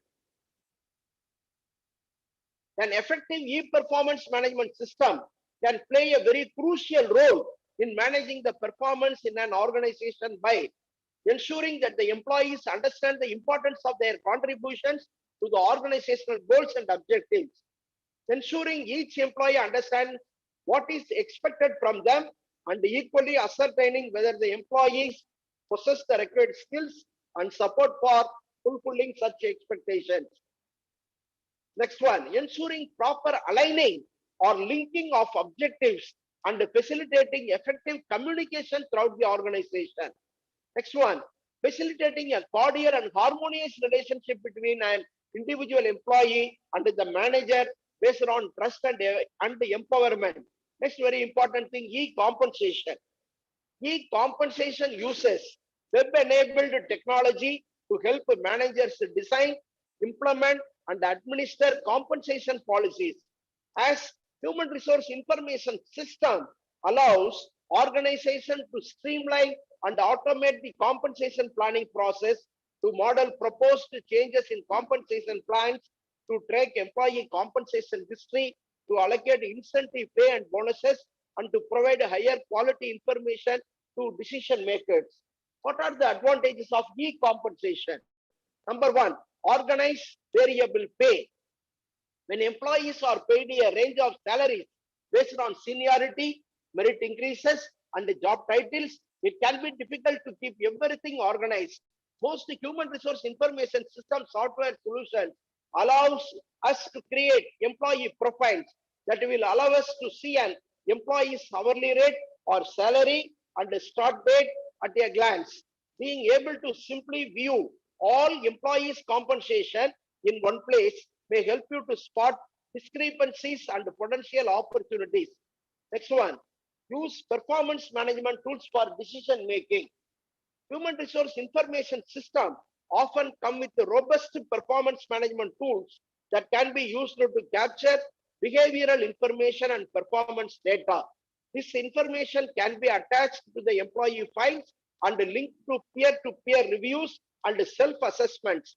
Having all of this information in one place can make it much easier to make decisions regarding merit increases and other issues affecting compensation. The next one, adjust compensation instantly. After we have decided to adjust employee compensation, human resource information system can be used to plug that information into many different areas where it may be pertinent. If an employee's role has changed, they may require different permissions and the job codes. Payroll should be adjusted to reflect salary changes and the benefit offerings may change. Human resource information system may automatically adjust these or may require just a few clicks to make the necessary changes. The next one, improve pay transparency. Pay transparency is an issue that has come forward in different ways in recent years, with many employers seeing the benefits in sharing pay rather than hiding it. A HRIS can be used to effectively communicate the salary standards and rise opportunities in a way that is fair and open to open for all employees. By sharing succession planning information and linking it to training and development opportunities, employees can even see where they are and where they have the potential to go within the company. By allowing employees to see these possibilities and how they link to potential salaries, employees get a true view of their advancement opportunities, which may help them to envision their futures.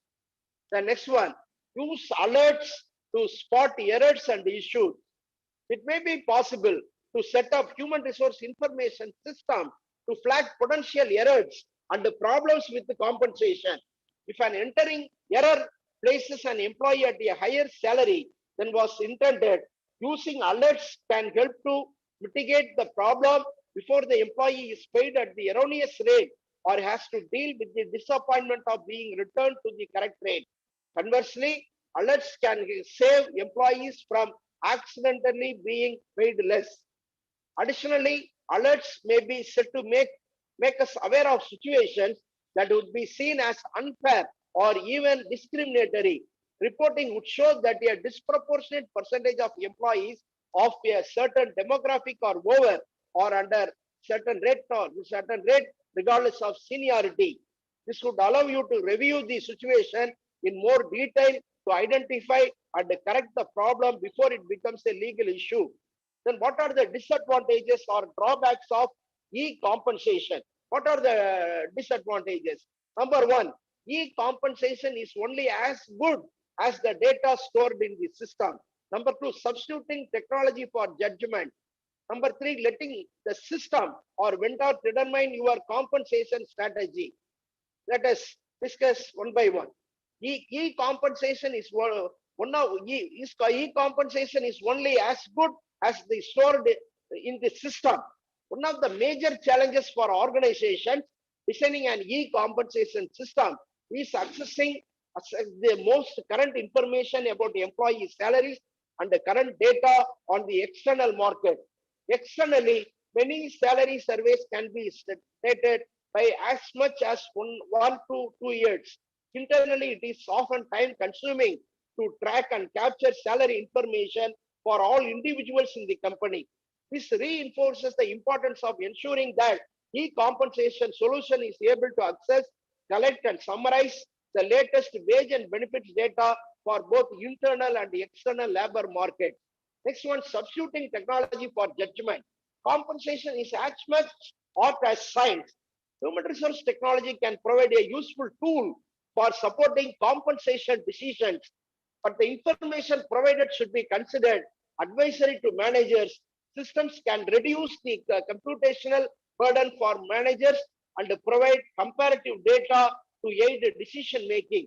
But managers still need to make the final judgment and often need to include factors not necessarily captured by the compensation system.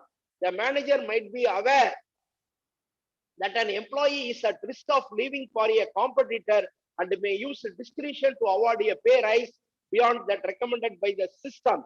Blind compliance with the compensation software is an abdication of the role of the manager and inactive for the firm in the long run.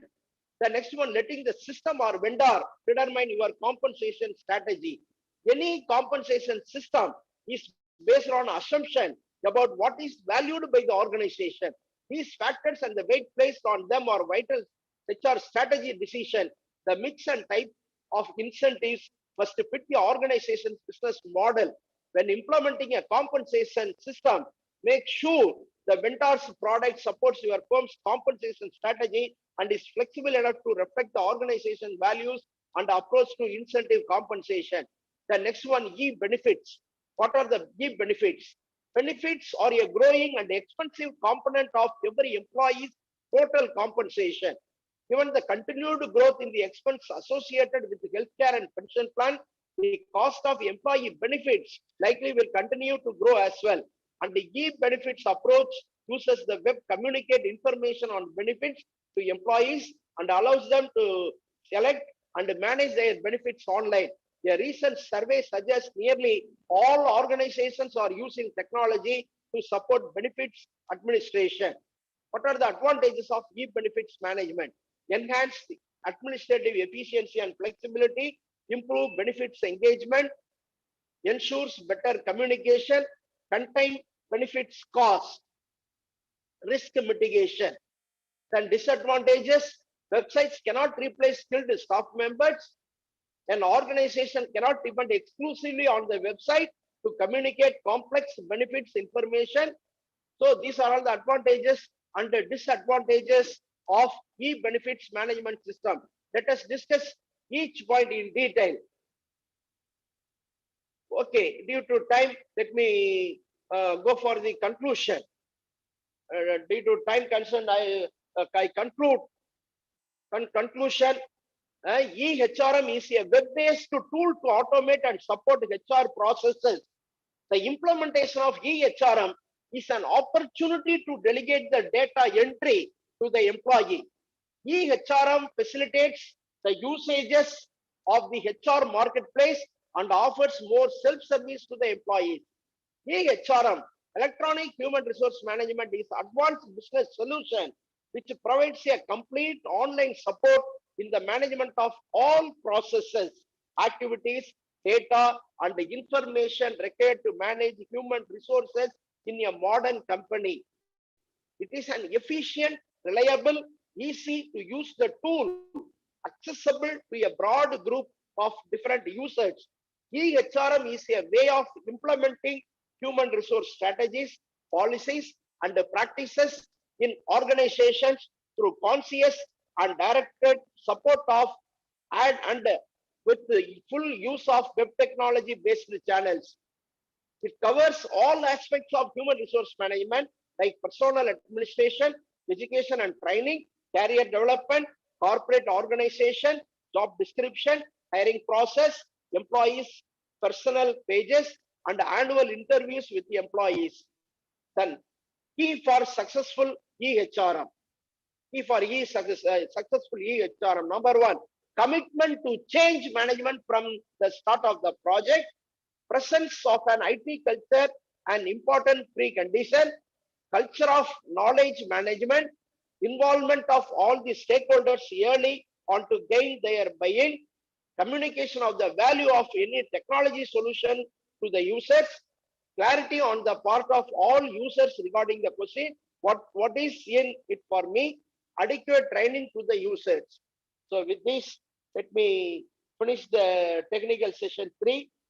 Once again, I thank Dr. E. Mubarak Ali for having given me an opportunity to deliver a lecture in this international seminar program. Let me extend my sincere thanks to my colleagues, Dr. M. Habibur Rahman and Badusha, for helping me in preparing PowerPoint slide presentation.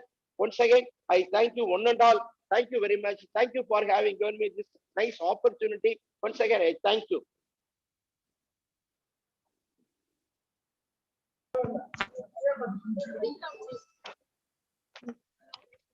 Thank you, sir. We are grateful for the time and effort you took to share your thoughts and experiences with us.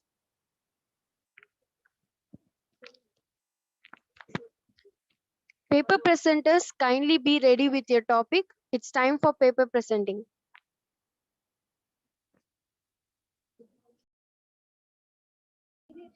I repeat, paper presenters, kindly be ready with your topic.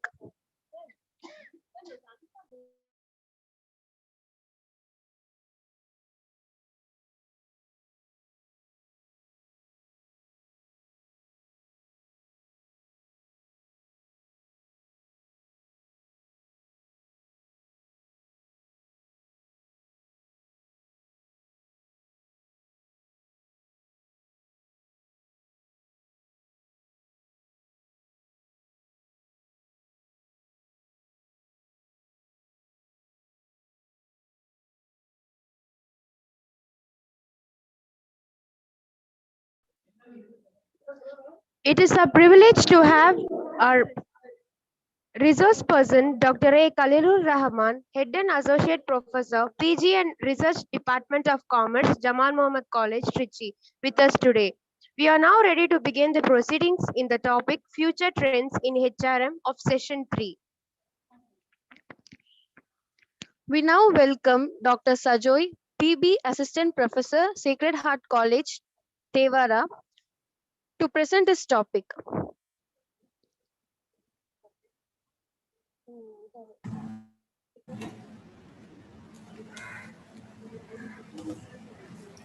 Am I audible, ma'am?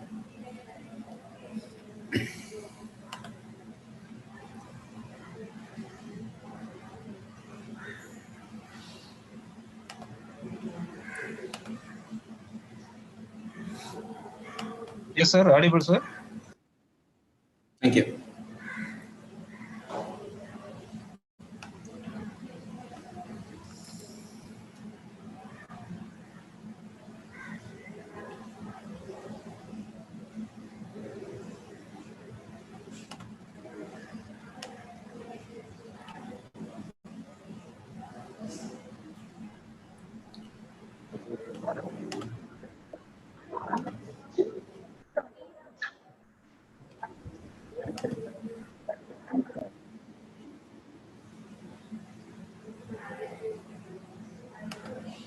Sir, is my screen visible, sir? Participants, kindly take 3 minutes to present your paper. Sure. Thanks. Very good evening, the respected chair and all the members, various faculty members from across the country. Myself, Dr. Sajoy PV, I'm an assistant professor with the Department of Commerce, Sacred Arts College, Tevra. It's in Cochin, Kerala. The topic which I have selected is Islamic banking, a theoretical analysis. This is a theoretical conceptual paper where I've just explained how the principles of banking has revolutionized the Islamic country, and also it is spreading across the other parts of the world. It is becoming popular in Western countries as well as in India, with certain restrictions in India. So I will be discussing about those aspects. To introduce, we all know that the conventional banking system works on a very simple principle, that is acceptance of deposits and lending of money. It encourages people to deposit more money, where the bank offers to pay the depositors some interest on the money that is deposited. The depositor can withdraw the money deposited by him along with the interest at any particular point of time, subject to certain contractual obligations. There is an alternative form of banking, which is called as Islamic banking, wherein neither any interest is paid to the depositor nor collected from the borrowers. Very surprising. Islamic banks, which function on Islamic economic principles, have become very popular in the Middle East as well as in the Western world. Islamic banks are interest-free and work on the principle of profit and loss sharing. The article attempts to carry out a theoretical study of the concepts of Islamic banking. I've done it is completely on a review basis. So a considerable number of published works are there available on Islamic Bank. The existing literature in this regard can be classified into 3 categories. So my review is on 3 categories: the theoretical works, the empirical works, and works relating to Islamic banking in India. Looking at the theoretical works, we can understand that in a lucid manner, the development of the modern concept of Islamic banking, there is a rationale behind that particular aspect of interest-free banking concept. Okay, it also explains about the ancient history of Islamic banking by tracing its roots to the period more than 1,400 years ago. The historical development of the modern concept of Islamic banking is also very much explained. It also analyzes the concept of riba, that is interest, from the point of view of Islamic religious textbooks and practices. It finds interest in prohibitions in Muslim law, as interest on loan is an augmentation of capital without effort. Looking at the empirical works, we will be able to find that on behalf of the IMF, carried out a detailed empirical study and found that Islamic banking is suitable for developing countries, as it is more connected with the real economy than the conventional banking. I'll come to that particular aspect a little bit later. It has been investigated and found that risk and stability aspects of Islamic banking by conducting a study on 553 banks from 24 countries over a period of 10 years between 1999 and 2009. The study indicates that small Islamic banks have lower credit and insolvency risk when compared to the conventional banks. The study indicates that small Islamic banks have lower credit and insolvency risk. It's a very notable factor there when compared to the conventional banks. The study also found that in practice, Islamic banks tend to deviate from the profit loss sharing framework for the purpose of reducing withdrawal risk. Looking at the works related to Islamic banking in India, it examines the banking regulation in India in the context of Islamic banks and comes to the conclusion that Islamic banks cannot obtain traditional banking license here. So Islamic banks do exist here, but they work under the category of NBFCs, that is non-banking financial institutions, where they have restrictions to accept deposits. So that is the review part. Coming to the methodology, as I said, it is a theoretical work which relies on published articles, books, and working papers. The limitation of the study is no primary data has been collected with respect to this. Consequently, the conclusions are purely theoretical in nature. How much of the information collected for the purpose of this article are based on empirical findings in published works. Now, coming to the concept which is there, Islamic banking are financial institutions that abide by the Shariat principles in all its activities relating to financial intermediation between investors and borrowers. Banks provide only those banking services which come within the framework of legitimate contracts. The Shariat principles is interest-free. Instead of interest, Islamic banks function based on the principle of profit and loss sharing. Principles of Islamic banking are working principles are risk sharing. That is, there is a systematic risk which exists within the system is shared equally between the bank and the borrowers. The materiality concept, all financial transactions must be directly linked to the real economic transaction. So they believe in something which is called as a real economy. So projects are more evaluated than looking at the credibility of the borrower. The absence of exploitation, no party to the transaction should be exploited by another. That is one of the fundamental principles. No financing of sinful activities, no activity or transaction for the purpose of producing assets or goods banned by Quran, like alcohol, gambling, pork production, etc. They don't finance that. Core features are, it is a completely interest-free, no place for interest in Islamic economic system. In Arabic, riba is used to describe interest.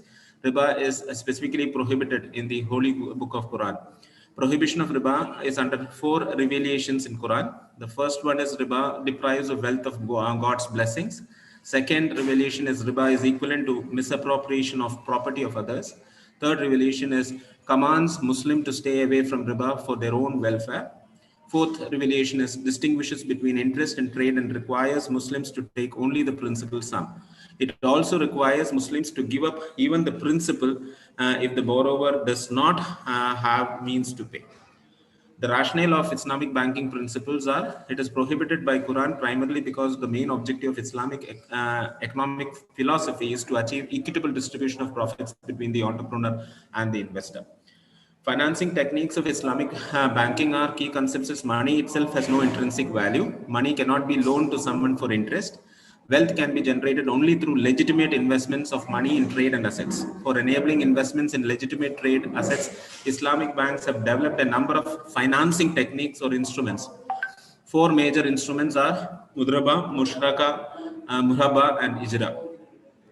If you look at that, Mudraba is profit sharing or trust financing, instruments where there is only sharing of profits and not of loss, agreement between 2 parties, provider of funds and user of funds, by which supplier agrees to finance the particular project. Mushraka, that is participatory financing or joint venture financing. Actually, the borrower, there is a role played by the bank also. They are part of your investment. Risk is actually shared. Then Murhaba is markup financing or cost plus financing. In this type of financing, the bank purchases an asset from a third party and then resells the same to its customers with a markup or a profit in addition to the original cost. Ijra is a leasing, defined as a right of benefit of using or processing a particular asset in return for consideration. During the particular ownership, the bank actually finances that particular asset, and it will be given on leasing purposes. So there, again, the interest is actually forbidden. If you look at the difference between the conventional banking and the Islamic banking, is interest is charged, whereas Islamic banking do not take any interest. All projects are financed conventional banking, whereas Islamic banks have restrictions on certain businesses. No participation in risk is taken by its customers, whereas Islamic banking, there is risk sharing between customer and the banks. Penal interest for late payment of dues are there in conventional banking, whereas in Islamic banking, no penal interest is levied. Deposits are safe and guaranteed return is given in conventional banking, whereas no guarantee. Due to paucity of time, I'm limiting this. Popularity of Islamic banks. Islamic banks are very popular in global financial circles. It became popular in the Middle East in the 1970s. And some of the examples are being given here. Muslim countries have adopted Islamic banking. Countries like Bangladesh, Egypt, Indonesia, Malaysia permit Islamic banking now. Now the trend is banks like Citibank, ABN AMRO, and Bank of America, etc., are offering Islamic financial products in Muslim-dominated countries also. India, the legal framework created by the Banking Regulation Act does not permit Islamic banks but it functions in the form of an NBFC. To conclude, Islamic banks which function within the framework of Shariat law is interest-free. The Islamic banks share the profits and loss with its customers. Islamic banks follow the interest-free principle mainly due to the fact that Islamic law prohibits the taking or paying of interest on money loaned out or borrowed. Islamic banks which have become popular in the Middle East is now growing popularly in the Western world as well. However, in India, due to existing regulations which require interest to be offered to deposits, Islamic banks are not entitled to get banking license. However, Islamic banks can function in India by registering themselves as an NBFC. Scope for further research, I would suggest that empirical research on the topic related to Islamic bank. Further research can also be carried out to analyze the amendments that have to be made in the Indian banking law for the purpose of enabling Islamic banks to function in India as a full-fledged bank. This is my references. Thank you so much. I'm open for questions also. Thank you.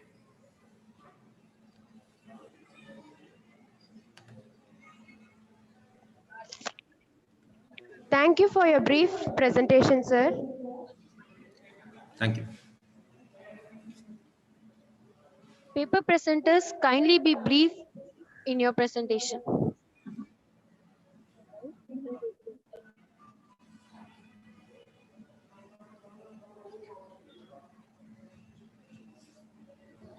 Kindly take 3 minutes for your preparation.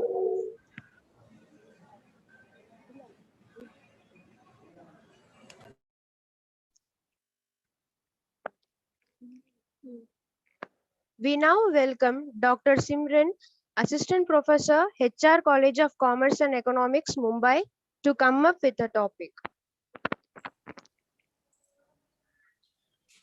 Yeah, I'm just sharing the PPT.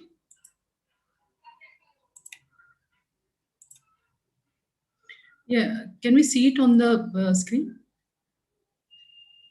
Hello? Yes, ma'am. Yeah. Good evening, everyone. Myself, I'm a Simran Kalyani, Assistant Professor, and I'm working in HR College in the Department of Commerce, Mumbai. My topic is a study on the female college students' buying behavior on the cosmetics and awareness on the harmful chemicals in the cosmetics with reference to Mumbai city. Yeah. Indian cosmetic market is one of the growing market. It has witnessed a steady growth of late. The growing rate is almost the compounded annual growth rate is 17.6 per annum. It was valued at $10,441 million in 2018, and now it is expected to reach at $25,987 million by 2024.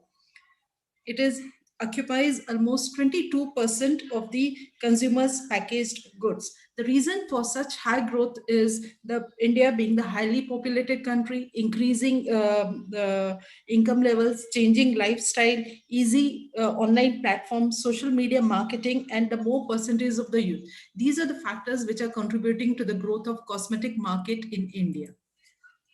Now, these are the segments of the cosmetic market: skincare, hair care, fragrance, color cosmetics, oral care. Now, in each of the segments, we can find various sub segments. Now, these are the leaders which are which are dominating in our Indian cosmetic markets. HUL, Dabur, to even the not only are like Indian owned companies, but even the international players who are dominating our Indian cosmetic markets. Now, this topic I have covered because I have included in one of the objectives of my research paper, but that whether there is an awareness about the harmful ingredients which are used in the cosmetics among the youngsters or not. So I have covered this point. Now, these are the chemicals which are found in the cosmetics. Now, our own ancestors did quite well with the products that nature and earth provided. But now we deal these harmful chemicals, from parabens to polythene, glycol, triclosan, antifungal, bacterial, and all that. These preservatives, these chemicals are used to keep the products fresh and germ-free. The fragrance which we are finding in every segment of cosmetic. These harmful chemicals are used for spreadability of the product, like nail polish, or making the product softener, like in the shampoos. These harmful chemicals causes the diseases like cancer if they are used for the continuous long period of a time and with the high frequency. Now, another point that I have covered in my objective on the awareness of the herbal products. So, considering that I have covered the point on the herbal cosmetic wave in India, the changing wave for the inclination for the preference for the herbal products, which we can see globally. In India, it is increasing at the faster rate. Its growth rate is almost 19% per annum. Over the period of 5 years, in 2017 to 2022, its growth rate, which is almost 19%, and it's expected to reach at 316 billion by 2022. The Patanjali's Himalaya Soap-Free Face Wash, Rose Water by the Dabur products, Forest Essentials, Shehnaz herbal products. These are the contributors to bring the wave for the preference for the herbal cosmetics in India. Now, these are the objectives of my research paper: to analyze the buying behavior for the cosmetics among the female students, to understand the awareness of the harmful chemicals and their consequences among the female students. For that, I have taken almost 41 the sample size from the South Mumbai colleges, from HR, from the KC and the Sydenham colleges, and I have covered the first year, second year, and third year undergraduate courses. Random sampling method is chosen, and I have done the questionnaire through the Google Doc. And mostly, I had covered the question, keeping in mind the cosmetics, since we have seen there are the various segments, but I have targeted to the main skincare cosmetics. And for the data interpretation, I have used the descriptive method, where I have the simple percentage method and the pie diagram I have utilized. I have used it. These are my the findings. Now, almost the same number of the students I have taken for the first year, second year, third year, and the postgraduate students. And the first question that I have put, how often do you buy the cosmetic product? As per this finding, the frequently and the very frequently, which is occupying the most, 51 and 99.8%. So almost 60% of the students are buying the cosmetics frequently and very frequently. Then which factor influence the most while choosing the cosmetic product? It's mostly the 90%, the 52 and 30, 80% students they said that it's a peer group and the family members who are influencing in buying the cosmetics. Then I asked, the next question was on what image the cosmetic user project to you. It was the confidence. Almost more than 55, more than 55% of the students said it was a confident for that reason that they want to buy the product. Then, yeah. what motivates your the purchasing process in terms of cosmetic? This is a very interesting finding that I have, that it's 63% of almost the students said that it is a need of the product. They were not going for the just accumulation and all that. It was a need for the product. Then which place do you prefer the cosmetic products? Mostly the 87% of the students, they said it's online or through the retail stores and are through the shopping mall. But the major percentage that I found it was on the online. The next question that I put before the students, are you aware about the herbal cosmetics available in the market? Majority said yes, they are aware about the availability of the herbal cosmetics.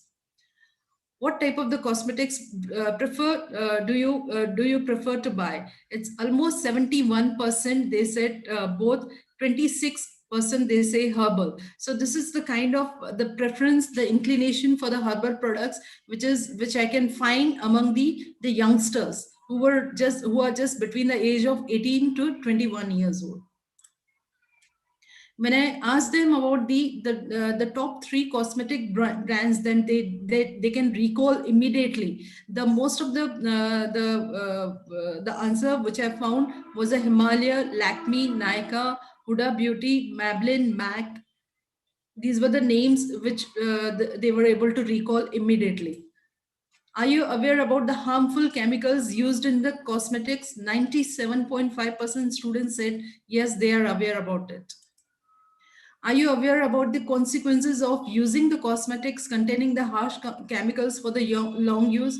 The 88% of the students said yes, and 12.5% they said they are not sure about the answer. So again, that shows the majority of the students are aware about the consequences. And then when I specifically asked about that whether they know about all these terms, parabens, fragrance, sodium sulfate, lead and all that, 82% of the students are aware about the parabens and the maximum also on the lead as a harsh chemical. So these were my findings from the whole, like the primary research that I did it on the almost 41 students, the young female students, that they when they are buying the product, they are looking for the natural ingredient, the formula. Sorry, I forgot to show that PPT, which they have a preference for the natural ingredient. Just one, I'm really sorry on that.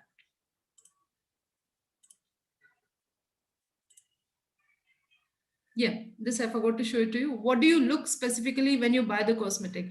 48.8 said that they are looking for the natural ingredient and the formulas, and 26.8 they are looking for the quality. Just the 25% they are looking only the price as a factor when they are buying it. But so majority, 75% of the students they are looking for a quality and for a natural ingredient. So from these were my findings, where the majority of students look for the natural ingredient or the formula, prefer to buy the herbal and the non-herbal cosmetics both, and majority are known to the herbal cosmetics availability in the market and harmful chemicals in the cosmetics. Majority of the students, when they ask on the top brands, they are recalling the international and very well-placed brands in the market.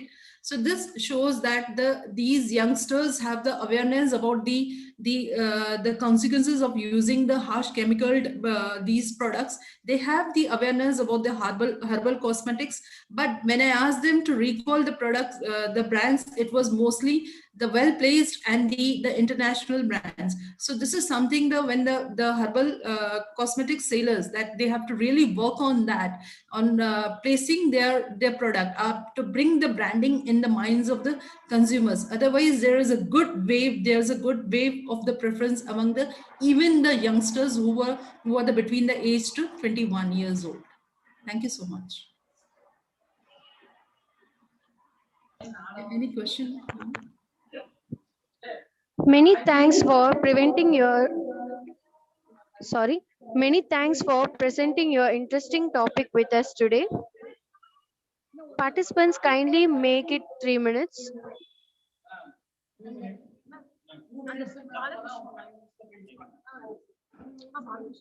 We now welcome TV Balakrishnan sir, CASA, Research Scholar, TNOU Chennai.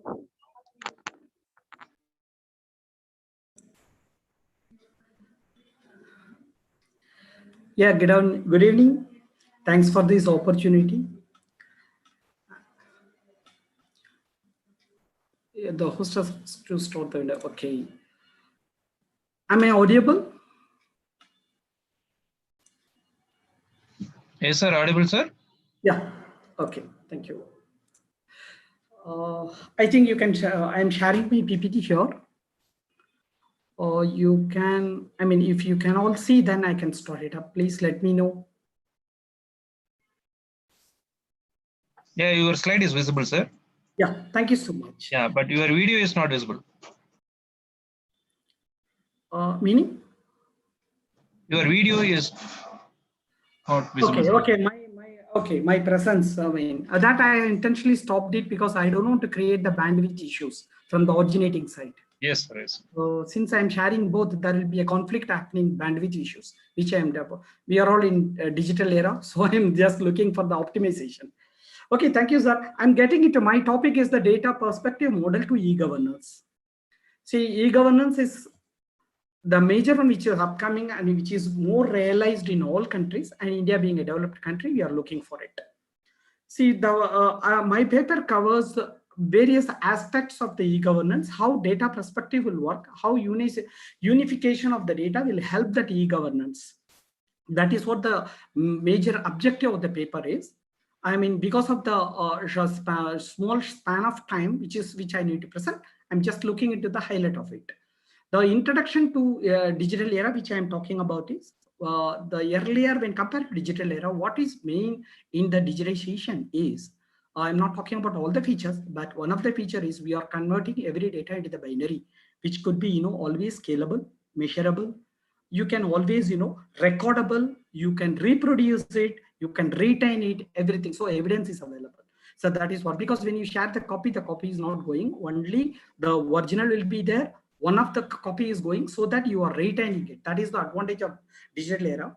And why this is more needed for the digital in the business, because when you look into the business is the highest term which you are talking about. Many of the speakers in the morning from inauguration and all keynote speakers, they are defining the business. So we all heard about it. The business is nothing, consists of a many line of businesses. Every line of business work on the framework. Every framework will have a process flow. Every process will be done by the procedure. So those things we are converting into the application or a software, which is deriving. This is nothing but your e-delivery or e-application, whatever name they call it as. In banking, they call it as net banking. So everything comes under this. So when we talk about this e-governance, where it comes, all these softwares are done by the latest platform, so that it gives the ease. People need not go to the domain where it is served. People can access with the gadgets which they are using it, or which is available from their own domain, they can access. That is a convenience. But when we talk about this, most of the services or product, India like country, which is going for a growth oriented, most of the things are depending on the government. So when we talk about this transformation to the manual to the e-governance or net-based or electronic-based, majority things are in the hands of governance. So when the government changes this approach towards it, naturally it could be a very great benefit to all the citizens of it. That is the way the e-governance are coming into the picture. In my paper, I explained what is the definition and all. Because of the short time, I'm not talking about it.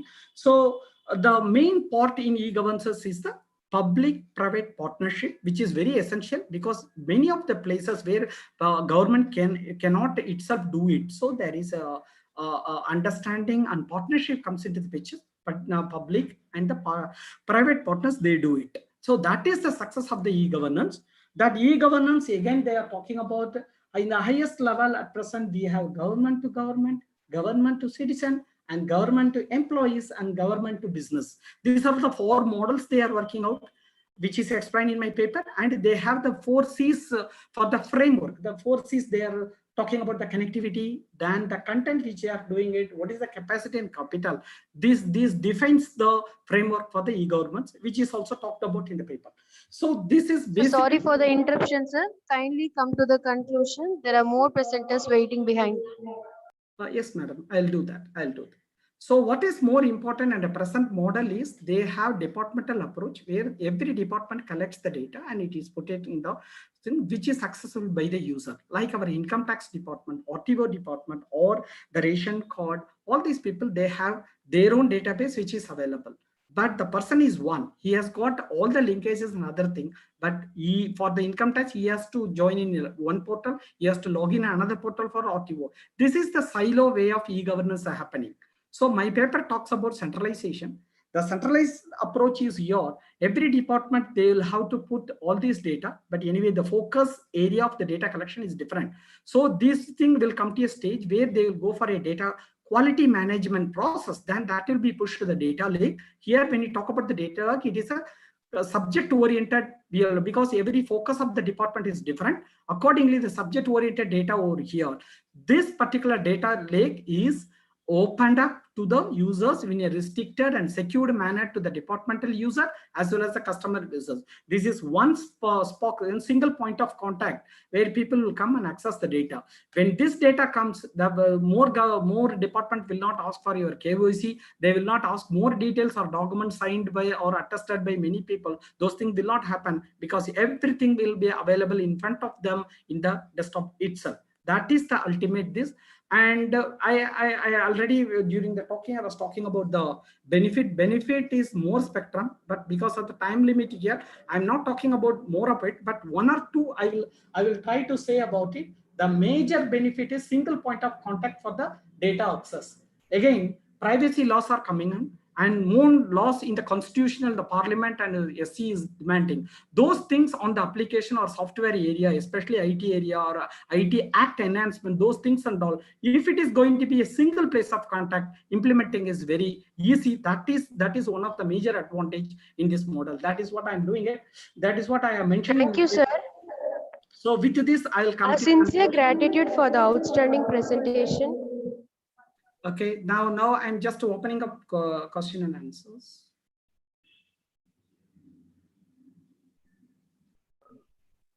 Thank you for your stimulating presentation, sir. Okay, thank you. We next welcome Mr. Yesu Marian, Research Scholar, Department of Commerce, Sacred Heart College, Tirupattur.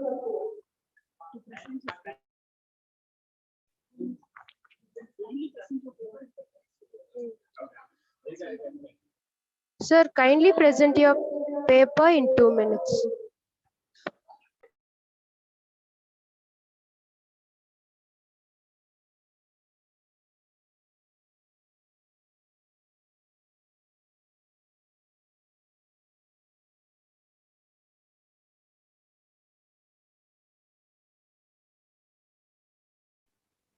Introduction, limitation of the study. Sir? Introduction. Limitation of the study. Result, interpretation, finding and conclusion.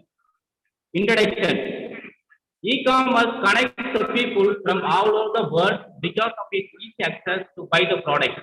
In science and technology world, 60% of people in cities do their online shopping. The world's first online market was created by Tim Berners in 1990.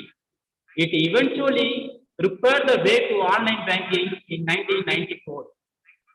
In the meanwhile, Amazon has entered in online marketing in the year 1995 to set an online shopping site, and followed by eBay has entered the marketing in the year 1996.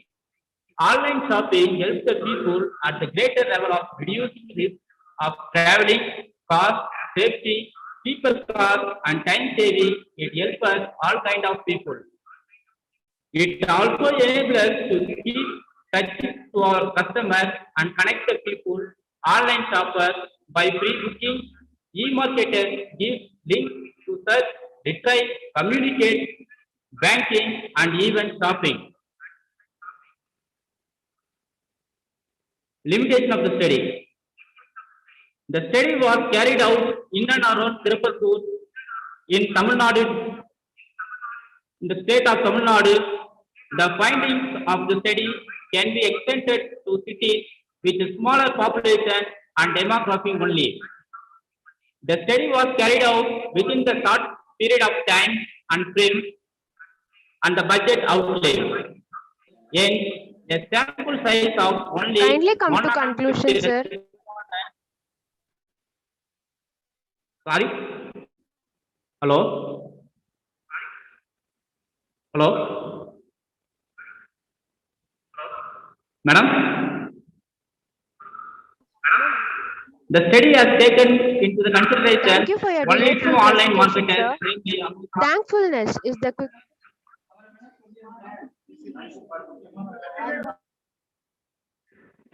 Okay, ma'am, let us come to the conclusion.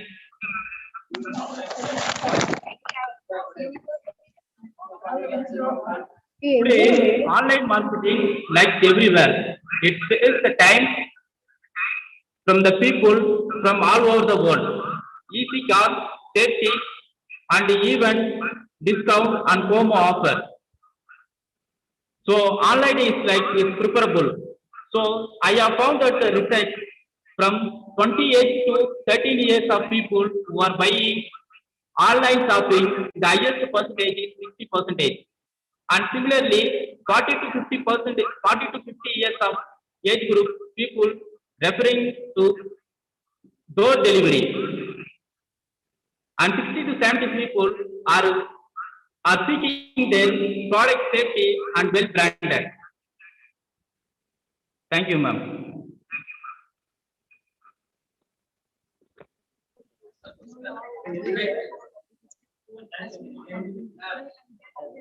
Thank you for your delightful presentation, sir.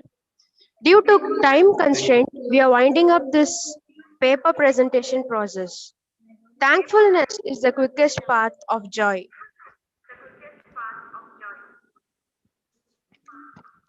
We are delighted to welcome our session in charge, Dr. Zeenat ma'am, to deliver the vote of thanks.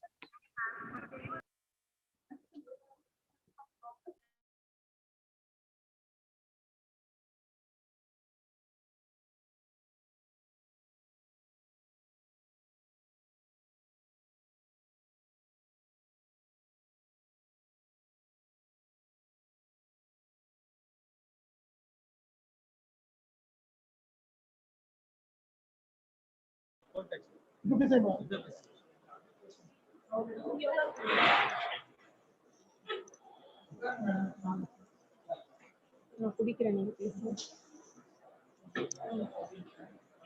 the name of God Almighty, I begin a very good afternoon to one and all gathered here. I'm very happy to propose the vote of thanks. First and foremost, I would offer my thanks to God Almighty for the mercy and blessings. I'm highly delighted to thank our most distinguished chief guest of this technical session, Dr. A. Khalilur Rahman, Head and Associate Professor, PG and Research Department of Commerce, Jamal Muhammad College, Trisrapalli, for his inspiring and thought-provoking speech. Thank you, sir. I thank all the participants and paper presenters from different parts of the country by spending your valuable time to make the conference a grand success. I also thank the co-session in charge, Dr. K. Riaz Ahmed, for his valuable help in the successful conduct of this session. Finally, I thank each and everyone who involved in the smooth conduct of this technical session. Thank you, one and all. Thank you, sir.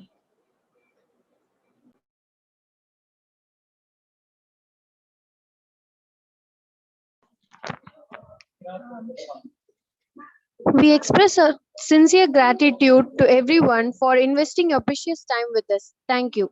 We will start a valediction ceremony now.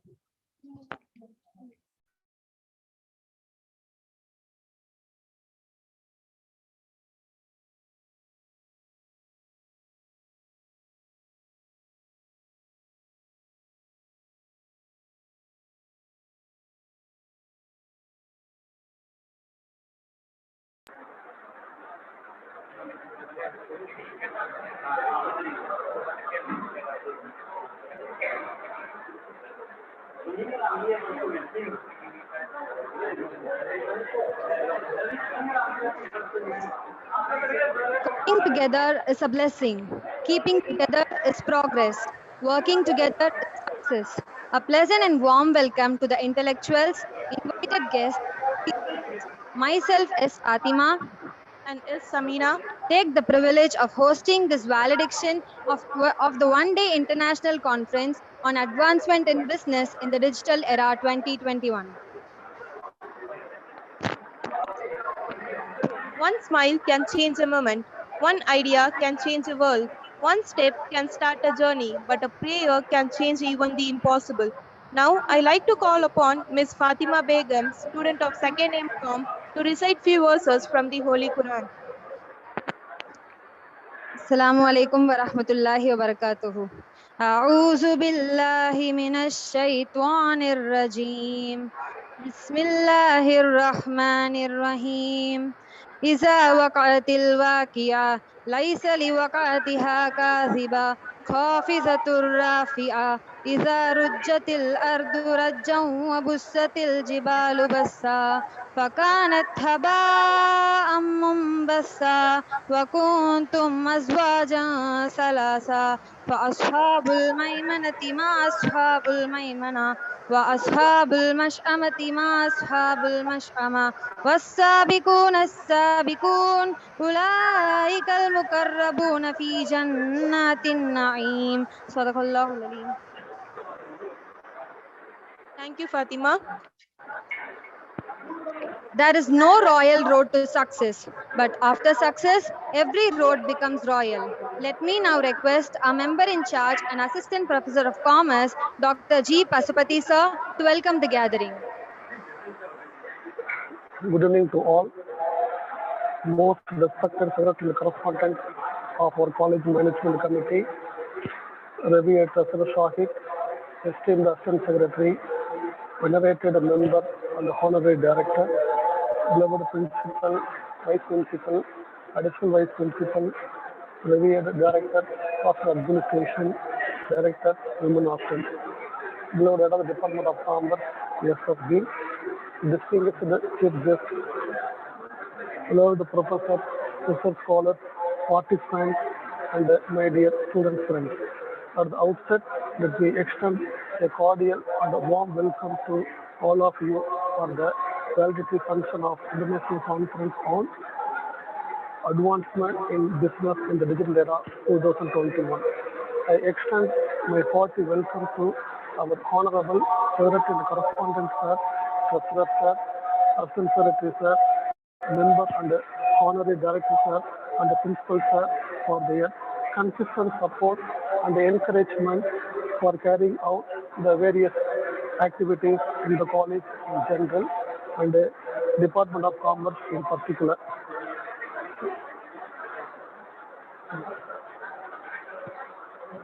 Department of Commerce in particular.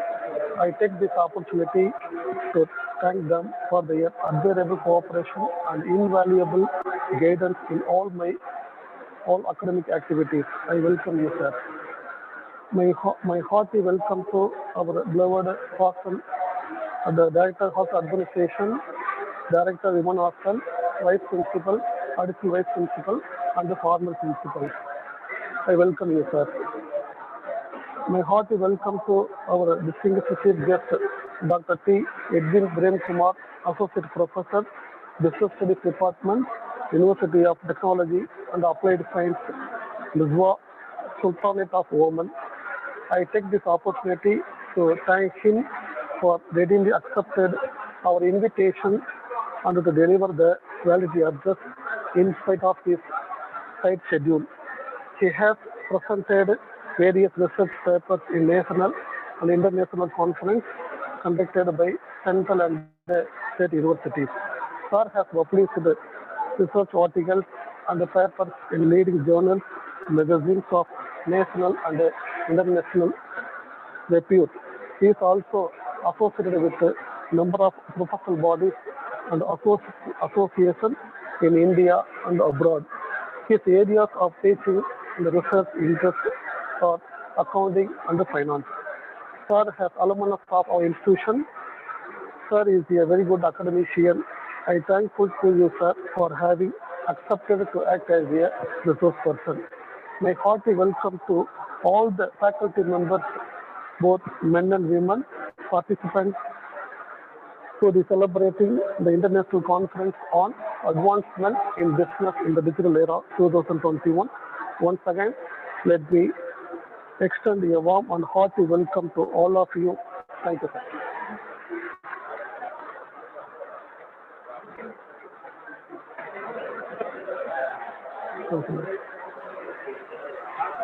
Thank you, sir, for your warm welcome.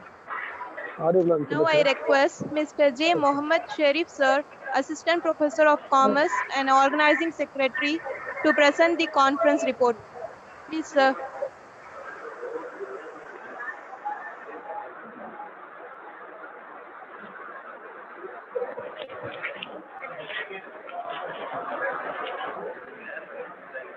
Sir, Bluetooth connect.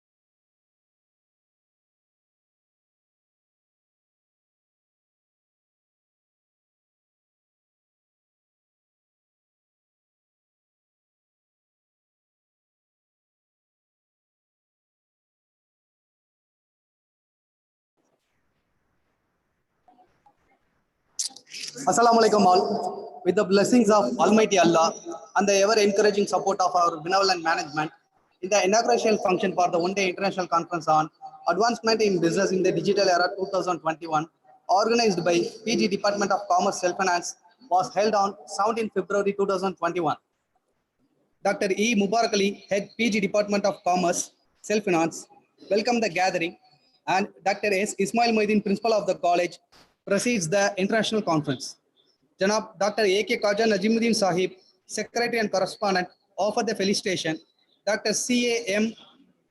Asik Rasool, Finance Manager, Pre-University Division, Qatar Foundation, Doha, Qatar, delivered the keynote address in the inauguration function.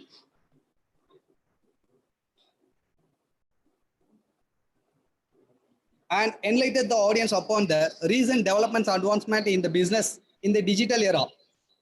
Totally 272 research articles were received for the publication from the various states including Kerala, Karnataka, Andhra Pradesh, Maharashtra, Mumbai, and so on. Out of the 240 articles were selected by the scrutiny committee and the editorial board for the publication in journal, as an initial issue of 120 articles has been complied and to be published in the UGC Care Listed Journal. The conference proceedings were released by Dr. A.K. Khaja Najimuddin Sahib, our Secretary and Correspondent, and the same was received by our beloved Principal, Dr. S. Ismail Moidin sir. Dr. M. Radhakrishnan, Organizing Secretary of the conference, proposed vote of thanks in the inauguration function.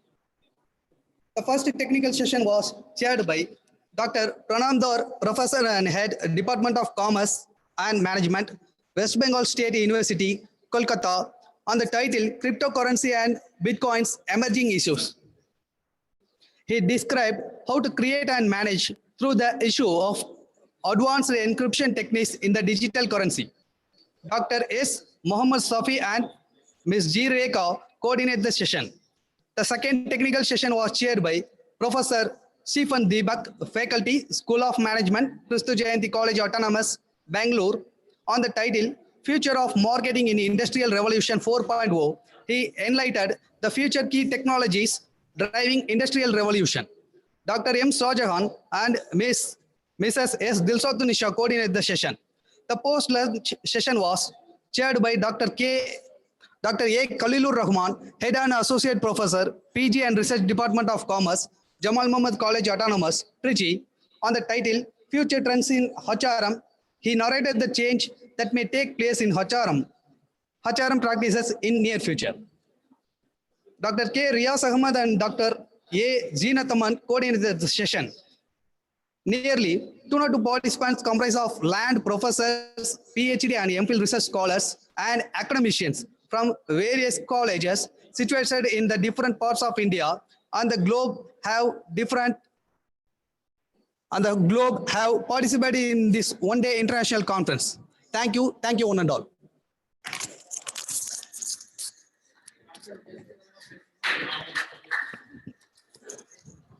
Thank you, sir.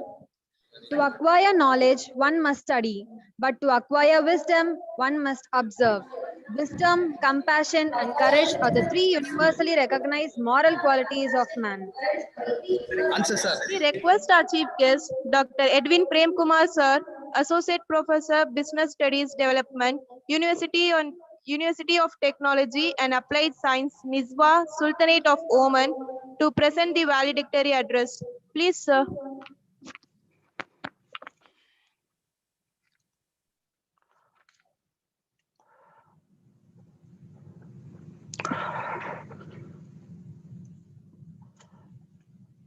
Hello. Just, am I audible to everybody? Yes, sir. Okay. Respected Principal, Dr. S.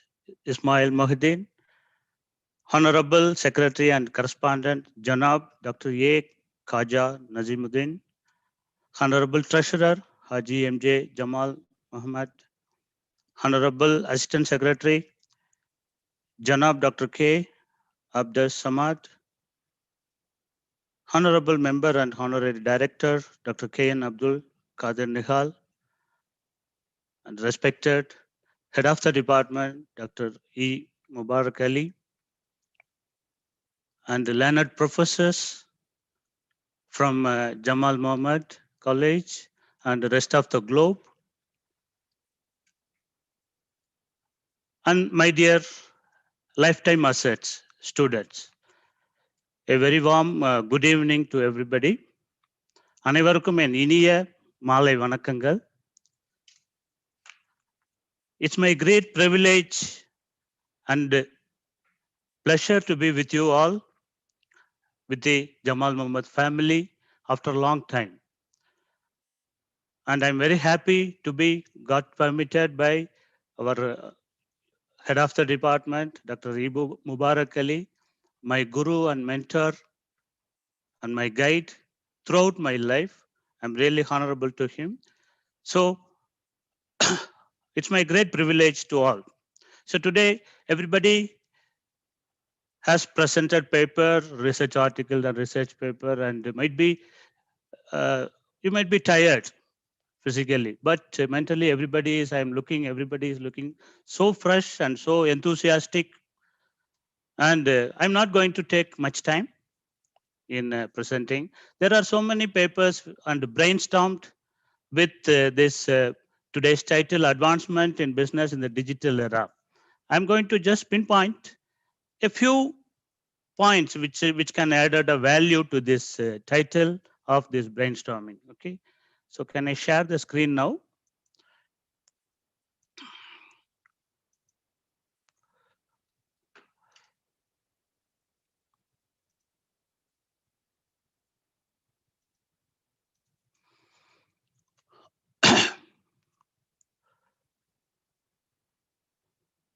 So we know very well that is today's world is a digital world, and particularly all the business sector is has to be or compelled to be under digitalization era.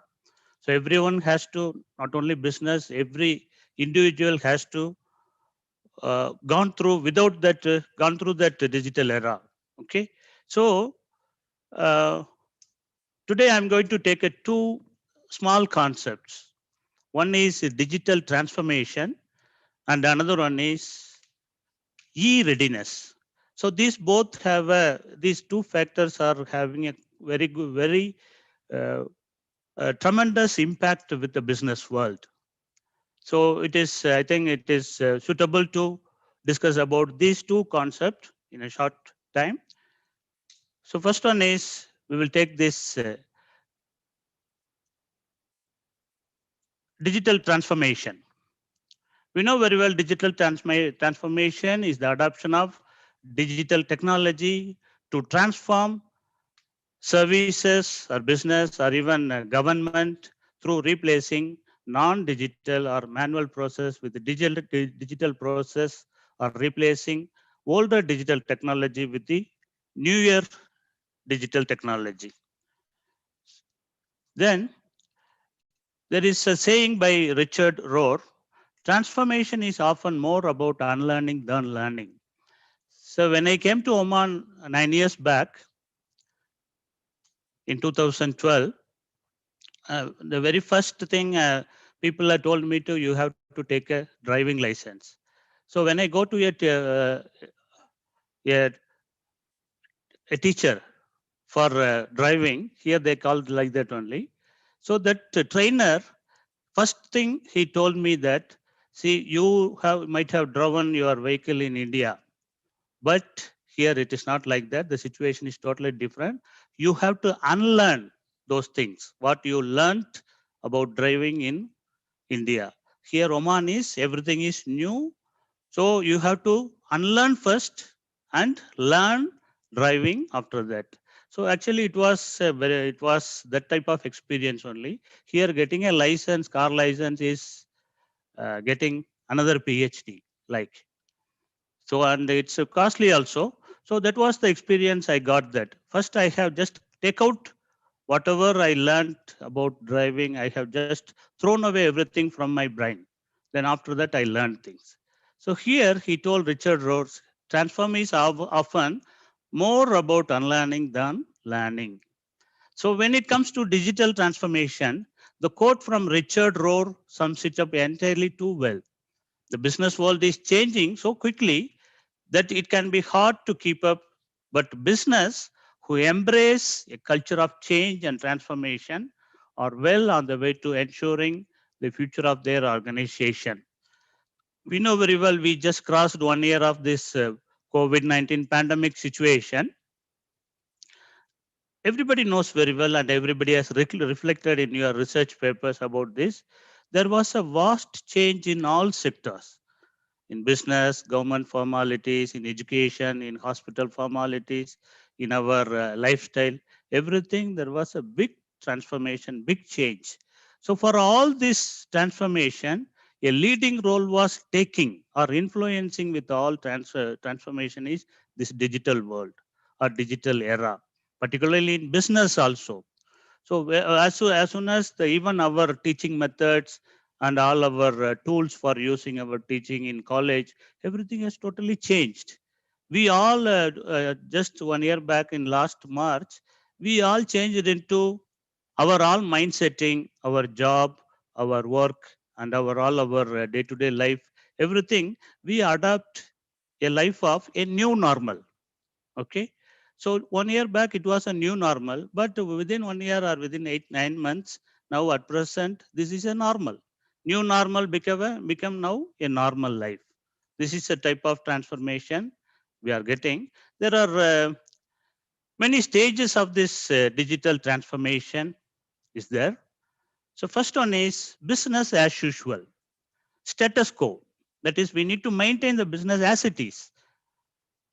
It means there has to be a change, but the business and the concept and the area of getting our revenue should be as usual, but only the strategy or only the methods which has influence with this digital world has to be changed. So the status quo, businesses continue to operate in the way they always have with no insights into their customers' perspective or desires.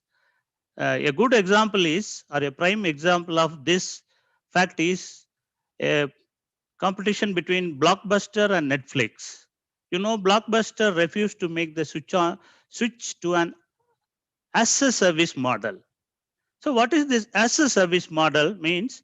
As a service model is a collective term that refers to the delivery of anything as a service. It recognizes the vast number of products, tools, and technologies that vendors now deliver to users as a service over internet or over network or over Wi-Fi connection like that. So examples for that will be as a service model, that is platform as a service, software as a service, infrastructure as a service are the examples for this. The next stage is present and active. So here, what we have to follow is in the digital transformation of our, particularly a business, I'm talking about our business activities and our business approach, we have to take an organized approach of this digital transformation. Because there may be sometime, there may be a weird type of effects, impacts, we may get it. So from this, we should be present and active. It means businesses have recognized the need for transformation and maybe or may even be experimenting the different technologies to bring themselves further along the path. But the efforts are not organized and different departments are approaching the problem in a myriad of different ways. Myriad means so many people will bring so many ideas, so many technologies. So which one is the best one? Which one will be the present? Or which will be the active? Which one will suit our customer? Which one will suit our investors? That is very important. So unless a business can find a way to move from the chaos to a more organized approach, the efforts to transform will most likely fall flat. It means it will get failure. So the next stage is formalized. Once a business moves to the formalized stage, that is we adopted a technology and we need to experiment, or you start to see intentional experimentation of new technologies with key visionaries and change agents within the business seeking executive buy-in. We need to outsource people, whoever is fixing for that. So it's at this stage that businesses are most likely to run into roadblocks put up by company culture. So there is a roadblock, we know very well, roadblock, that is all the maidens will be just cross the road. It will stop the road traffic. So in the same manner, company's culture will influence and will create a roadblocks. For a company to move beyond this, they must make changes to the company culture to be successful. Even in our life also, we might experience that we cannot come out of our culture, we cannot come out of our mindsetting, we cannot come out of our attitude. Very quickly, we cannot come out. So in the same manner, in the business environment also, the culture will influence more and it will create a roadblock. So we need to formalize those situations. Fourth one is strategic. Once a business has reached strategic, they have managed to wade through the roadblocks of entrenched work culture, executive buy-in, and have moved towards creating a strategic roadmap. So we need to travel. We must find a path. So we need to remove these roadblocks which of our entrenched work culture.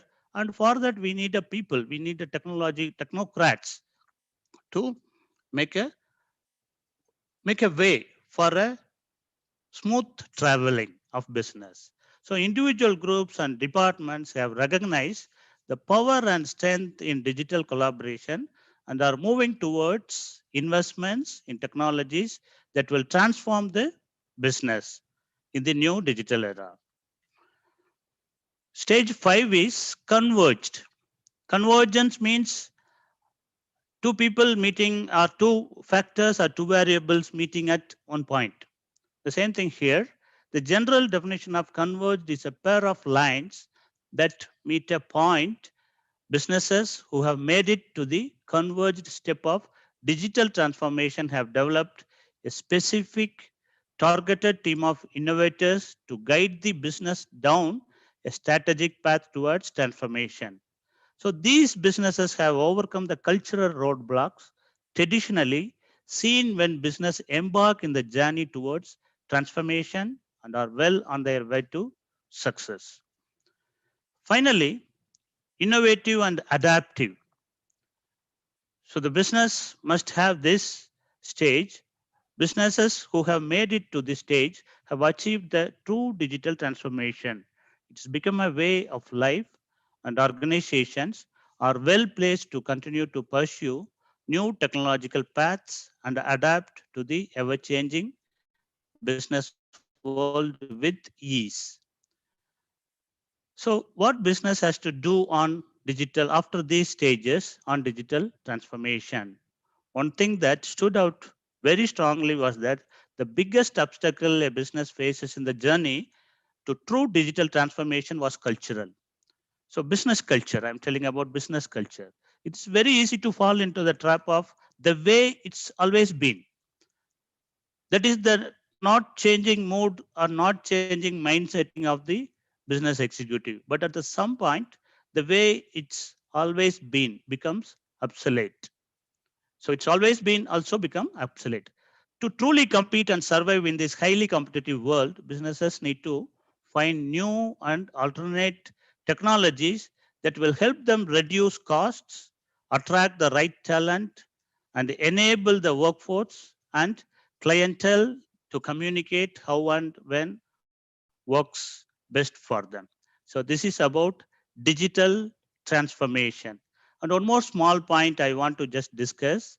Another thing is e-readiness. So when a business, all the business sector in a country, they want to just transform, digitally transform, this e-readiness is very important, e-readiness of a country. Okay, so what is this e-readiness?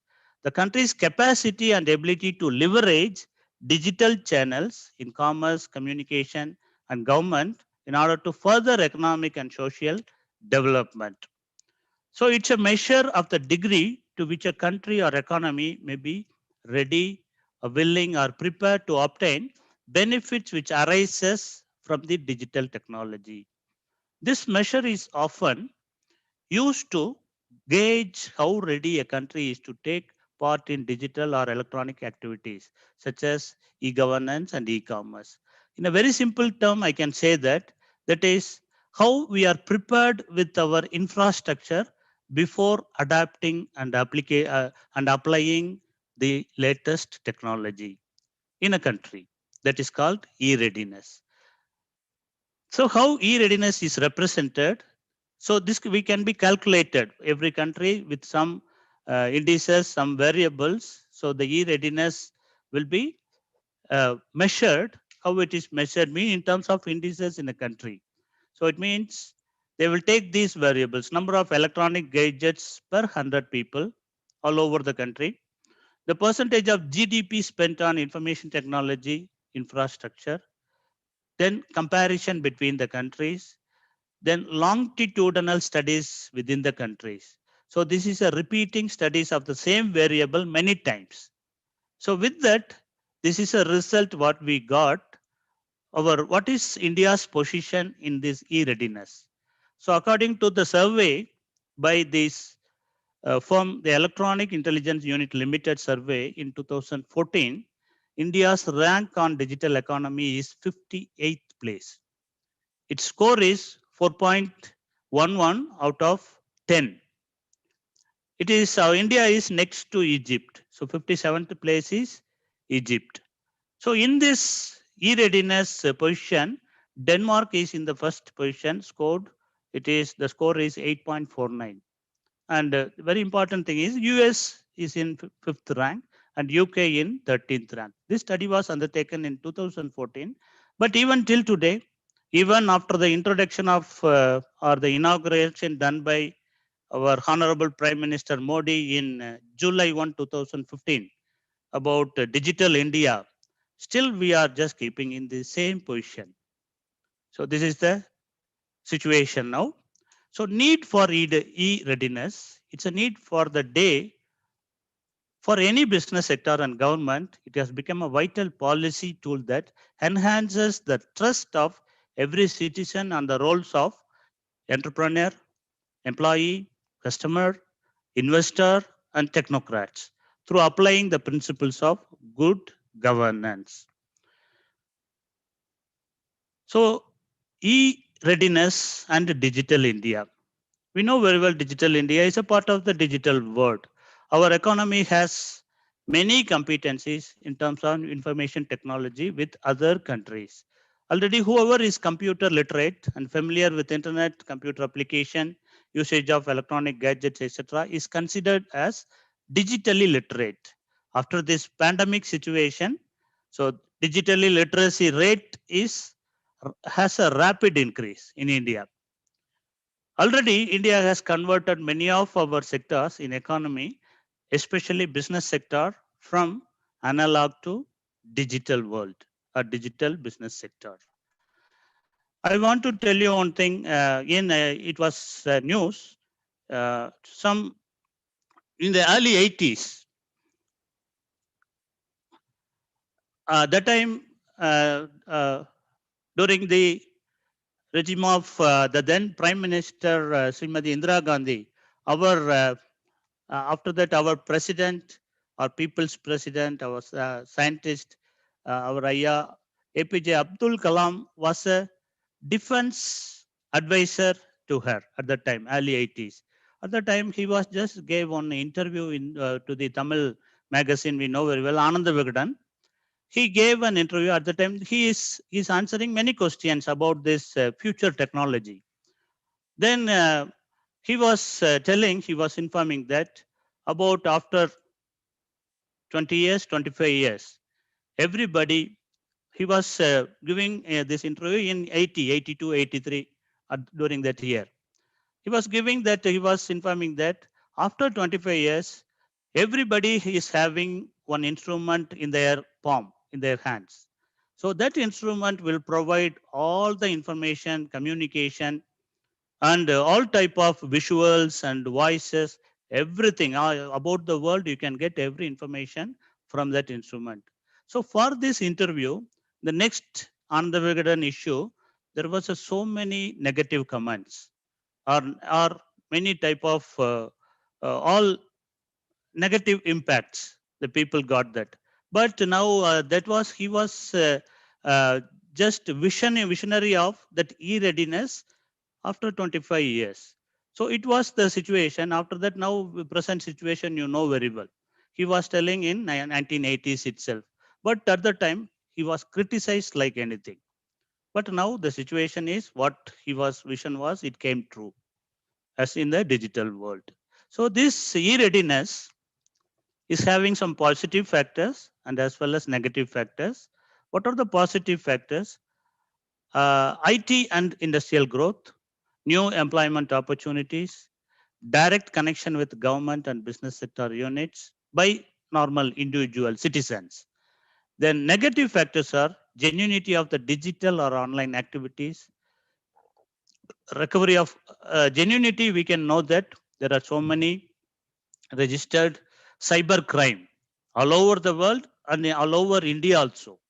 So that is a negative factor. Then recovery of cost by the corporate sector. Then confidentiality of the personal data.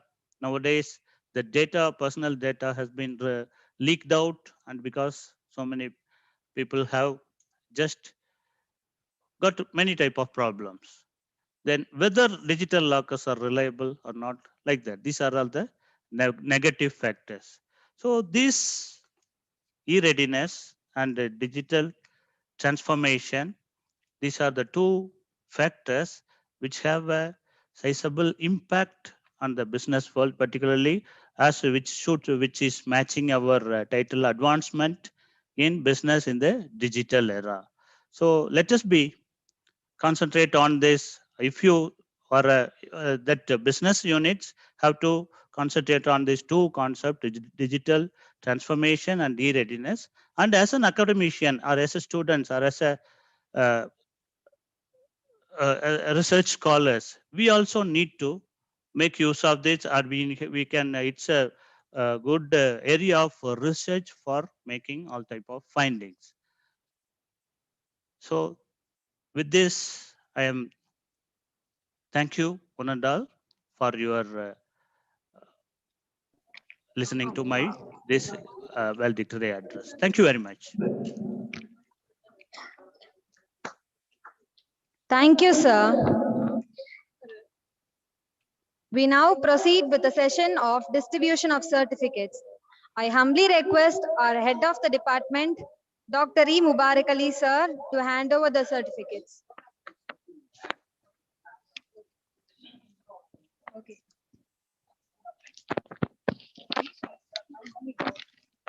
Sorry, we are now moving on to the vote of thanks session.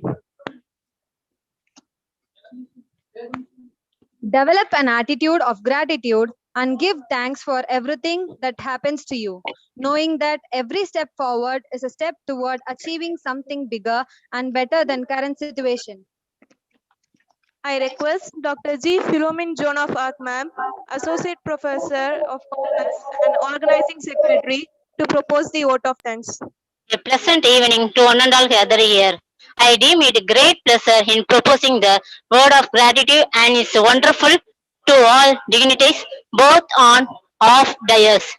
Witness this memorable and successful event of the one-day international conference, Advancement in Business in the Digital Era 2021. To be grateful and to find blessing in everything, I consider is great privilege in conveying my heartfelt thank you to our Honorable Secretary and Correspondent, Janab Dr. A.K. Kaja Nasimil Sahib, our respected Treasurer Haji, Janab M.J. Muhammad Sahib, and our esteemed Assistant Secretary, Janab Dr. K. Abdul Samad Sahib, and all our management committee members in rendering this support for the enhancement of all these progressive activities. Thank you, sir. It gives me an immense pleasure in expressing my sincere thanks to our dynamic principal, Dr. S. Ismail Moidin, sir, who supported and motivated us to carry out all our conference related proceeding in successful manner. Thank you, sir. I feel honored to express my heartfelt thank you to our beloved Vice Principal Dr. A. Muhammad Ibrahim and our additional Vice Principal Dr. A. Muhammad Sahib for their guidance in all our academic activities. Thank you, sirs. My sincere thanks to our member and honoring directors Dr.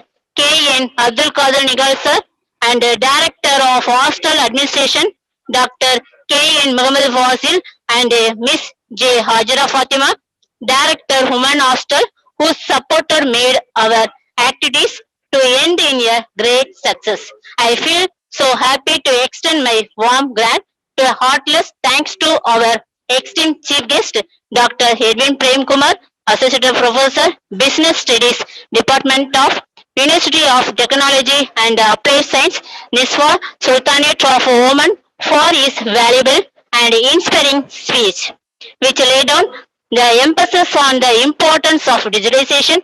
Moreover, the way he explained the topic was simply brilliant and thought-provoking. Thank you, sir. I convey my sincere and special thanks to our head of the department, Dr. E. Mubarak Ali sir, and our MAD Dr. G. Pasubari sir, whose encouragement has made us to reach the height which we have achieved today. Thank you, sirs. And I feel immensely happy to extend to appreciative word gratitude my colleagues in the PG Department of Commerce, SF, both men and women, and from the neighboring departments of our college for their tireless support, and my sincere thanks to the members of the press and all the technicians who have rendering their back-end support. Last but not least, I am much delighted to offer my heartfelt thank you to all faculty members, PhD, MPhil research scholar, and other student participants from different parts of the countries who participate in this conference and made it a great success. Thank you all. Once again, I extend a wholehearted thank you to all of you. Thank you, sir.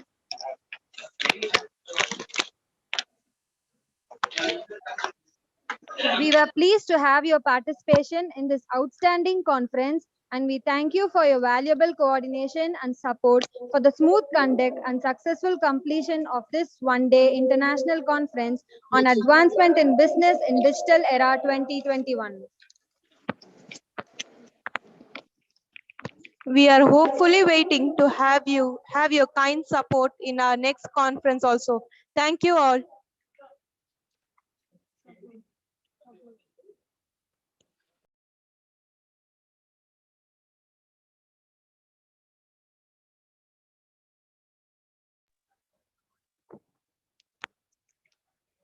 We now proceed with the session of distribution of certificates.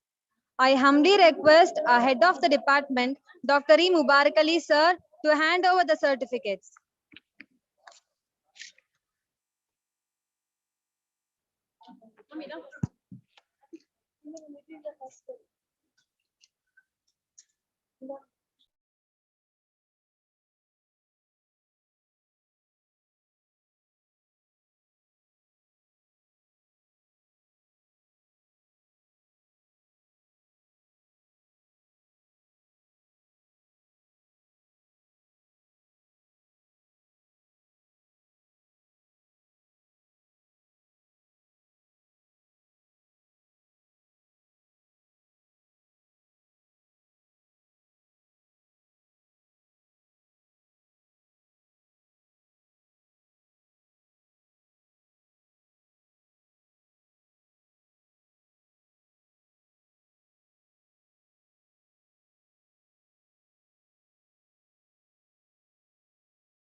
I humbly request our head of the department, Dr. E. Mubarak Ali sir, to hand over the certificates.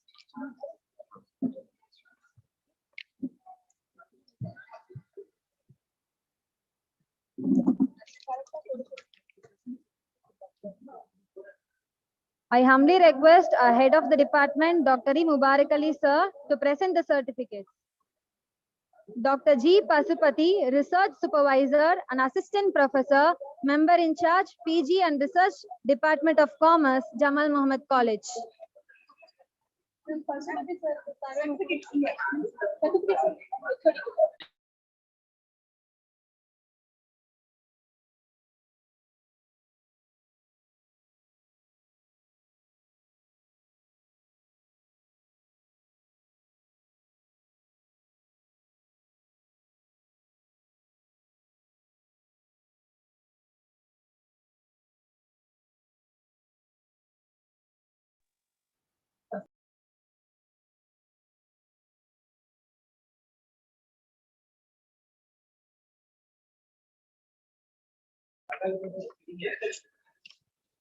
I humbly request a member in charge, Dr. G. Pasupati sir, to hand over the certificate to Dr. E. Mubarak Ali sir, Associate Professor and HOD, PG Department of Commerce, Jamal Muhammad College.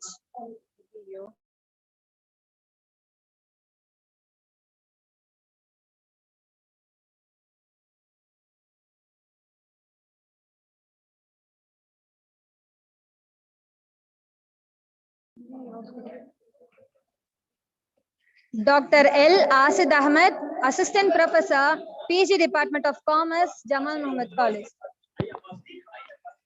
Dr. I. Abbas Khan, sir. Assistant Professor, Department of Commerce, Jamal Muhammad College.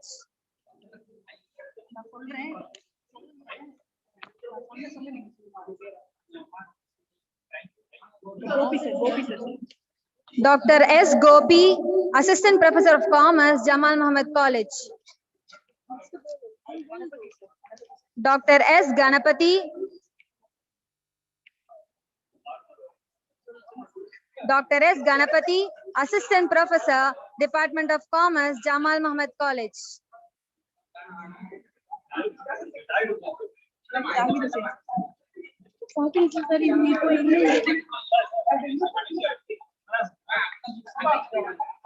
Dr. U. Zahir Hussain, Assistant Professor, PG Department of Commerce.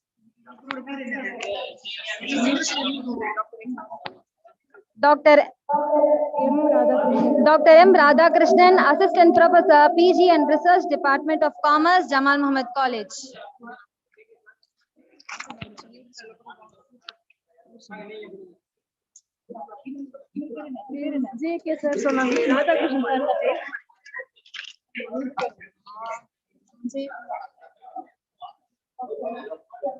Mr. T. Jayakumar, PhD, Research Scholar in Commerce, Jamal Muhammad College.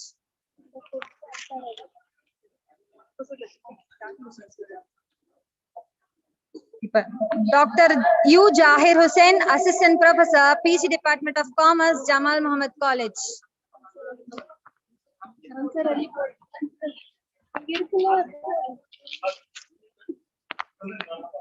Dr. A. Ansar Ali, Assistant Professor, Department of Commerce, Jamal Muhammad College.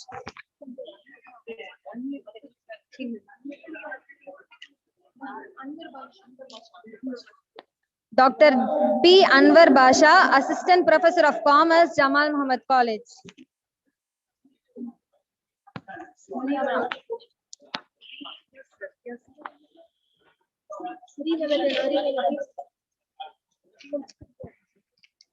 Dr. D. Arivalagan, Assistant Professor of Commerce, Jamal Muhammad College.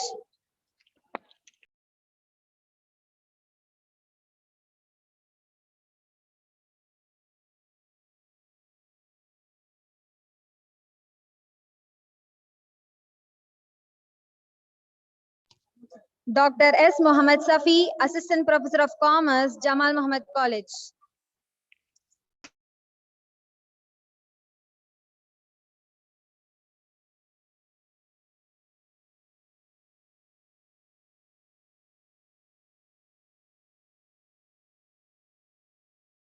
Dr. M. Shahjahan, Assistant Professor of Commerce, Jamal Muhammad College.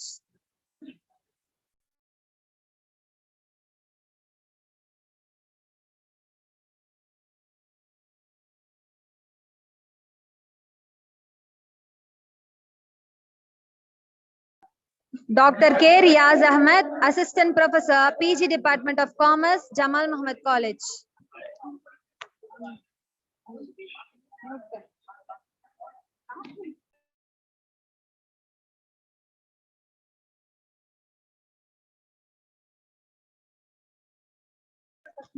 Dr. U. Jahir Hussain, Assistant Professor, PG Department of Commerce, Jamal Muhammad College.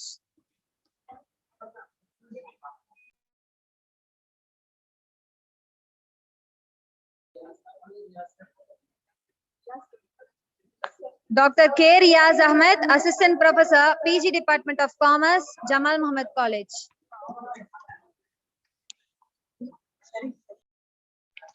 Mr. J. Muhammad Sharif, Research Scholar, PG Department of Commerce, Jamal Muhammad College.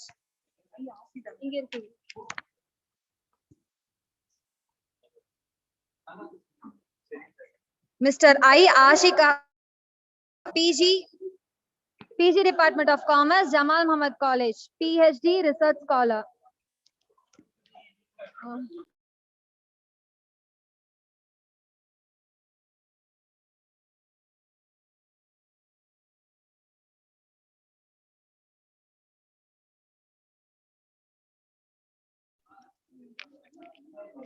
Mr. N. Muhammad Ashik, PhD, Research Scholar, PG and Research Department of Commerce, Jamal Muhammad College.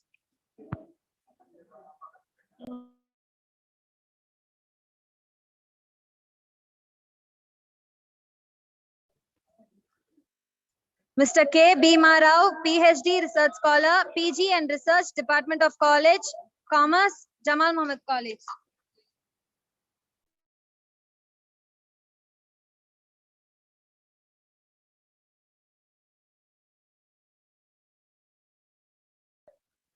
Mr. D. Jagannathan, Research Scholar, PG and Research, Department of Commerce, Jamal Muhammad College. Mr. R. Nijandan, Assistant Professor, PG Department of Commerce, Jamal Muhammad College.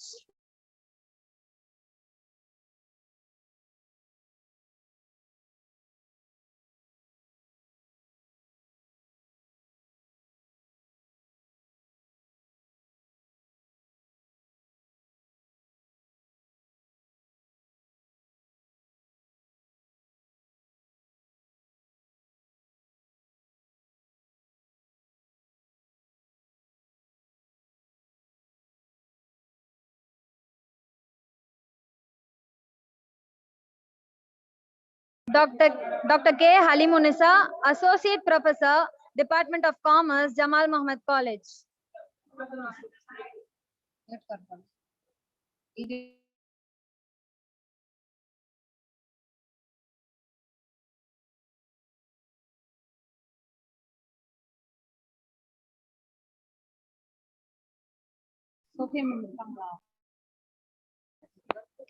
Dr. Sophia Alphonse, Assistant Professor and Commerce, Jamal Mohammed College.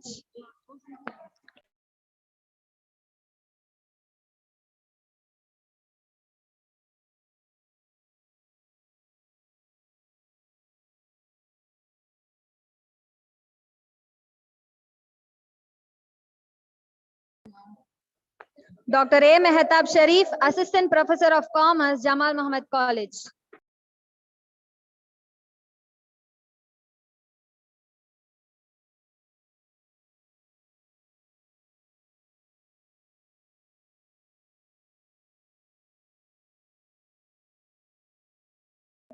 Dr. K. Indumati Velmurugan, Assistant Professor, PG Department of Commerce, Jamal Mohammed College.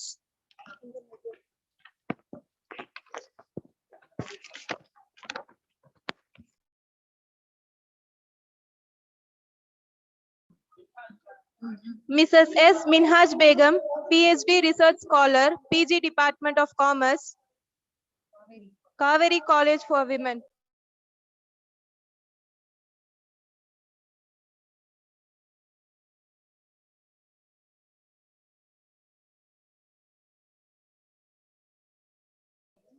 Mrs. S. Minhaj Begum, PhD Research Scholar, PG Research Department of Commerce, Jamal Mohammed College. Mrs. A. Nilofer, Research Scholar in Commerce. Mrs. A. Nilofer, Assistant Professor of Commerce, PG Research Department, Commerce, Jamal Mohammed College. Okay.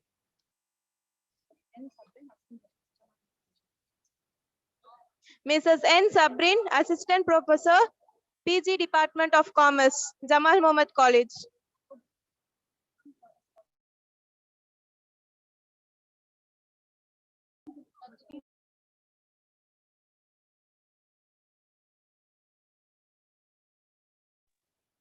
Dr. G. Philomene Joan of Arc, Assistant Professor of Commerce, Jamal Mohammed College.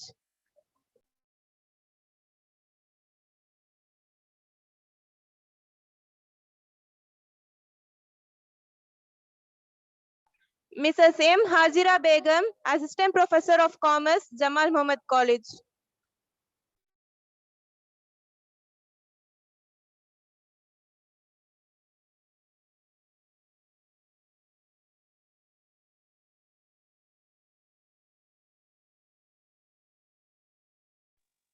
Ms. G. Rekha, Assistant Professor of Commerce, Jamal Mohammed College.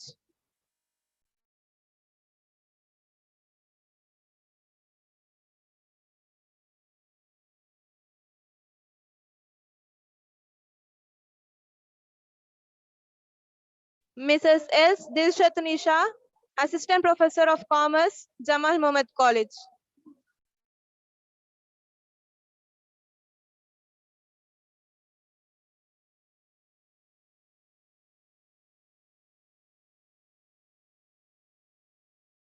M. Jasmine Firdos, Assistant Professor of Commerce, Jamal Mohammed College.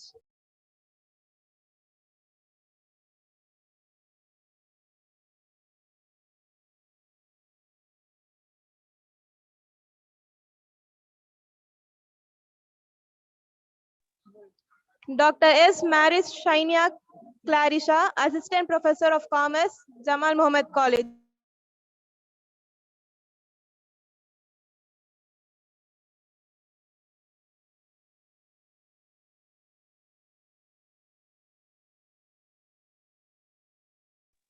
Dr. M. Lata Maheshwari, Assistant Professor of Commerce, Jamal Mohammed College.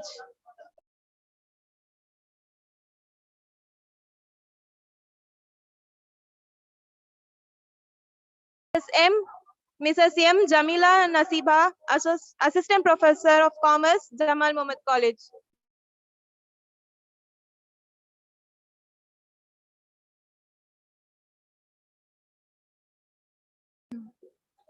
Dr. V. Parameshwari, Assistant Professor of Commerce, Jamal Mohammed College.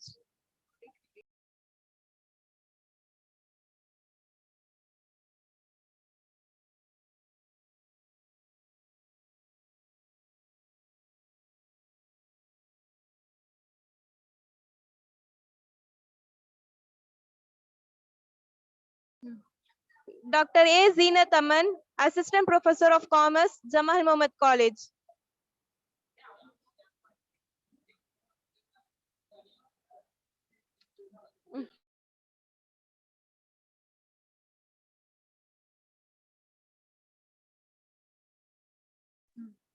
Mrs. C. Veera Lakshmi, Assistant Professor of Commerce, Jamal Mohammed College.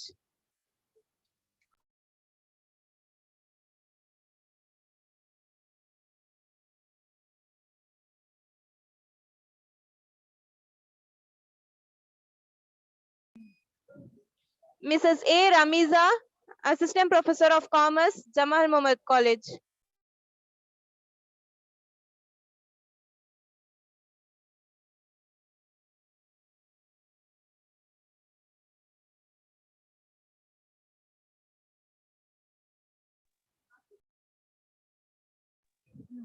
Dr. P. Zarina Begum, Assistant Professor of Commerce, Jamal Mohammed College.